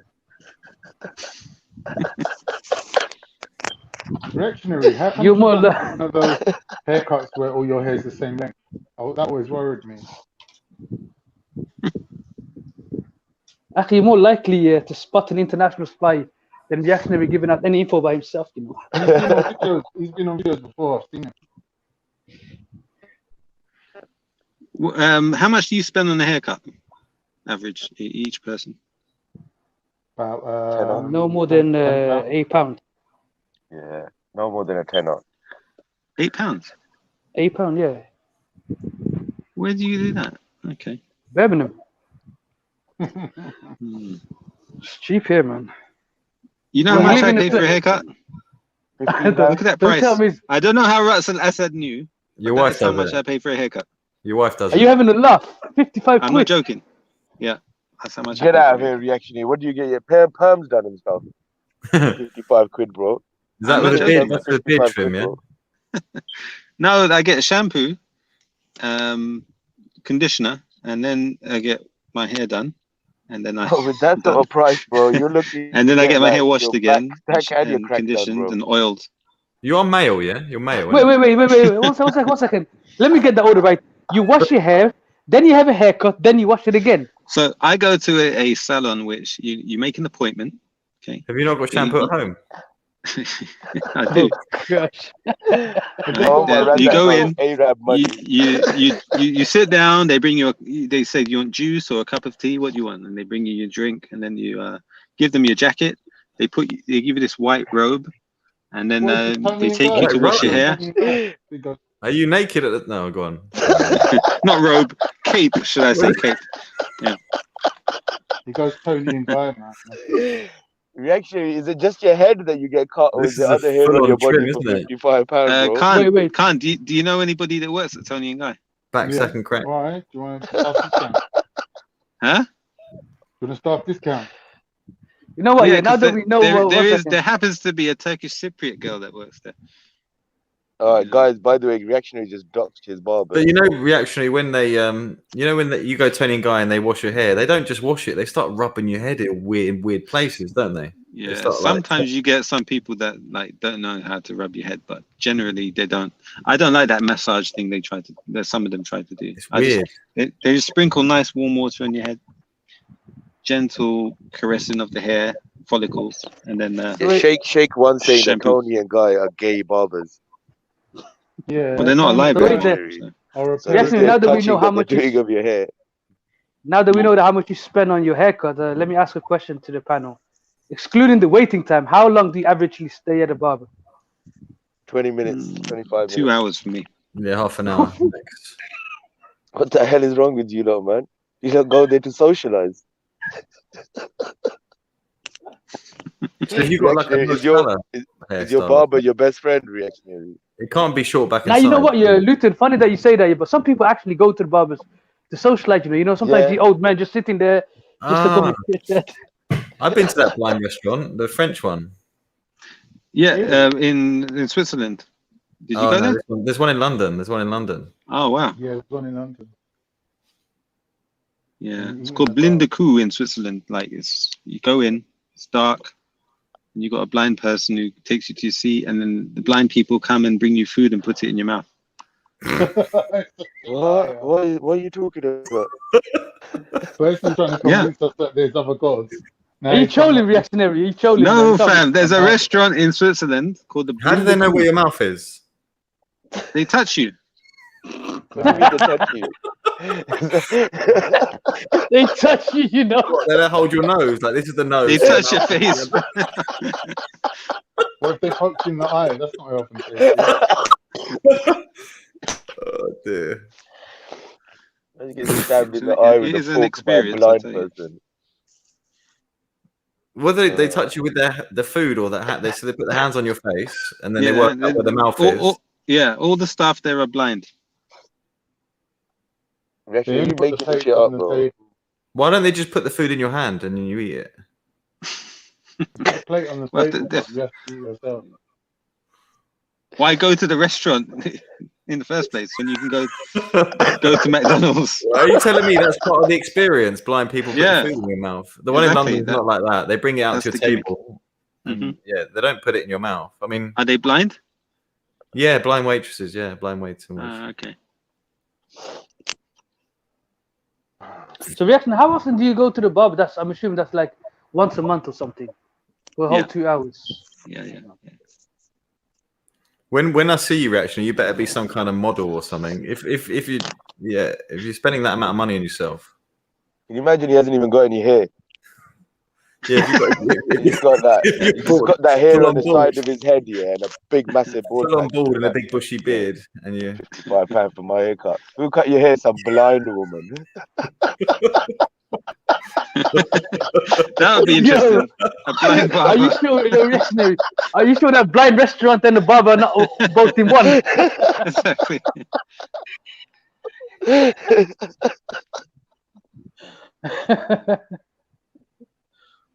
That's brilliant. I want to Google that. They actually put the food in your mouth, so they touch your face. Mm-hmm. Is it like a top? Is it like a top end restaurant? No, it's not that. It's just an experience. That's really what it is. Yeah. It's a gimmick. I bet it is an experience. All right, who's got the best haircut in the dawah scene? Oh shit! I used to like. No one beats. No one beats Muhammad Hijab's perm in the lockdown period. No, Sabur's got a nice hairdo, isn't he? Sabur's got a mad hairdo as well at the moment. Mm. He's going for that Darwin look, innit? He's going for that Darwin look. Yeah. I haven't seen that. Let's just boost up. Let's boost up Jordan while he's on the panel. I would say Jordan's got a banging haircut. Jordan always looks fresh. Shamsi with his little he's always looking smart, that lad. Short back and sides. Surprised he's not married yet, that guy. Shamsi and his little Jew bro. Oh, it's got to be Saeed. It's got to be Saeed. Yeah, Saeed. Oh yeah, Saeed. Yeah, definitely. Saeed, yes. His partition. Saeed's definitely. He definitely looks after his hair. He definitely gets shampoo and head rub. Jedi. He filmed his haircut one day. I don't know if you saw that. Yeah. Oh, what about Dogger? Dogger looks like he spends a lot of money on his hairstyle. Yeah. Now, Dogger is a beard guy, man. His beard always looks immaculate. It looks his hair and his beard. His hair and his beard. Yeah, Shamsi always doing his curls as well, isn't he? The one thing about Shamsi that the camera doesn't do justice. When you see him in real life, he's a quite stocky lad, you know. Yeah. I'm not definitely a gym goer, Shamsi. Yeah, he goes to the gym. You can tell he's very stocky. With the white socks that he always wears. You don't even hear me. I'm not even wasting my battery here, man. I'm dying. Fuck you, lot. So, Assalamu alaikum, Jakan. No, you can hear me.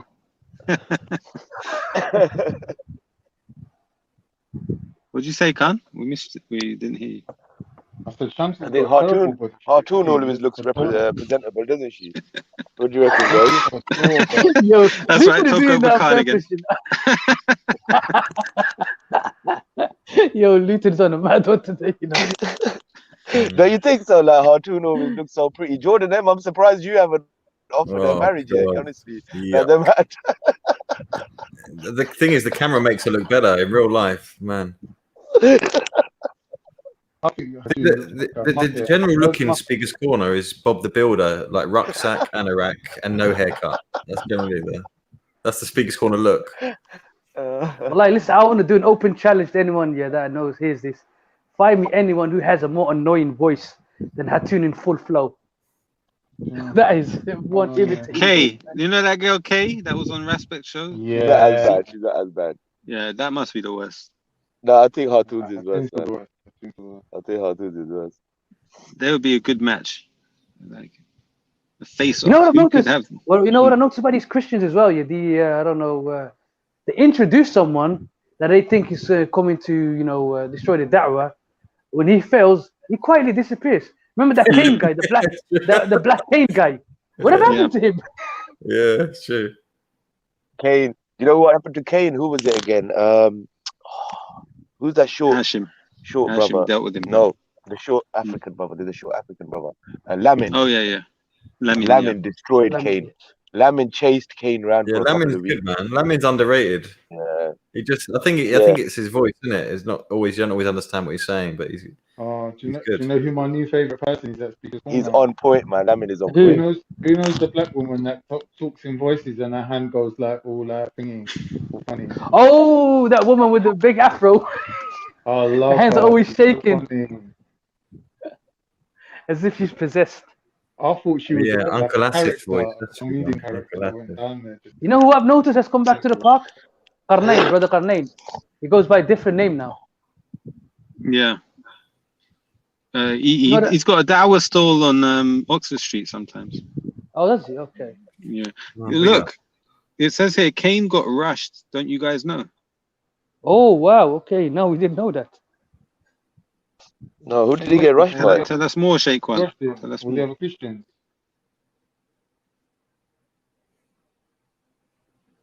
What, the Christians rushed him? Is that what you're saying? Obviously, it was his turn to get the coffees in, and he was like, "Nah." King Bob, listen, man, when he sat down with fucking Dogger for 2 hours. Come on, man. One free coffee. Come on, we know it's you that rushed him, man. Be truthful, man. Tell us about the reaction, Nabi. Oh yes, Suzelle. She likes you, Jordan. She likes you, didn't she? She likes me. I think. Yeah. That was clear. Whenever I go there, she's always respectful. Mm. She's probably the best-looking girl out of everyone at Speaker's Corner. And Kane got rushed by blind people who wanted to feed him. and touch his face.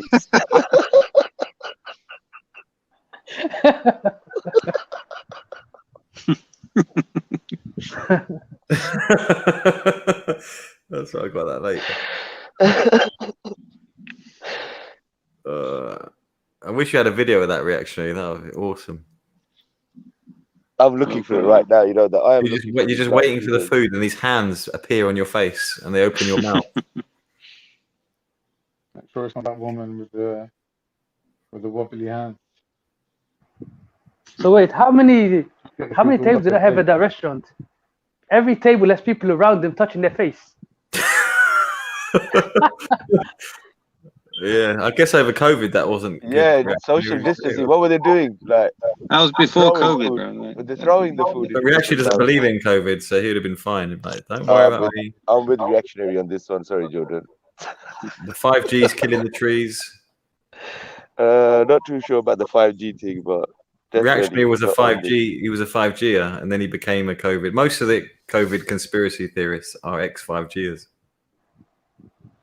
Reactionary was so bad, he was setting fire to the 5G masses, you know. Don't tell everyone, bro. I don't want to get prosecuted. Yo, the fight's in about half an hour, isn't it? Who do you guys think is going to win? I'm totally uninterested in this fight, bro. They fought before twice. I think McGregor's going to go down again, unfortunately. I think McGregor's going to win it, to be honest with you. I don't think he's lost his drive. He's got his money now. He's quite happy. He made such a mint out of that Mayweather. Yeah, it was a Mayweather fight. I think this is going to be McGregor's final fight. His retirement after tonight. He's going to lose badly. You know what? I want him to lose, but I don't think he's going to lose. I think he's going to come back today. You remember, he was a good fighter, man. You can't knock him. He was a he's done a lot for MMA, isn't it? Yeah, Luton. He was a good fighter when he was hungry. Now that he tastes the money, I think he did lose the love for the game. He did lose it, and I think Habib humbled him so much here that changed his whole thing, man. Changed his whole life. He changed his face, bro. That's weird. I'm going to get going, brothers. It's been a pleasure. It has always a pleasure, Jordan. Yeah. You got to go start researching on this blind restaurant. I'm going to go and check it. Reactionary, can you put it in the back chat? We want a video. No, we want a reaction video from you, Jordan. Yeah. The blind restaurant. Oh, brilliant. That's going to be your next specialism, Jordan. I'm supposed to do going live from a restaurant. I'm supposed to do that with Zishan, Smartajana, and Ali Dawah. They've invited me to do one with them, so they're going to go to restaurants and try one. I could say, why don't we go to the blind one? There's a guy called Reactionary. Are you going to do a review of all the kebab shops in North London?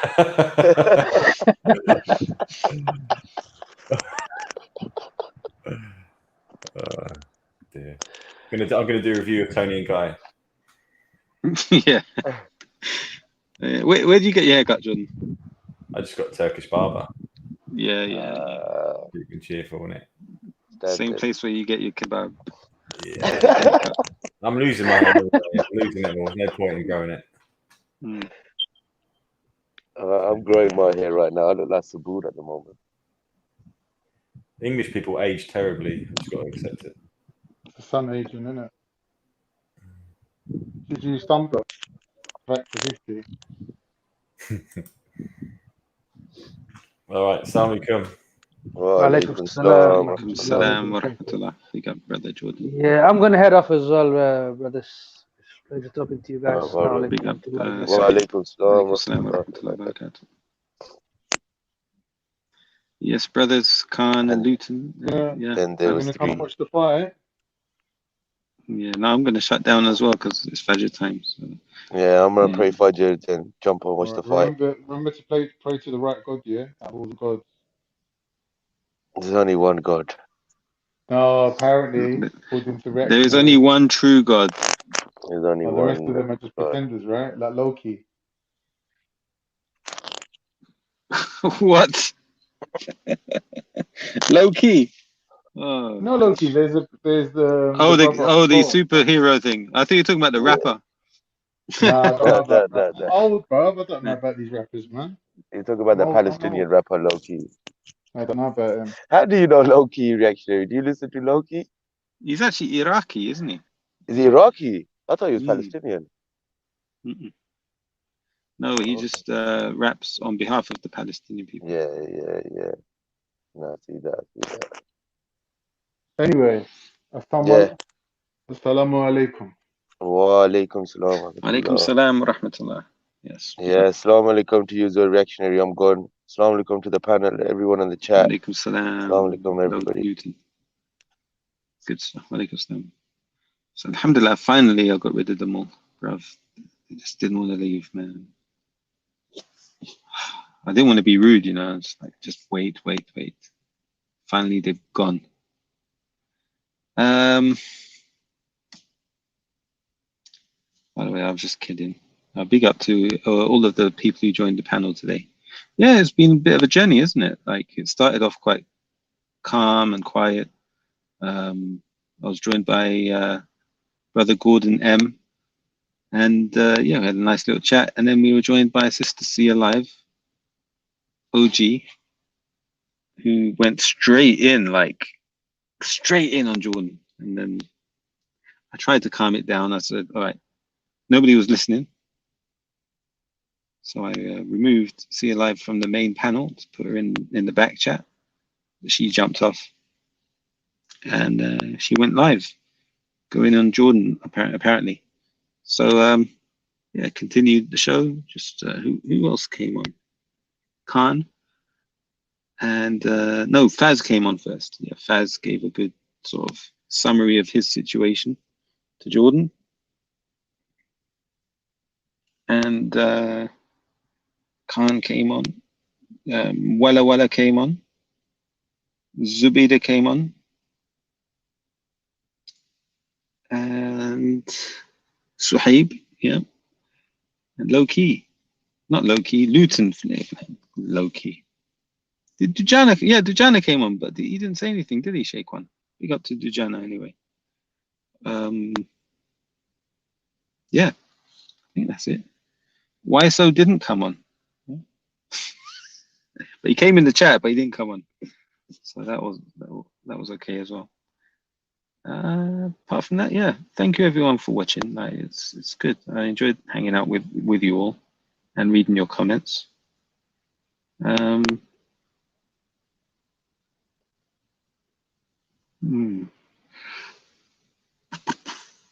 think that's it. I don't have much more to say, but it's Fajr time, so everybody, make sure you do wudu, do salah, and make dua for your brother. You know, make dua for yourselves. May Allah protect all the Muslims from fitna. Fitna is a real dangerous problem. K Sizzle, thanks for letting me on. He says, yeah, no worries, K Sizzle, brother. Anytime. Always welcome here. And yeah, hopefully I was able to teach my panelists something about La ilaha illallah, what it means, you know. Maybe I learned from them too, who knows. And yes, good point, Shaykwan. Go to sleep with no grudges, yeah. Because there was a man who was promised Jannah, right? I think the Prophet ﷺ said this, I don't remember the hadith in detail, but one of the companions followed this man home and requested that he keep his company. So he kept his company and he followed him, and he saw that he doesn't do anything exceptional. Why is it that he's one of the people of Jannah? So he asked him about what he does that's special. He said, I can't think of anything that I do that's special, other than I go to sleep at night, and before I go to sleep, I make sure I don't hold anything in my heart against another person. So that is important if you want to go to Jannah. Just that simple action. So big up Shaykwan for the reminder.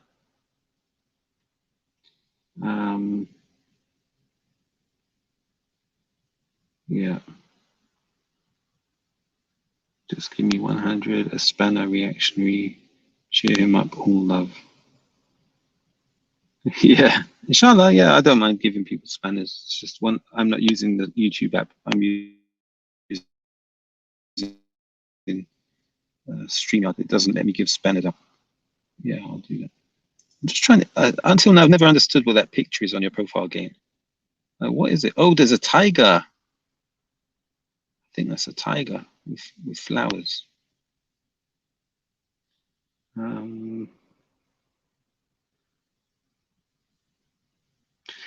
MZ100, may Allah take that black disease heart that you have reactionary and clean your heart. Ameen. Ameen.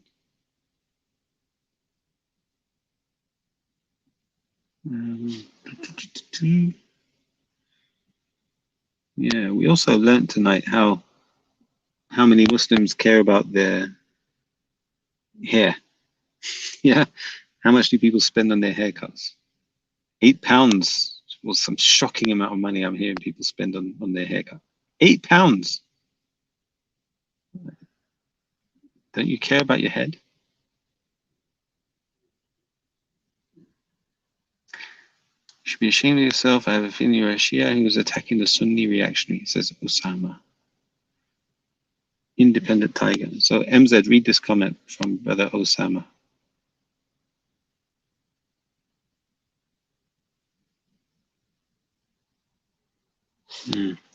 With flower means I'm nice tiger, but tiger nonetheless, says Game. Looks like a project manager tiger game. Asif says, how do you feel not being the most hated at the moment? ATM, you either mean at the moment or automated teller machine, you know, where you get cash. Yeah, thanks, Asif. It's nice not to be hated all the time.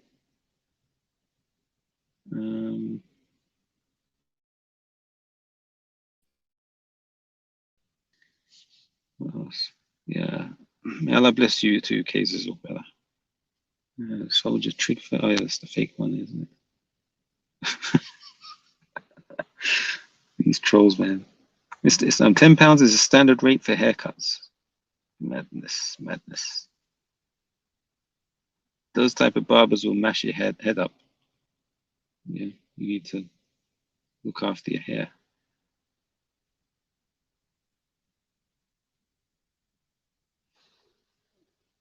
Yeah.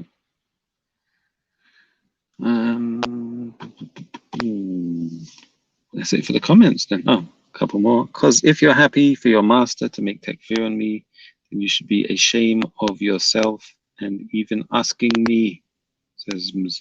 But don't provoke Ms. 100%. Today, he was quite calm and respectful.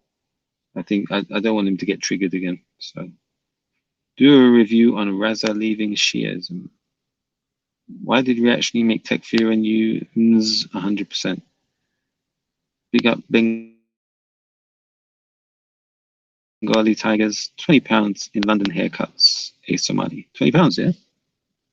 Not bad. Asks him. Somebody translate this statement for me. Asks him.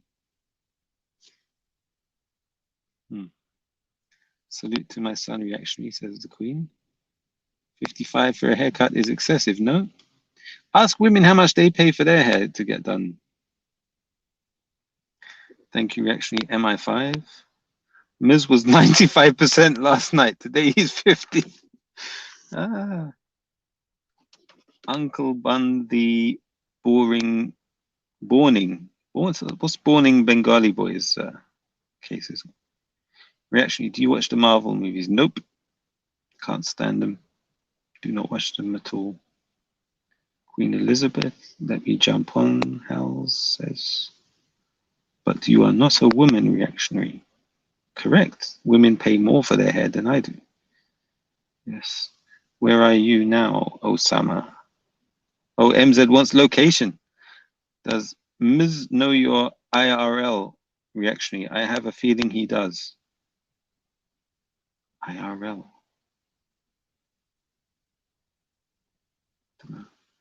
Warning, LOL. Can I join the panel? How's Lul? Ms. Oh, in real life. Nope, leaf, nope, no. I would have to get a restraining order if I knew him in real life. I'll tell you that.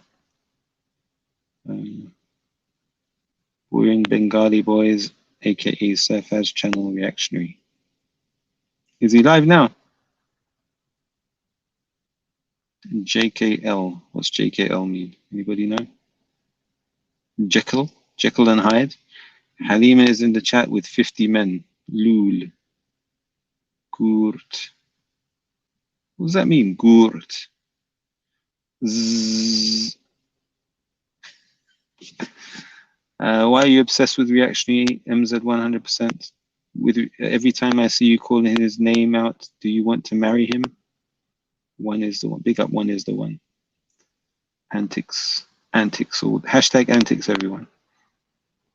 Even that wouldn't help you, reactionary, and inshallah we will meet soon. I hope not, MZ1. That would be a nightmare, to be honest. I really, you know, there's people, Muslims you'd love to meet in Jannah, you know. You're somebody I would love to. I never heard from you or saw you. Actually, I would possibly miss you if I don't see your comments in the chat. I've grown a little bit fond of you, but sometimes you're just nuts. Hey, reactionary, please tell your Muslim brother, Ms. 100%, to stop harassing me. He is asking me for my digits non-stop. Thanks, Ali, says Alia. Is that true, MZ 100%? Look at this comment. Are you asking Alia for her number? Is that what you're doing? Wow. Sister Alia, sorry to hear that. That is not good behavior from a Muslim. Ms. 100%, you need to address this comment. You need to address that comment. Gray joined the Sia Khalifa fan pal talk or something, fan club. Okay, man like Ms. bullying girls, Halima's, okay. Ms. Reactionary, nice strike for your fake account. How is it me? I'm on StreamYard. Kylie personal, I don't know who that is. Oh, some, yeah. We got the Israel crew in the building trying to pawn bomb the channel. Actually, nice try for you. I'm back, still live. MashaAllah, bedtime. Yeah, about to go pray and go to bed. Is reactionary Alia? Nope. Dawah on one side, other side bullying women reactionary. You got silent now. Halim, I'm not talking about that. No message from Z. Reactionary, moderate the chat, fam. Big up Ms. Lul. Well done, reactionary. Like I said, Batty man, this kind of game not going to work with me. Look, I don't know. I didn't post that comment. I don't know who put that comment out there. But you have to address it, Ms. 100. Is that true? Why would somebody just post that randomly in the chat? That is shocking. A'udhu billah.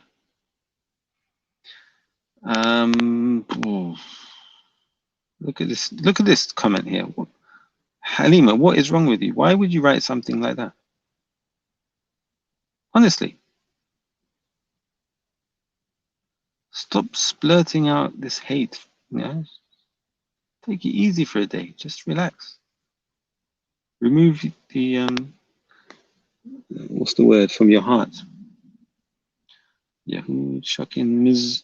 Mujra dancer. No, look, Uncle Grey Dunya, why would you write that? Why are you doing that? Words cause pain, so don't cause pain to people. Should House is unstable. I agree. Should she be blocked? Possibly, Rasul Assad. Possibly. Explain yourself. Jump on Ms. 100%. Leaf says he isn't denying it. Reactionary. Bengal Chance is trying a thing. Ms. is married too. Oh my gosh. Ms, you're married and you're trying to get girls' numbers. Ms, not looking good. Things are looking sticky upon you, my dog. Things are look sticky upon you. Was it? Things are look sticky upon you, my dog. All right. Ms got exposed, says Abu Richard al-Baratani. Owls should be put in a... Okay. I'm sorry. The last bit of that comment, you got me there. I have to say. The key should be thrown in a volcano. Asif, that is funny. Okay? That is actually hilarious.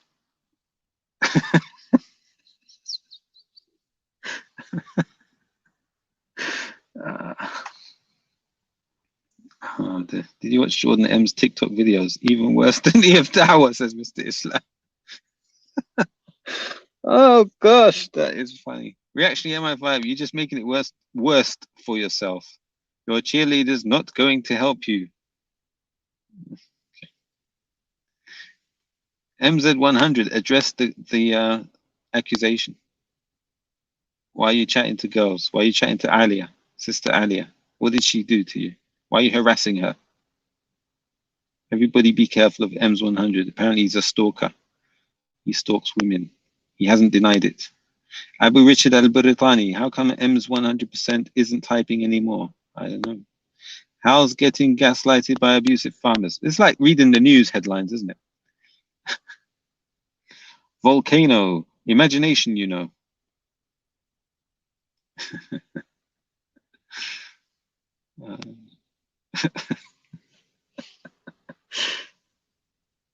Throw the key in a volcano.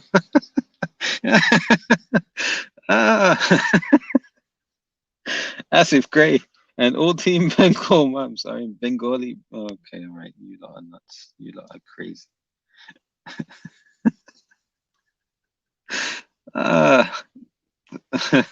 There's like a real roasting session right now between Halima and the Bengali Tigers. Oh gosh.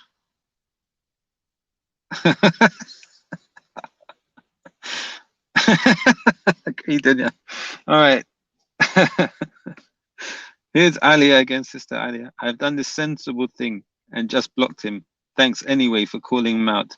He got embarrassed, I think, reactionary. Bye, guys. Thank you, Alia. Good on you, sister. Big up. And apologies on behalf of the Muslims for people like MZ 100%. Internet Candy, reactionary. I don't know how you do it. Okay. Reactionary MI5, the biggest takfir king. What's a takfir king, Ms. 100? Trying to make lies and fitna on me. Say no more, reactionary. You just made it easy for me. Are you the most sensitive person on YouTube, Ms. 100%? Like, the slightest thing will just trigger you. You're a man. Behave like a man. Reactionary. Most trolls are Pakistani nationalists. That comes with Sikh English name. Oh, I better delete this comment. Somebody's put in a real person's father's name on there. We don't want that. So that comment is gone. All right. We don't support doxxing and all that nonsense. We're sorry, Alia. We will sort him out for you. Listen, yeah, if we do, okay, there's a fake Raj, move that one as well. Reactionary, most trolls are Pakistan, okay. Yeah, so I think that's it, people.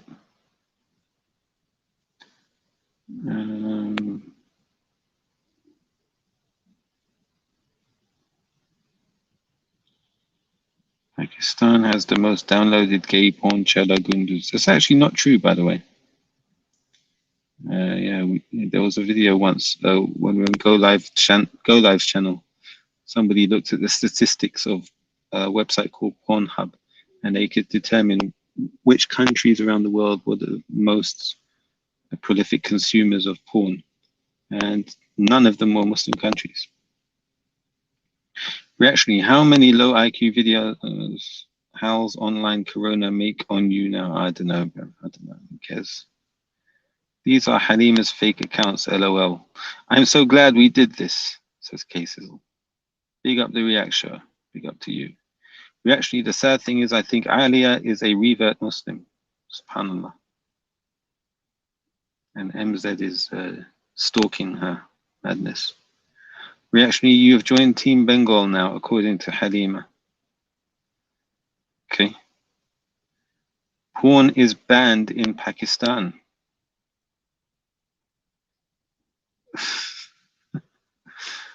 All right. Ms. 100%, stop bullying women, bro. Yeah. Antics, MZ. MZ going after reverts now. Madness. Madness. Yeah. We don't support stalkers of women. Reactionary, why did you dishonor Halima Banaras? Okay. Reactionary al-Bengali. Say big up Team Bengal and Surfaz. Yeah. Halima thinks YouTube is a integral series. Another victory. Dear. Yeah, you guys are good at roasting, I tell you that. Hopefully Halima and MZ don't take it too personally and just take it as just light banter.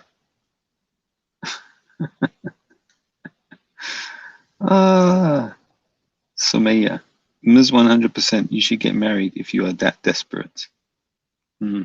True. Exactly. Did you pray your Saturday Juma reactionary?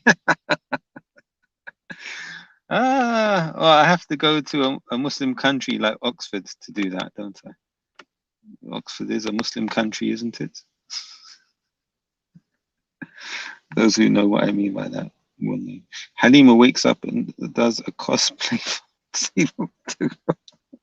You actually go bum Sophia and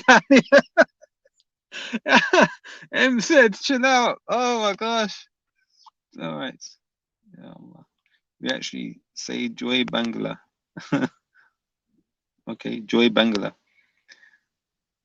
You're a legend for doing that. Halima and TYO took Rando as Sheikh Ibn Arabi from Instagram. Ms has turned into minus 100, bro. I feel sorry for Ms right now.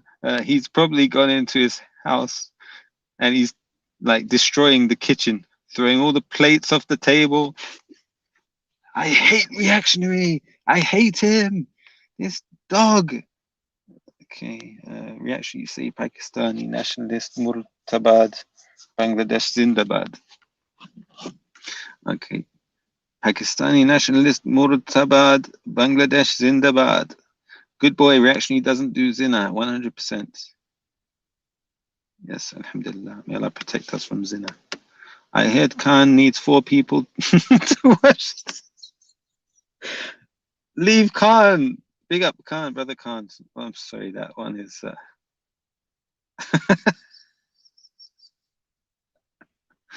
Big up MZ 100%. Yeah, big up to MZ 100%. No, people sleeping. I can't do that. All right, big up. Halima getting roasted from all angles ain't good for mental health. Please don't jump on the bandwagon. Yeah, true. But no, she was roasting too, right? So it was like back and forth. Reactionary, I heard Ms. 100% has your pick on his phone. Big up reactionary on a level. Gray, peace out. Yeah, peace out, Red. 100% bullying women. Big up Gray. Up. So MZ 100 just wrote up. Like down. Up, down. What am I supposed to say to up, down? Okay. As if. Ha ha ha. Okay. Actually, are you interested in doing mut'ah with a 41-year-old Pakistani headache to ex-husband have run away already? No, muta is haram, brother. Halima is going to say reactionary is a Shia Yahudi Qadiani now. Lul. Ms. 14. Reactionary goes to the park to find Sophia. When she stopped coming, he stopped looking. All right, MZ, that was good. That was actually a good comeback. I like that. Touche. I didn't know you could actually make comments like that. She was going to Mother's, the Kalima Shakti, the Jin Lol. Yeah, I'm impressed, MZ100. That was a good one. Mm-hmm. What does Ms. stand for, reactionary? Says Aaron. That's a good question. I think there's Miss, there's Mrs., and then there's Ms. Ms. is a title for some women, isn't it? So I don't know why Ms. 100 calls himself that. Maybe it's to say he's not really a man. As if you should go on Pal Talk and learn some manners. Halima will probably end up saying reactionary works for Netanyahu. Yeah, common reactionary. What's common mean? Common. Okay. I heard Ms. means mental zindiq.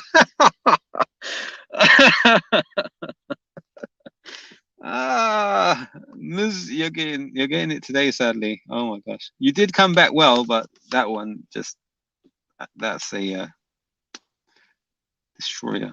Tell us. Sia Khalifa dropped a new Bukaki video starting the BBBC Boring Bengali Boys Club. Cases all that did that.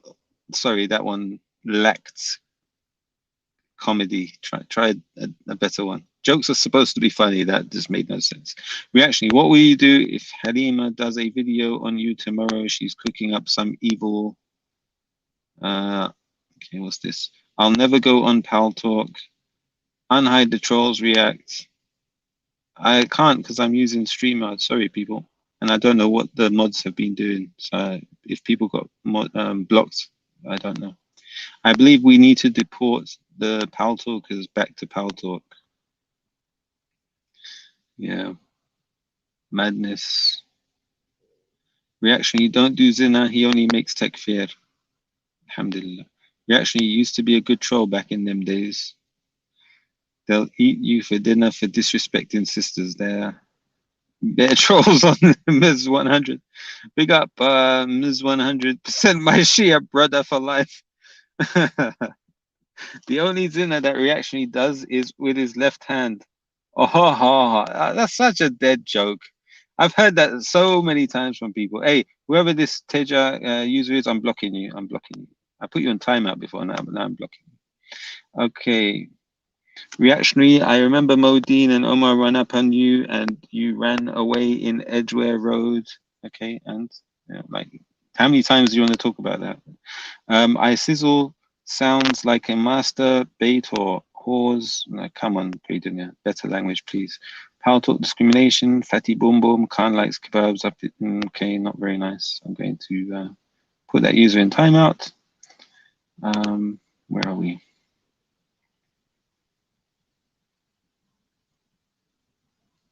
The only, yeah, I've read that. I've read that too. All right, here we are. Has Halima learned ghusl yet? Oh my gosh, oh my gosh.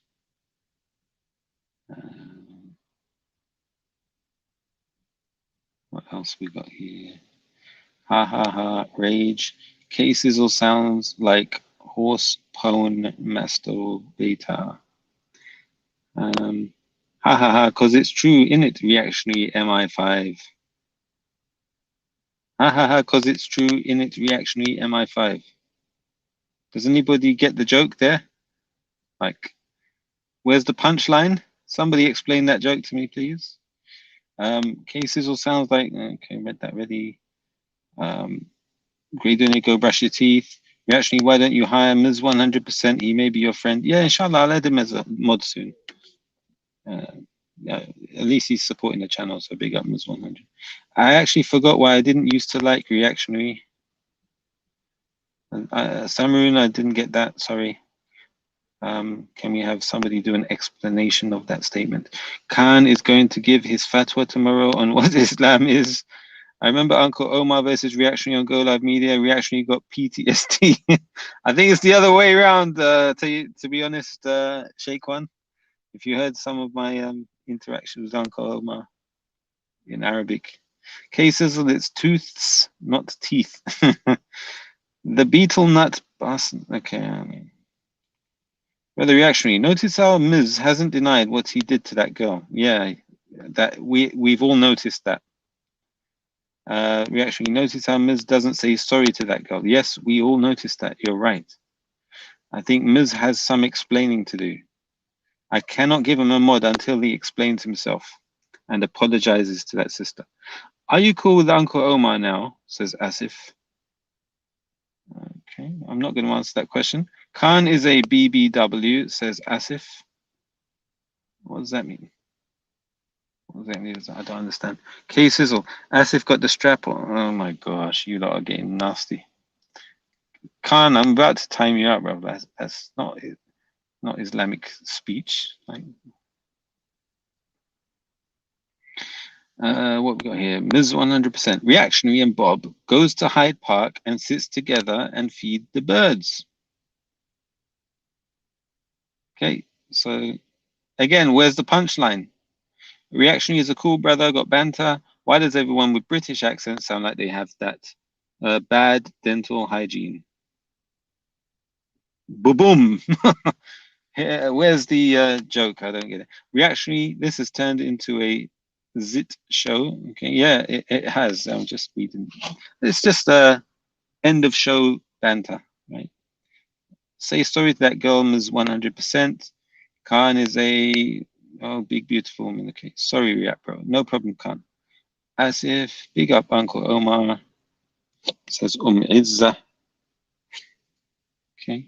Samaroon, I'm going to bed. Yeah, big up. Make sure you do Salah first, Khan, if you haven't already. Yep. I think that's it. The comments are about to stop, aren't they? Let's see, are the comments going to stop? Oh, more comments. I would like to apologize for nothing. Oh yeah, you're talking about Conor McGregor. What time is the fight? Anybody know? Is there much time left? I would like to apologize. No, 100%. Khan has assisted stair lift. Zarei 77. Reactionary, don't speak to Ms. 100% in a good manner until he says sorry to the girl. Yeah, okay. Samaroon, how come you don't like the British accent? Are you going to the pub tomorrow, Reactionary, to watch the match? Okay. Reactionary, you batty fish. Ms. sounds broke. This is what Luton and Nibiru used to do on Faz all night. All governments are run by Kafirs, bun the Queen. Okay, ha ha ha. Rage, says Ms. 100%. Waleed's, okay, sorry, that's getting timed out.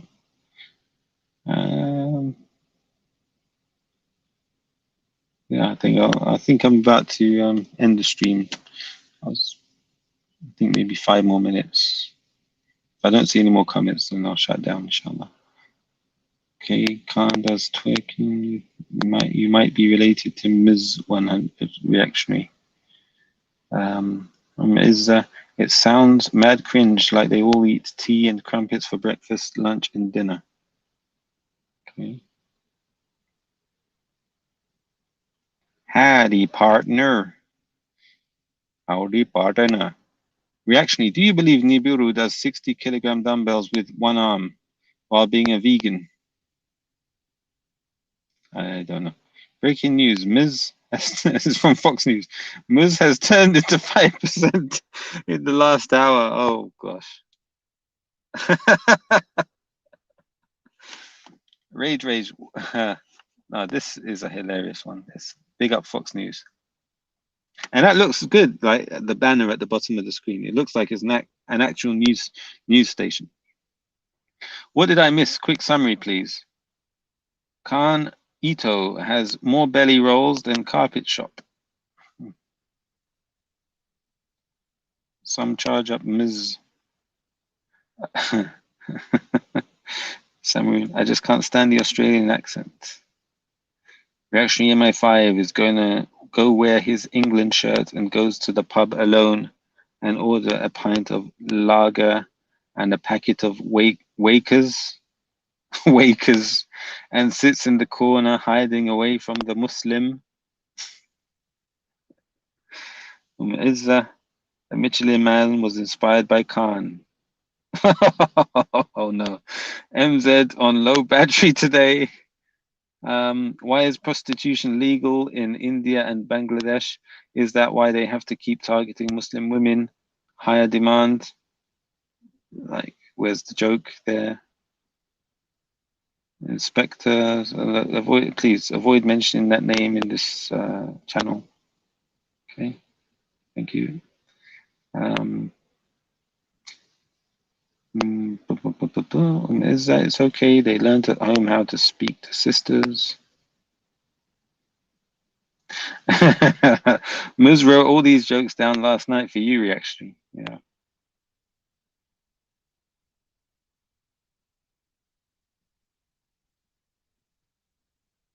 You know you spelled Michelin Man wrong, Asif. It's like you've combined Phil Mitchell from EastEnders and Michelin. There's no T in the end name.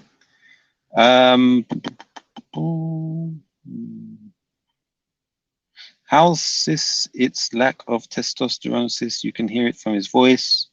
Is Ms. in love with React or something? Why have everyone dishonored Pakistan? Now Halima will be mad. You missed the comment about legal prostitution, kidnapping poor women and girls from villages. 5 grand, calm down, speaker's corner. 5 grand, calm down, speaker's corner.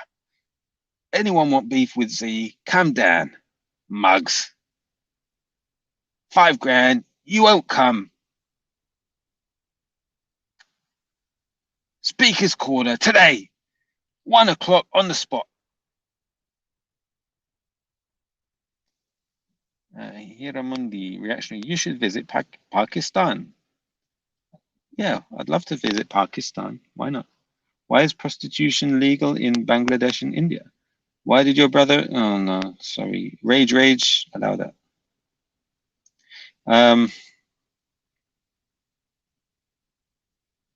FFS, Brian Hurl here. I doubt it's the real Brian Hurl. Asif thinks he's more road than Zubida, but can't ask Faz why he's such a bottle bank. Bottle bank? Halima gives bayah to Brian Hurl. Would you rub soap on Ms. 100% bald head, reactionary?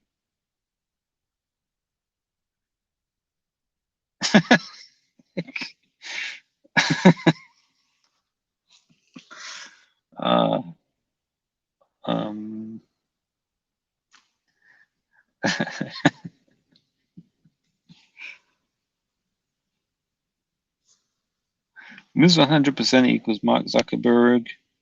Asif does Salah facing Ireland. Cases. That was a good one. Like, I have to admit, that was a good one. Reactionary MI5 gonna go dream about Sophia and use his left. By the way, if that was the real Brian Hurl, are you really offering 5 grand to come down Speaker's Corner today? Honestly, if you are, I'll meet you. What time did you say? And what, you're gonna hand over 5K? Just like that. Cases or dot mock the queen. Don't. Reactionary, you dirty gold digger. Yeah, if you're digging for gold, you're gonna get dirty, aren't you? That's a factual statement you made, Hems. Why did Hasina kill Muslims in Bangladesh who don't follow her secular Islam? I don't know. Why did Hasina kill Muslims in Bangladesh who don't follow the secular Islam? Right, where's the punchline? Asif sounds like he has a rubber duck stuck in his throat. Okay, Sizzle, you got no Dean, you mug. How's there's some good Bengalis. I just think he stopped growing in the 8th grade. I don't know what you're talking about. His insults are very elementary. Yeah. No wonder Indians only love Israel. Lul L, you broke man. Khan, you just learned Surah Fatiha like 3 months ago at age 50 plus. 5 grand if someone says something about Zubid and I don't do nothing. All right. What are you going to do? What are you going to do, eh, Brian? I'll say something about Zubida. I'll say she's a lovely young lady. Yeah? She's a good, nice, caring individual. You going to give me 5K? I just said something about Zubida. Give me 5K. Reactionary, too much racism in the chat. Yeah, agreed. But yeah, they seem to be like friendly racism, so I'll let them carry on. See you there. I don't think that's that doesn't sound like a real Brian. As if true. His case is all carnito. Yes, it is. Yeah, you didn't know. You just figured it out. I'll fight you on the spot, on the camera, no problem. 1 o'clock, see you there. Say it in my face. Yeah, I said Zubida is a nice person. Is that what you want me to say in your face? Reaction, doing Cockney accent. No, I was doing a Brian Hurl accent. And I think this must be a fake Brian Hurl. Yeah, I think it's a fake one. All right, people, 1 minute left, and then I'll shut down. What we got here? Khan should get off the internet and learn 4 more surahs at least so he can read Isha. Why are online Bengali and Indian men so butthurt on their legal sex trade and them helping the GDP rise in their countries? Howls, I'm waiting for the punchlines. Ms. 100%, stop messaging me for React's pic, says the fake surf as. Halima wants to work in Bangladesh and India, mujara. Reactionary gonna go to grab the 5K and phone Sophia and tell her we made it. I have 5K, let's go Thailand so I can change you even more and change myself. Okay, Ms. 100%. Izza. Okay. Why did Faz fake his mum's heart attack? Howls, like that was a random comment. What's that got to do with anything? K Sizzle, Asif got Zubida pics in his prayer room. Oh gosh. Like Raji, no, I'm not. Why are you mentioning that name? Look, I'm not allowed to mention that name here. Sorry. I had to time you out for that. K Sizzle, sorry. It's 11 p.m. here. What time is it in the UK? It is 4:01, and it's time for me to log off. K Sizzle breath smells like smells like Halima's cheesy feet. Halima just finished her late Saturday my prayers. Hal is funny, like she understands what GDP is. Lul Khan, reactionary, can you tell Halima to unblock me? Also say tamam tamam. Reactionary gonna go Thailand to look for Tan to bum him even better. A'udhu billah. Asif got pics of Sia's feet. Halima is helping Bangladesh GDP grow. Okay. I think it's 4 a.m. there, Samaroon. Yes, it is. And with that, I just realized that wasn't a nice comment from somebody about somebody else. Bangladesh lives rent free in Halima's head. Yep, I have to end the stream sooner or later. Sorry, I have to end it, but all good things must come to an end. And yeah, we had a Turkish delight, we had a Birmingham taxi driver, and we had a white cult member on the panel earlier. So yeah. All right, I'm kidding. That's all. with that, may Allah bless all the Muslims throughout the world, alleviate their difficulties, and give us all success. ربنا آتنا في الدنيا حسنة وفي الآخرة حسنة وقنا عذاب النار وصلى الله وسلم على نبينا محمد وعلى آله وصحبه أجمعين والسلام عليكم ورحمة الله وبركاته.